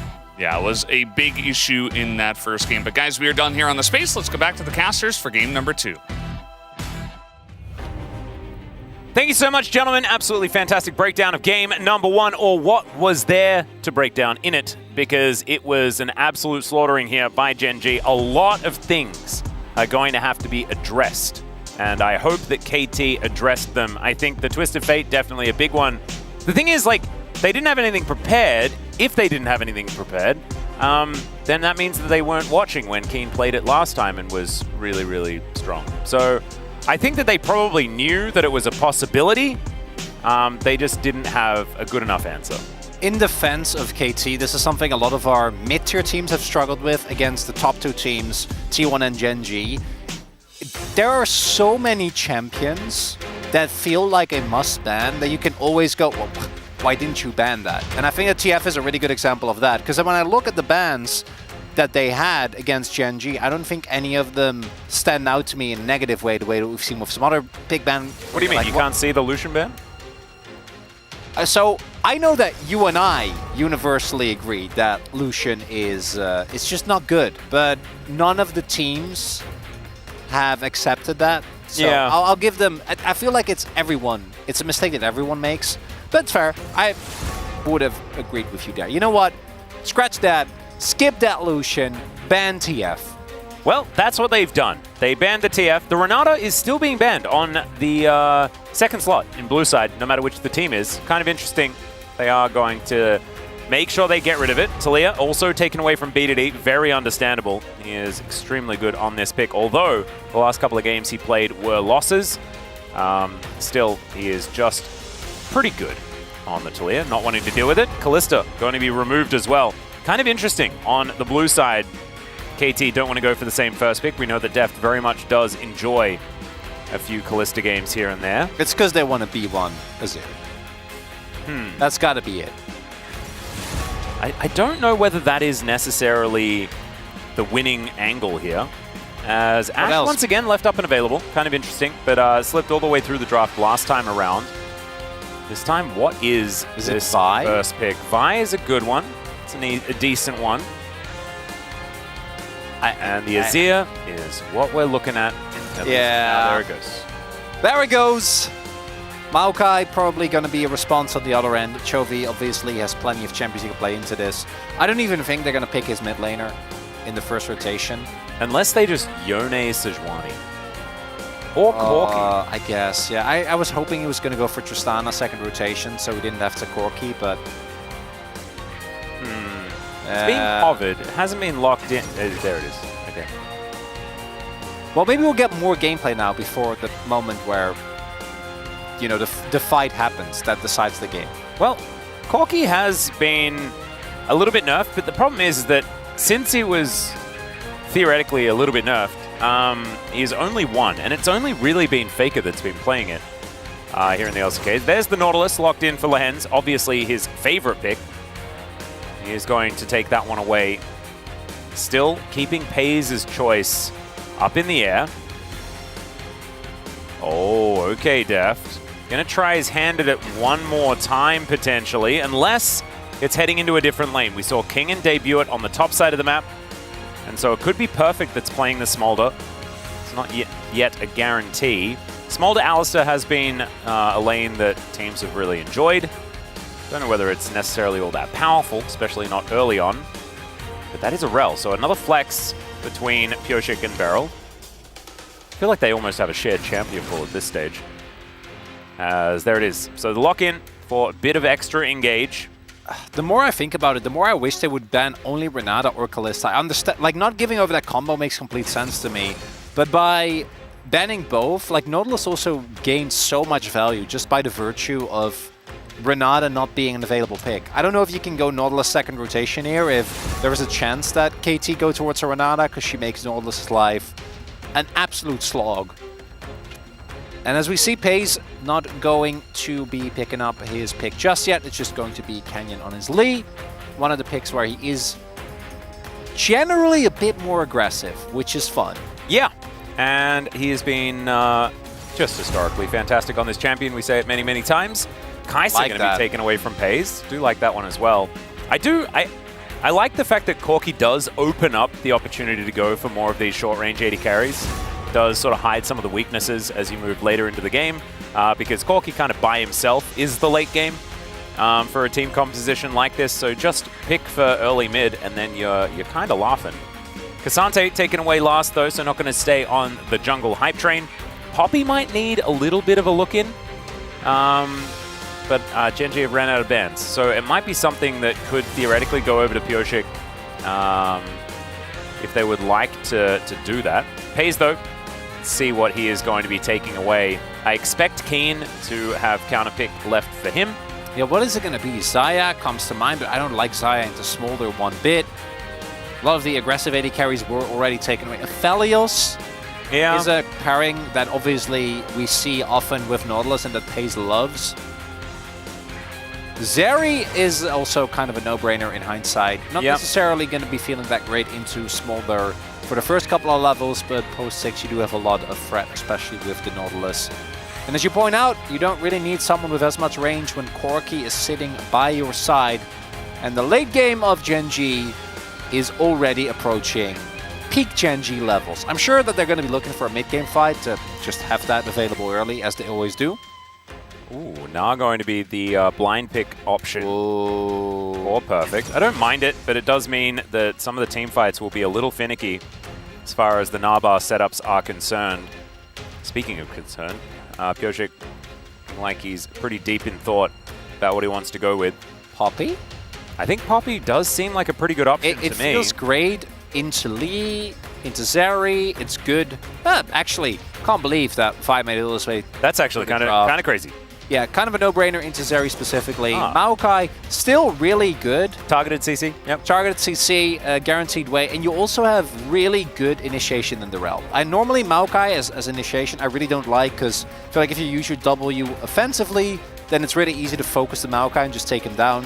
Obviously, always going to get a ton of value. Now, it could, of course, still be just Maokai support for Barrow. We'll have to see what it ends up being. So, Corki and Tristana are going into lanes. It has to be Tristana top. Because this is something that Perfect himself actually also hovered. Yeah, they were considering it. Yeah, I can see how that wouldn't be fun for Gnar, who relies on his enemy top laners not being able to gap close against him, and his ranged autos. Trying to play that into Tristana, who wins all-ins and generally doesn't really care and then outskills you. No frontline though, but Genji, they have lands. It's good enough. And also, the later the game goes, they can just, just shoot you from a long way away.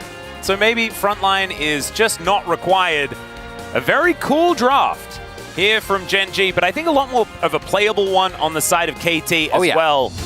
Could be a possibility that we get ourselves a series. It's not on my hands yet, but I'll keep you updated as to whether there are signs of games being on them. Deft gets another shot at the Smolder as well. Last time around was a little bit sad, losing that extraordinarily long game to Viper and Hammer Life Esports. As we zoom in on Keen's Tristana. Another eclectic pick for this top laner. Very interested to see how it goes as we jump into the Rift. Game number 2. Genji, Hana, 2 set. Genji, fighting! Oh, that's KT, never mind. No, let's do KT's one for Genji. KT, Hana, do Genji. Hey, fighting! There we go. It's just a generic one. I should have just mumbled. Yeah, G-Sun did not give us a 10 out of 10 for that one. The 10 out of 10 like got to my head completely, and then I messed it up. I apologize, everyone. I looked down at my sheet as that's a flash and that's a flash. As Lehens and Deft doing the ring around the Rosie, and Deft is now really dead. Huh. So I wonder why he went up. I don't know, cause probably thinking that if he tries to go down, then it gives Lehens a better angle for the hook. I feel like you have to though, and try to just try to live, try to walk it off. Also, at the very least, you wouldn't be walking into multiple people. Yeah. Well, indeed, Pace has a free longsword for the start of his lane, and he'll get into the lane in time for the minion crash as well. So that's a subpar beginning to the game if you are a KT fan. See whether they can turn it around. Or is it what you want because it defies the expectation early on? 저거 볼만함? 잡았다. 내가 해볼게.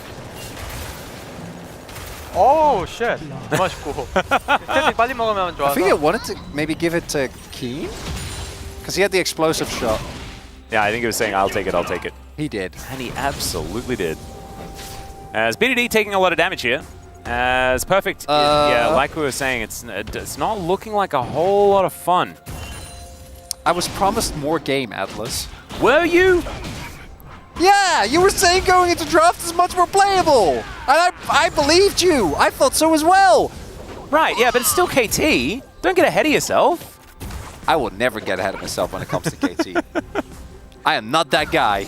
It's not, like, it being more playable is not a guarantee that it's going to be playable. Of course. Well, Keen was the last one to play this in this exact matchup. As Chovy flashes, BDD is going to answer with a flash in this mid lane. And then this feels like more power than I've seen a level 3 Corki have in quite some time.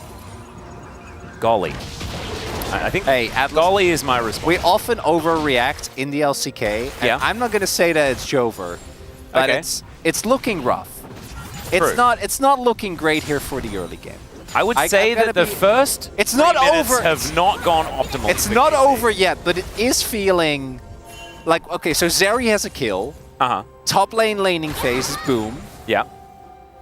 Mid lane is fine. Mid lane, it looked dire. BDD lived. It's fine. It's okay. Yeah, flash for flash as well. Yeah, that's no problem. That's completely fine. Hey, Pyoshik is also a tree in the jungle. That feels good, right? I guess. Yeah. It's not his skin though. It's true, but that's it is Juhan. He was there. He was there. Yeah. I think he played some Maokai as well, so he did. Yeah. It's fine. It's not like he's going to be playing Kindred. As Beryl just goes for a bit of a drive-by crash down. Pulls those minions away as well. Pyoshik going to be scoping out some vision that he might be able to find. As Keen continuing to make things frustrating here for Perfect, who had to teleport back pre-4 minutes.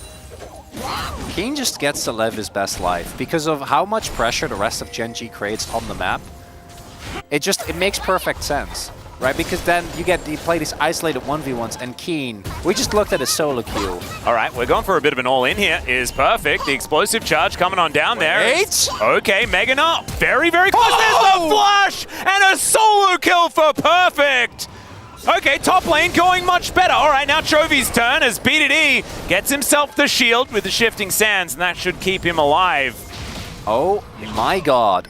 My Caster Curse today, on point. Absolutely ridiculous. And to be honest, like, Caster Curses this week, being a bit nutty. I'm not trying to pretend that I will come close to Wolf. No, his powers are without. His powers of summoning the paws have been extraordinarily strong. That's so big though.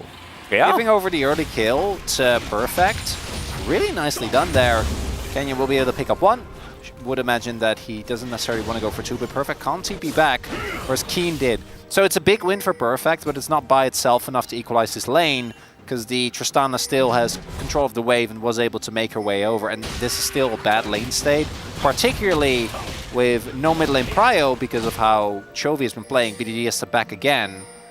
Oh dear. Yeah. Wave state not looking great. Let's have a look at this one more time. It's just Keen getting a little bit greedy, I guess. Yeah, bone plating gets procced, and obviously Keen feels really, really safe due to the fact that he has a full explosive shot. But Perfect plays it. Perfect is okay. Okay, yeah, Keen in trouble yet again. Remember that flash is down, and he realizes that he is dead. He's trying to clear out the minion wave, and he's not even going to get this cannon. Okay, a couple on the board here for KT, as now Canyon looks to have found BDD. Doesn't have the kick, just used the safeguard to get in range. The turret is going to be there, so no flash required, and of course didn't have it. And his wave state is still doomed. It's still looking really bad. But Chovy does throw a phosphorus, so maybe he's over it. I'm happy to report it's not over. It is not. It's still not great, because even with this, Perfect lane state now, I think, is a lot more salvageable. Picks up the early steel caps. And Keen, getting punished on these range matchups really, really hurts you, because the moment that you can die in a single all-in, playing into something like an R, you really have to be much more careful with flash timings and possible ganks. So really hats off to Pioshik for bailing out his top laner this time around. There is still the fact that Chovy's doing a really good job, that pace is a kill. But let's not forget, the scaling on KT's side is amazing as well. Oh yeah. This isn't a type of game where they need to win the early. So maybe, just maybe, that game 3 that we were promised could still happen. We do love... Well, I don't know who promised it, but... We do love getting full value here at the LCK. Would be a joy. 5 out of 6? No, 5 out of 6 is, as we say in Challenger, pretty cringe. It's not really what you want to see. So Perfect going to continue trying to push this advantage that he gets with 2 kills forward, but he's still down by a decent margin as far as farm. And the Tristana in the sort of pure 1v1 during the lane is going to be having a good time. Okay, there's a flash hook from Lehens, and it's going to miss. I think it was Hex Flash, but I'm not 100% sure. It is now. Definitely is Hex Flashing at the moment. Yep. Pace just by himself, watching Deft pick up his stacks. Don't know what Deft is sitting on currently. Perfect uses prio to secure himself some fruit. See, I was kind of wondering how... Oh, he just jumped in. Yeah, that'll do it. Yep. And then Pioshik gets Twisted Advance. Now the nature is grasping. Canyon gonna have his Q avoided here as well as saplings rain down. Big Bramble Smash as they're looking for Canyon as their first option. Now Keen gets the Buster shot off, but Perfect. He's got Mega Nut just coming around the corner, and BDD, he shows up. He's gonna grab a piece of this pie and selects the kill for himself. 3-1 now. KT, this is infinity more kills than game 1. Not only that, but Keen doesn't have TP. So Perfect is going to be able to pick himself up even more gold here. It is a cannon wave, so Keen not going to miss out on the full wave, I imagine, but still, every time when he tries to go in, it backfires pretty massively. And literally, we just get out of the replay where he gets punished for jumping in, and he dies. Yeah. Because he jumps in. Even with Canyon there, given that Perfect is already very far ahead, is building a lot of armor into double AD with Keen and Canyon, they don't really have an angle to try and collapse on him. And now the gold basically stabilized. And that's why we don't say it's over too early. True. We learn from our mistakes, and like KT did.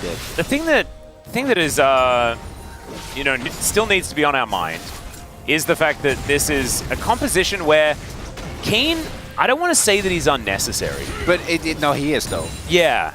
I mean, I did want to say it, but I didn't want to say it because it sounded rude. But yeah, Zeri and Corki should be the main characters in this game. Keen is... he's a side dish that wants to be a main dish, but right now you're not getting to main dish status. It's not happening. No. But he is going to distract for the time being. As Deft moving back down towards this bottom lane. We haven't really had much of a stack check-in just yet. But should be on a decent clip. He's been farming all right, 20 CS behind, but with the first blood situation going over to Gen G, it is understandable that there is a decent advantage there. Lahen's moving up towards his top side as 2 plates do go over to KT. He's looking for a bit of a rotation over. Canyon just clearing away some of these Krugs.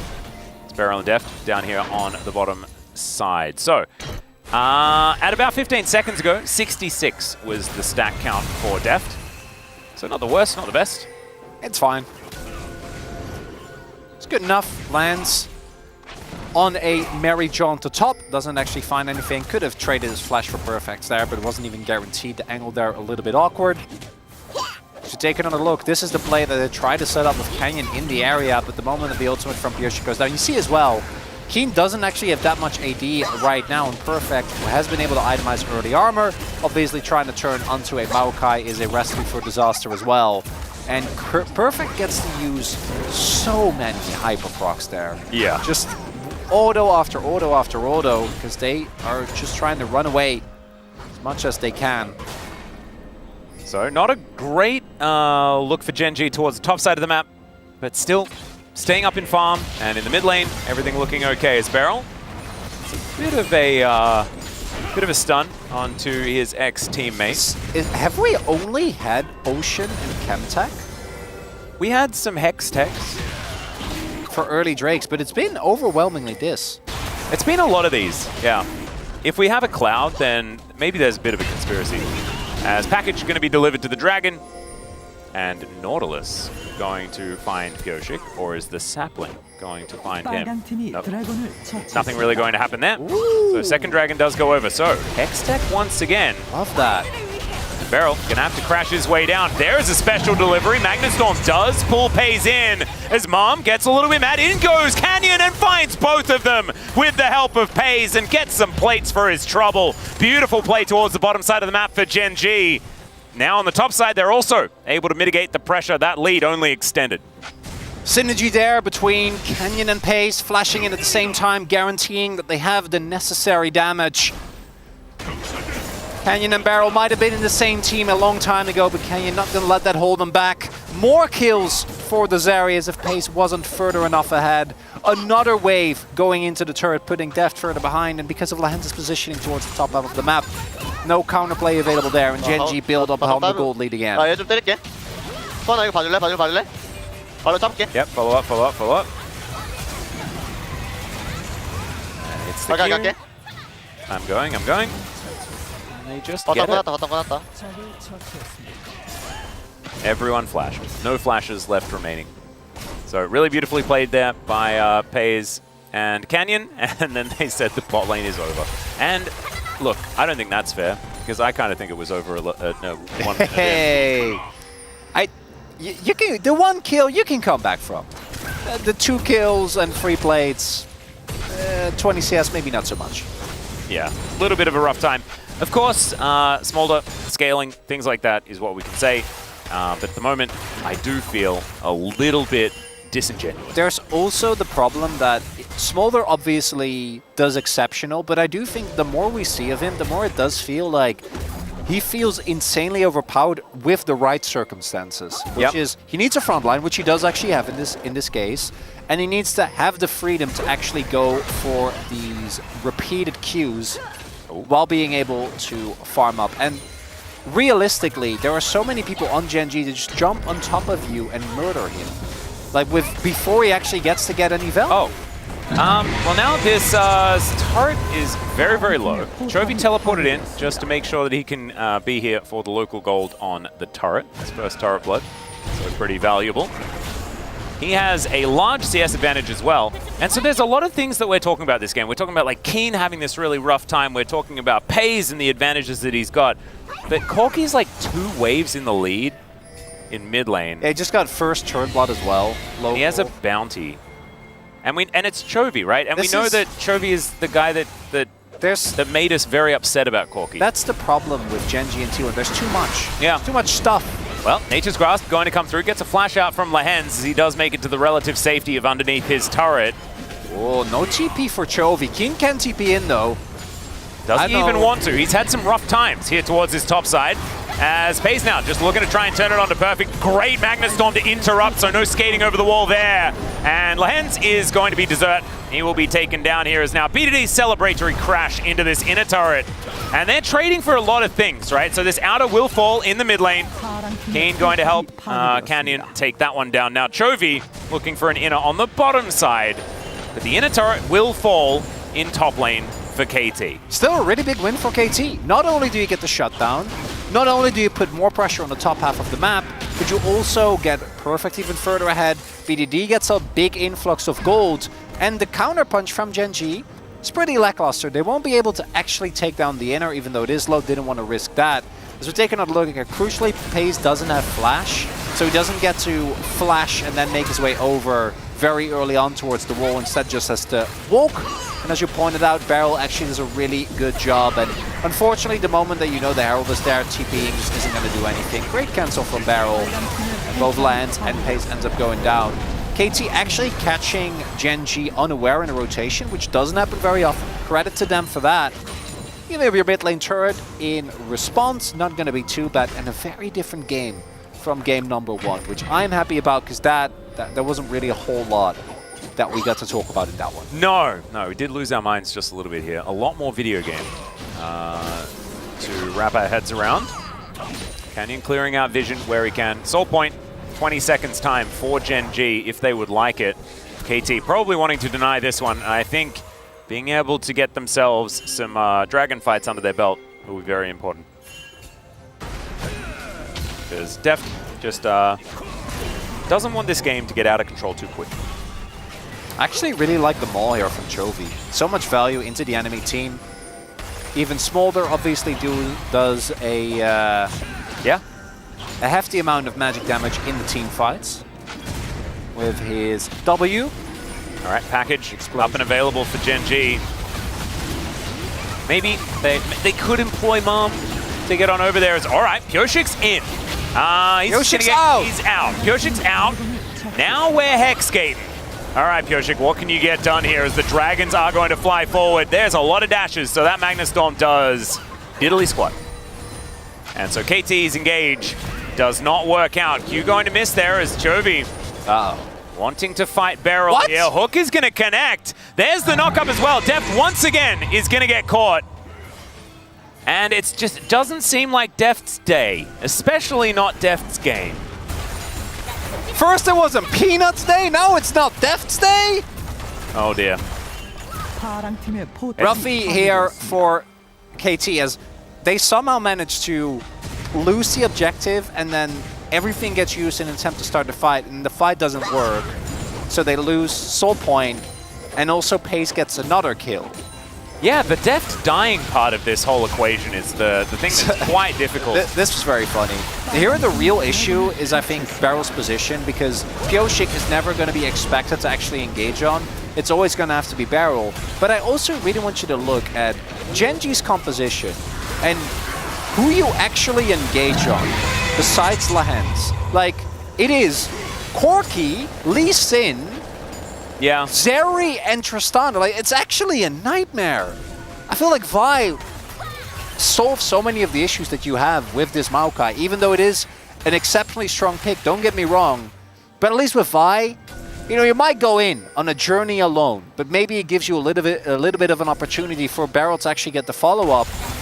You at least get to CC someone, you know? That absolutely happens if you have a Vi. 150 for Deft, by the way. Yeah. Getting closer, but it's one of those games where if it's too late, does it really matter? No, and if you're too far behind, is it actually going to get you enough? It's only a 2,000 gold lead, so not end of the world or anything like that. Sorkshu's now completed for Chovy, but because he finished the Maw, getting, you know, the first array of items is going to take a little bit longer. As the Eclipse Malignance combo no longer going to be the big thing, doing stupid damage. I just shudder thinking of a Corki with First Strike and Hextech Soul. Oh yeah, true. That you might need to give that some thought in 2.5 minutes. I don't wanna. Yeah. Atlas, no. Well, Canyon is also possibly caught out. He's just going to kick. That is going to solve that problem. Chovy might have actually wanted to fight there, but instead there are minions to be farmed. He will be taking those down. Deft here in the mid lane. Going to try and desperately stack as much as he possibly can. Only 163 this point in time. Baron warded, only just spawned. As Canyon still on that bottom side. Information there to KT. That's Keen in the top lane, biding his time. He's just going to have to clear out the wave, and we won't have too much action. So still probably looking for this dragon as the next port of call. Chovy does complete his Mirror Mana. So there that is. And Genji just going to take away whatever they can. An award. Okay, yeah, Beryl. Now looking for the option as Deft pretty far away, so they don't have a lot of damage. And with Chovy and with Canyon moving up, there's not going to be too much threat onto Pays here. And this is a large amount of the problem, is if the enemy AD carry is backing on a ward and you have no feasible way of actually hurting them, that's bad. That feels bad, you know? Because I feel like that was a great catch moment. But there wasn't actually the opportunity to do so. And even if Deft was close by, he only just completed his second item. He really just doesn't have a lot of strength at this point in time. Level 11 to the level 13 of Pays at 21.5 minutes.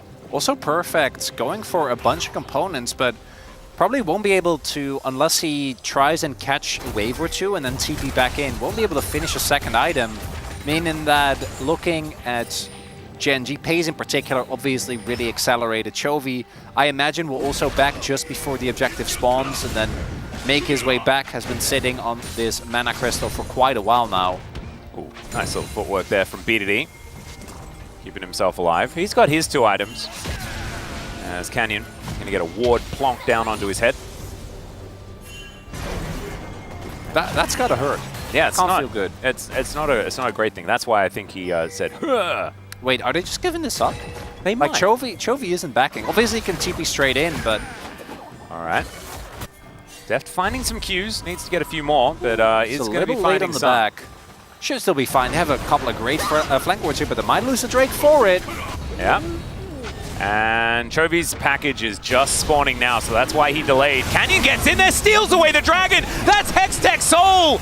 And now Chovy with a package is making his way through. Look at that Hextech Soul. Oh God. Isn't that absurd? It's not really what you wanted as KT. And Canyon gets the kickback onto the Azir. Oh dear, package now delivered. Perfect. Oh, is able to dodge the fast bomb. There is at least that. But the damage, I feel, just has been done. Oh, Canyon. Sometimes he finds the angle. You make it look so simple as well. Yeah. Like, yeah, we walk around. You know, Chovy has perfect timing with his package. Walk around, go in, still the objective, get out alive. And we sacrifice the dragon. No, we don't sacrifice the dragon. No, You I take saw the the dragon. Q! KT, someone peel for Canyon. Like, someone keep Canyon out of the pit. Please. Yeah, and then He just wards up, dodges everyone, and PDD dies. Chovy then trades his flash, which I didn't think he had to. He could have just chilled, but he was like, nope, I got package. Faker does this all the time. I'm going Watch in. me. He traded flashes. It didn't matter for the play. But now they're down Hextech Soul. Chovy's about to finish his Malignance. Pays is an LDR. But Baron wasn't taken. Yeah, Kinu isn't relevant at all. Is still sitting on more item finishes, or equal item finishes, to a lot of the KD members. Yeah. Yeah, global gold is the thing, and there are 3 turrets in comparison to 1. I think that might be part of the problem here, as Keen just getting to work on this bottom lane. It's the CSs. Like, this is what I talk about with Genji. Look at the CS numbers, Atlas. Yeah. Where do they find all of the minions? Like, Pays... So even Canyon is ahead. Yeah, but that's my point. So, like, Pays being up ahead is normal because a lot of teams will give up camps and will give up a lot of waves to their AD carry just to get them accelerated. But how do you have 40, 50, 60 CS leads on multiple people? Well, Koshik is going to try to avoid dying here. Yeah, he's rushing. Yep. All right, perfect on the bottom side of the map. Should be able to push out here is 228. So Deft has done it pre-25 minutes. Woohoo! Yeah. Yep. However, will it mean anything? We'll just have to see. Canyon does find himself a Q. The kickback not really going to quite work out as Beryl had already got that crash down into the air. Nature's Grasp going to come through, but they're not using it as any sort of engage. And the sad alpaca is going to explode by himself.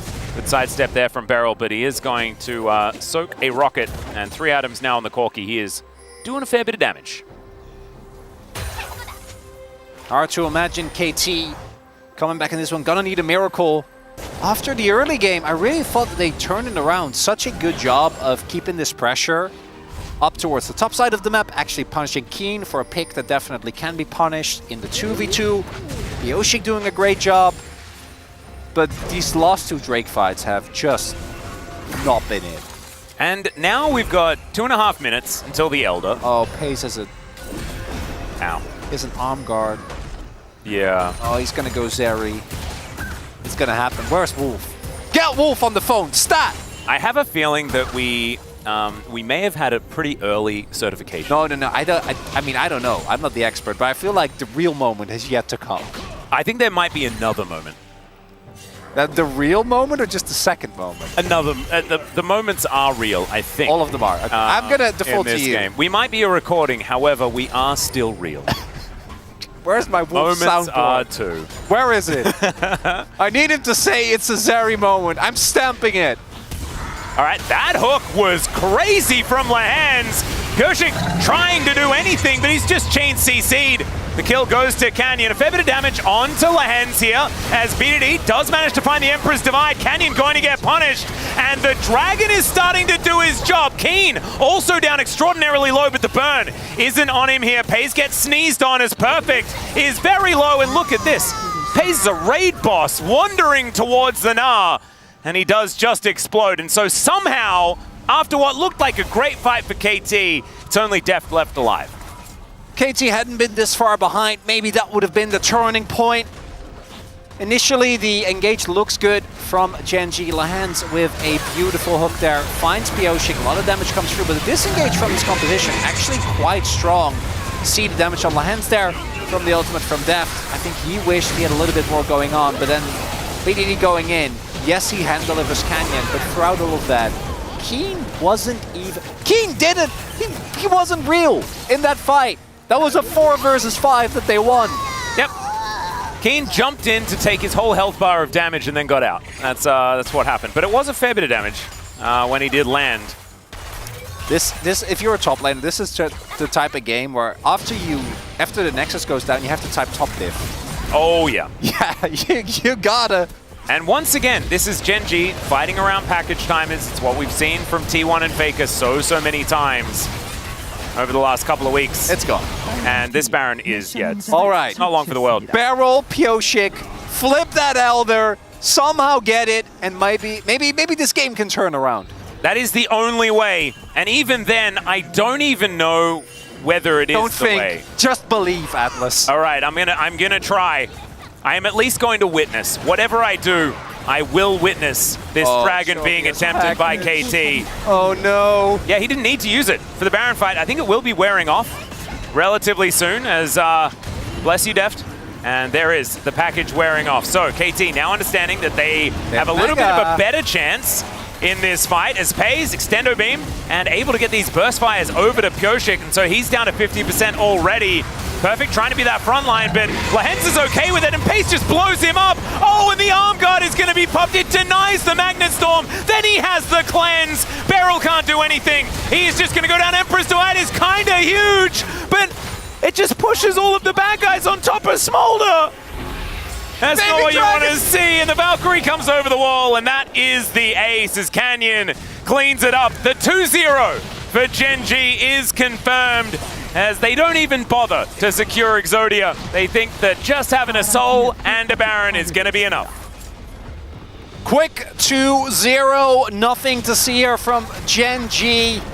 KT might have handed them their only loss, but that's not going to be enough to dissuade them. As we start ramping up, they're like, no. We don't have enough time. We are 29 minutes into the game. The Elder kind of threw me off, but yeah, they definitely have the people to still make this work. But let's be fair, Exodius here. I think our saying goodbye to the game is warranted. Oh, 100%. Yeah, I still stand by that. I think we'll stick around. I'm not going to pack up my things or anything like that at this point in time. But let's have a look at the replay once again. As KT, it is desperation, right? They have to try and go for a play like this. They were able to take down Keen, but as we stated already, he's not the main character, and Pays just had the answers to everything that Beryl was throwing at him. And there as well, Pays, even though BDD is able to take him down, regardless of the flash from Pays, swoop him up. He's just swooping them, as you pointed out, right in the arms of the dragon. And the dragon did not enjoy that one bit. Yeah. He's 6 items. He's 6 items. Deft is 3. I mean, I guess it's 5 to 3. Not including shoes, right? He might still not be topping damage, though. It might still be Chovy. Yeah. He did do, like, I don't know, like 6-7k in that last fight, but it is Corky, so we'll see what ends up happening with the charts. I think Chovy's damage should be relatively high. But I also think Pays being 9, 1, and 5 with all of these items. The fact that he has a Zhonya's as well, so it's not like he breaks that one arm guard that he gets to purchase. He now just has a Zhonya's, so he gets to do that every time. Not afraid of Magnet Storms or anything like that. Minions now bearing down on the base of KT. And the Baron buff, that's worn off. They still have the Elder for another minute. Qs are connecting. Deft might exist. He also has an execute. The Gen G have the better one at this point in time. Look at the levels as well. Oh, it's nutty. He's just 3 levels up.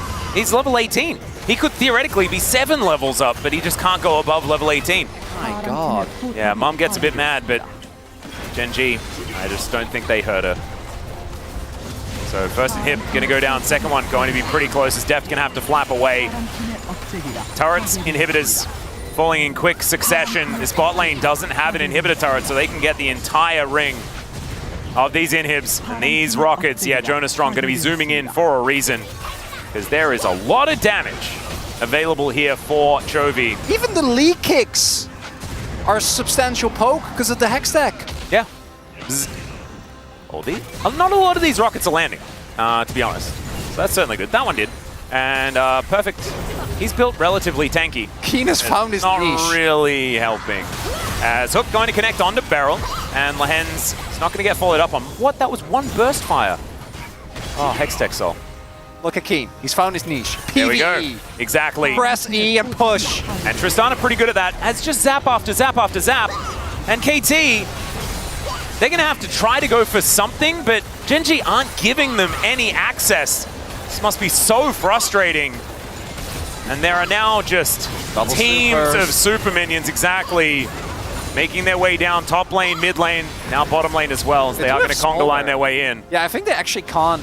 Maybe they need Baron, so 45 seconds. So, look, it was a while ago now that we did have that Elder fight, so maybe I did overstate the overness of the game. It is still going. I really don't think you did. It exists. Oh, Pay's actually selling his stopwatch. Okay, going for... But he still had shoes to sell. I wonder if he wants to go BT because of the extra AD so that his hex stack, like his zaps, do more damage. Yeah, sounds about right. Yeah, but I feel like you can really go so ham. Man, with Smolder really does not care, does he, about these minions? Oh, he's going Leandri. Yeah, Leandri's going to be the 4th item. Well, I mean, is it going to be the 4th item? We'll have to see. KT going to have to keep themselves in the game. Okay, KT, you can't contest. There's double supers in 3 waves. In Baron for Nexus. You can't do this. Yoshik is in the Baron pit. Guys! Gen G now, closing in on the enemy jungler. Pays dashes over the wall. Canyon dashes towards Pyoshik. Doesn't land the Sonic Wave. As there's a Nature's Grasp, just trying to use it defensively. Pays not going to be CC'd by that one. The Magnet Storm onto 3 is decent. Mum gets a little bit mad. Pays going down low, but not low enough as Deft is trying to flap around the fight. Does manage to do a lot of damage to Chovy and is able to take him down. But The rest of the team were not successful. Max range hook is going to connect. Good nah. As Keen says, he's fed up. He's fed up with this. He's going to join the Minions and end the game. And in fact, he's not. He's just going to stand here and watch as the Minions are going to end the game. That's what a leader does. Do it. That's actually fantastic. Look at Keen. He's like, no. I refuse. It's the Minions. They deserve this. And they did. They take down the Nexus. And Gen G with a 2-0 full revenge against KT. Standout performance here from Gen G. It's hard to pinpoint as well who was the main character in that one. Canyon, with his amazing steals, how he set up a lot of the fights, pays for being Azeri, but I do think he went the extra mile the way you want to see on Azeri. Canyon for orchestrating the soul fight. Yeah, also just that thing where he just casually stole multiple objectives by not being matched at all. But in the early game, it wasn't really about Keen and Canyon at all. So maybe the POG has to be someone else. And then is it a Corki that you're giving the POG to? Is it a Zeri? I know it's not Keen. It's not Keen, unfortunately. Can you give POG to the Minions? Because they were the ones that took down the Nexus. I went with Canyon. It was between that or Pace. I think they were the standouts. But if it's Chovy votes, like obviously it's all. I am firmly of the opinion that there is not a single game you can pinpoint where a Chovy vote is a bad idea. No, exactly. And I actually thought that it was package timing and just the fact that Chovy played around the limits of his champion so well. Definitely deserves a bit of a look there as well. Thankfully, I don't have a vote, so I can't be silly. It won't be put on the screen. But I probably wouldn't have robbed him. Not this time around. He could get to 1,000 points. Isn't that fun? That's cool. It's all the more insane that he does it on a team that's as stacked. Yeah, and a team with Canyon. Like, being a player on a team with Canyon, it's generally impossible to get POGs. Because he just stacks them up. He's really been slacking. Only 400? I know. Ugh. It's not really it. Although it is a bit of a mid lane bias season, perhaps. Been getting a lot of POG points so far, as this was such a cute play from both FaZe and from Canyon, as this was the steal we were talking about. Then just safeguards his way out, and then kills BDD, and that was the game-winning play. This was also pretty good by Lance. I mean, honestly, Gen G just all played really well today, and you could tell that they really took the loss to KT in round one very personally. Oh, they did. And they did not want that to repeat. Really, the only one who was mostly there for comic relief was Ski. He did play Tristana. It was fun. And after his Twist of Fate game, I don't blame him. He gets a bit of a game off after that. Oh, he does. He was a bit main character energy in game number one. Completely fine. He just played it like Dundon does. He just went in on every single W cooldown, and then it backfired immensely a bunch of times. Who cares? Yeah. There's plenty of other people on Gen G that can pick up the slack, and as pointed out, his game one was great. Get Maoka, get Maoka. 쫓아도 돼. 아, 스나 있어, 스나. 잠깐 못 나와도 돼. Keep chasing, keep chasing. 죽이고 바로 가도 돼. 게임 끝내야 되고. Yep, kill him, get Baron, and then we can end. 그냥 레부터 봐, 레부터. 아지르. Focus Rel. 이거. Okay. Lehen says he's going to get 나루 executed. 혼자야, 나루 혼자야. 나 그냥 밀려. 어제 끝났어, 어차피. Game's over, game's over, game's over. As Keen just going to celebrate. And now, do they say that he'll let the Minions do it? Should I wait for you guys before I kill the Nexus? 기나 왜 이렇게 삐져대냐, 이 자식아. Keen, stop dying, please. I can't. Says Lehens. 실수할 수도 있지. Obviously. Lehens, you said people make mistakes.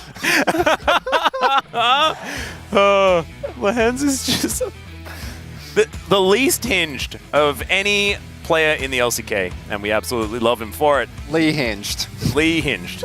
Less hinged, I guess, is what we're going to be calling him now. Gen G, that was just utter dominance. And there was a game that was supposed to be really one-sided today, and it wasn't the game that I thought it was going to be, which was our previous series, Halma Life Esports versus Live Sandbox. Halma Life able to get that one done in the end, but it wasn't, it was much closer than we expected. Yep. This one, not close, even a little bit. It's now time to throw it over to the space, see what they made of the 2-0 for Gen G. Thank you so much, casters, for your wonderful work today. That was a 2-0 from Gen.G that I think KT will remember. The rest of us, a couple of games that were very one-sided. We did have the comic relief Tristana, which was a great point. Absolutely loved that one from Keen. Guys, what are your thoughts on that game 2? Yeah, it's crazy that this game felt closer than game 1, and it didn't feel close. We kind of see the Smolder come out again in this situation. You kind of have this standoff where you have the Corki, who obviously spikes really hard later, and the Smolder. The problem was we saw Gen.G get the early dragons, and if you're a Corki comp, you get dragons, and then the later ones you have package available for. It's very hard to contest, and I think they actually secured Soul before Smolder hit 225 stacks, so it was just so difficult. I mean, just as a draft, I think the KT kind of they approach to the top side of the snowball game. But I think if you see the draft, they do have a mid lane on Corki, they do have an AD carry on Zeri. Sure, they do have a Smolder on bottom, but it doesn't really matter. Like these days, like actually people has been picking the Zeri into Smolder to match the kind of scaling. But the thing is, like they also have a Corki in the mid lane. That factor made if they give up the 2 Drakes straight up, I think they can just hold. They can stall like 30 minutes, like. But they didn't. But still, like the importance of getting the Drake early or like deny or playing or the making player on the bottom or mid, it's really important. But I think KT had a wrong idea, just snowballing top side. Yeah, you guys talked about the Drakes a lot. You know, the Lee Sin coming in and just controlling that objective against the Maokai kind of made it a very smooth ride for the side of Gen.G. Of course, there were some issues in the top lane. We're going to start off with a Keen death reel as starts off with just a straight up solo kill. Yeah, I mean, this is just Keen honestly getting outplayed. You know, a good angle from Perfect to bounce over the minions, and Keen obviously stacks up the bomb but just doesn't have enough damage really to finish off Perfect. And then what I love is that KT went and punished this. And as much as this gave up pressure on the bot side, I do like when a player makes a mistake, they look to try and really make it hit. I mean, I will say this matchup isn't really great for Tristana if Gnar player is good. So I'll say like as a top lane perspective, it's just like more so kind of, you know, sometimes like I pick Tristana. I played a lot on competitively, but like when I feel like I'm better than enemy, that's where the Tristana goes.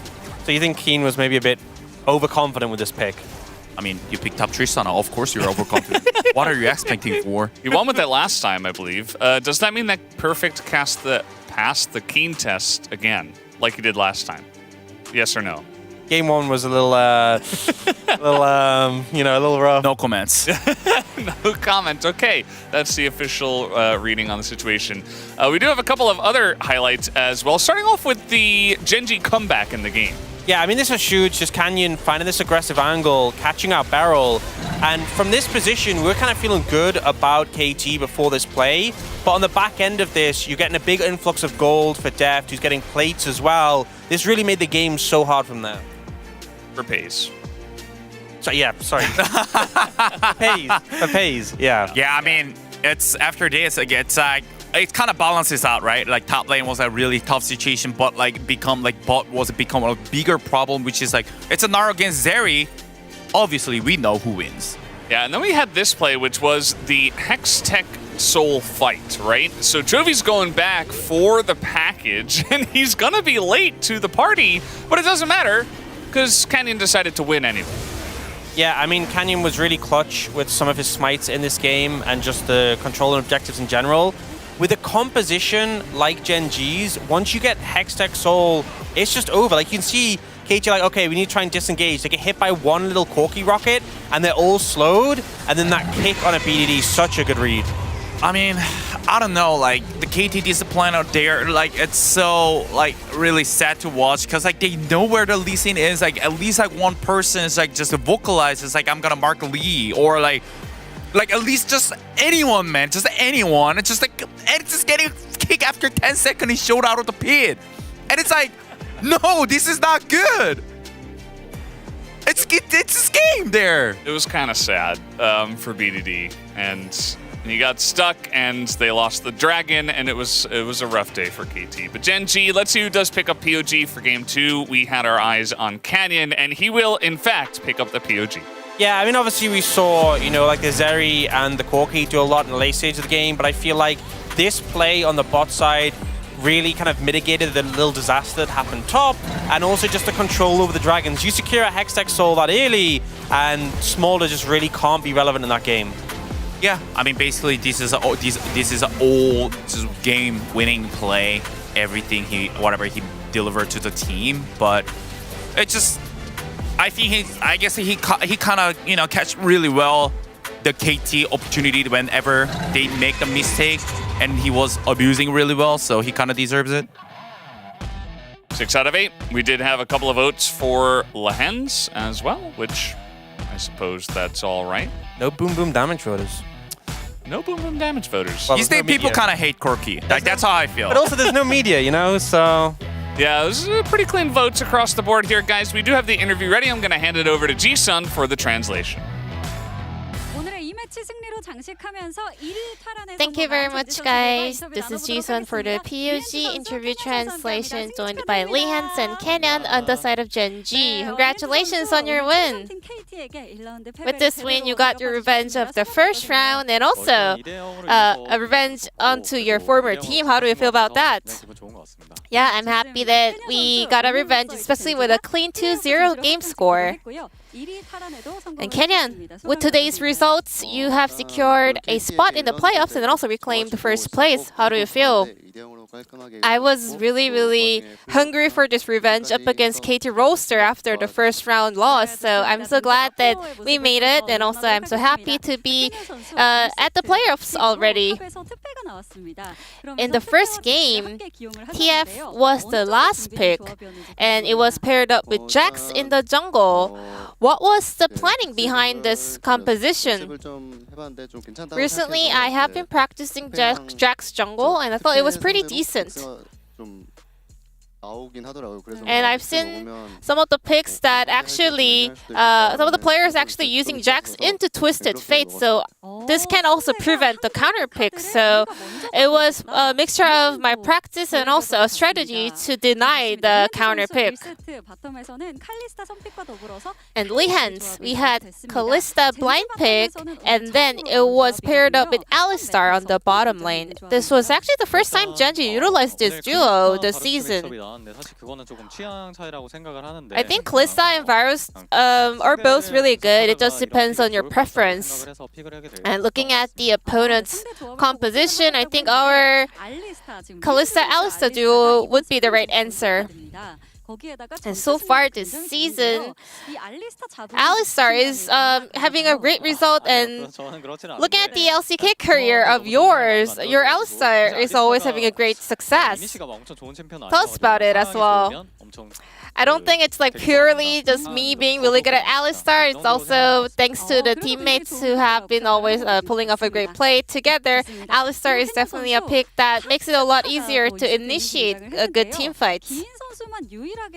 And Kenyon, so the only player in the LCK to play Tristana top is Keen, and he made a return of that pick after 953 days. How did you prepare this pick? I mean, it's more about Keen having a really wide champion pool. He saw the enemy comp and he was like, maybe I can play Tristana top. And did everyone just approve that? Yeah, obviously it's Keen, he's good at everything. So yeah, we were like, go for it. Lehens also said, yeah, we always trust him. Slightly different than what we heard from the player comps up. We will believe you guys. And at the beginning of the second game, you guys started off very easily with a first kill onto the enemy Smolder. How did you make that angle? So it was actually Chovi's call, and I flashed, and Chovi, he was actually yelling at me because I was going downwards and the rest of the Gen.G players were going upwards, but somehow we still managed to get the kill. But I don't know, he was yelling at me even though he's younger than me, so I don't know how do I feel about that. And game 2, it was pretty obvious the opponents were playing around the top side, but our bottom lane was already having a huge lead. But after I got the double kill with the gank, I was pretty sure the game was over, especially on the bottom lane. So that's why I said the bot lane is pretty much done. And Lehens, When it comes to Zeri Nautilus combination, who do you think is driving? Who do you think is on the driver's seat? Canyon. What about you, Canyon? I mean, bottom duo should play as one person, so I want to say both of them are driving the bus or the car. Well, even though bot lane was doing a fantastic job from start to finish, Keen was struggling a little bit early on. Yeah, I was like, keep checking the CS numbers, and I thought he was doing a decent job, and then he was maybe greeting a little bit for one more wave, and he got solo killed. So yeah, I felt bad for him. And at the end of the game, Leanda, I heard you kind of blaming him for dying so much. Tell us about it. Canyon actually in game said it's okay more than 20 times. We did our best to kind of make him feel better. Genji, your next opponent will be Hana Life Esports. Currently sitting on 3rd place. What is your resolution for the matchup? I think they're one of the strong opponents. I will make sure to secure another win up against them. I also think Hana Life is one of the strong teams, so I think we have to be thoroughly prepared and showcase the best performance possible. And that will be the end of the POG interview. Back to the space. Thank you. Thank you so much, Jisun, as always, for that awesome interview translation. We are going to take a look at the standings now. After that victory from the side of Gen G, they have for now taken the first place. T1 will play later on this week, and will have an opportunity to retake the first place if they can get a win by 2. As we will take a look at tomorrow's match as well, and just show off what we do have for the next matchup. It is Kwangnam Freaks versus Nongshim for Saturday Showdown. That's going to be a fun one. That could be pretty close. And then we do have T1 up against OK Savings Bank Brion for the second match. Should be pretty favored towards T1. But that's going to do it for us today. That's all we have time for. And we'll see you tomorrow for more of the LCK. Have a good night.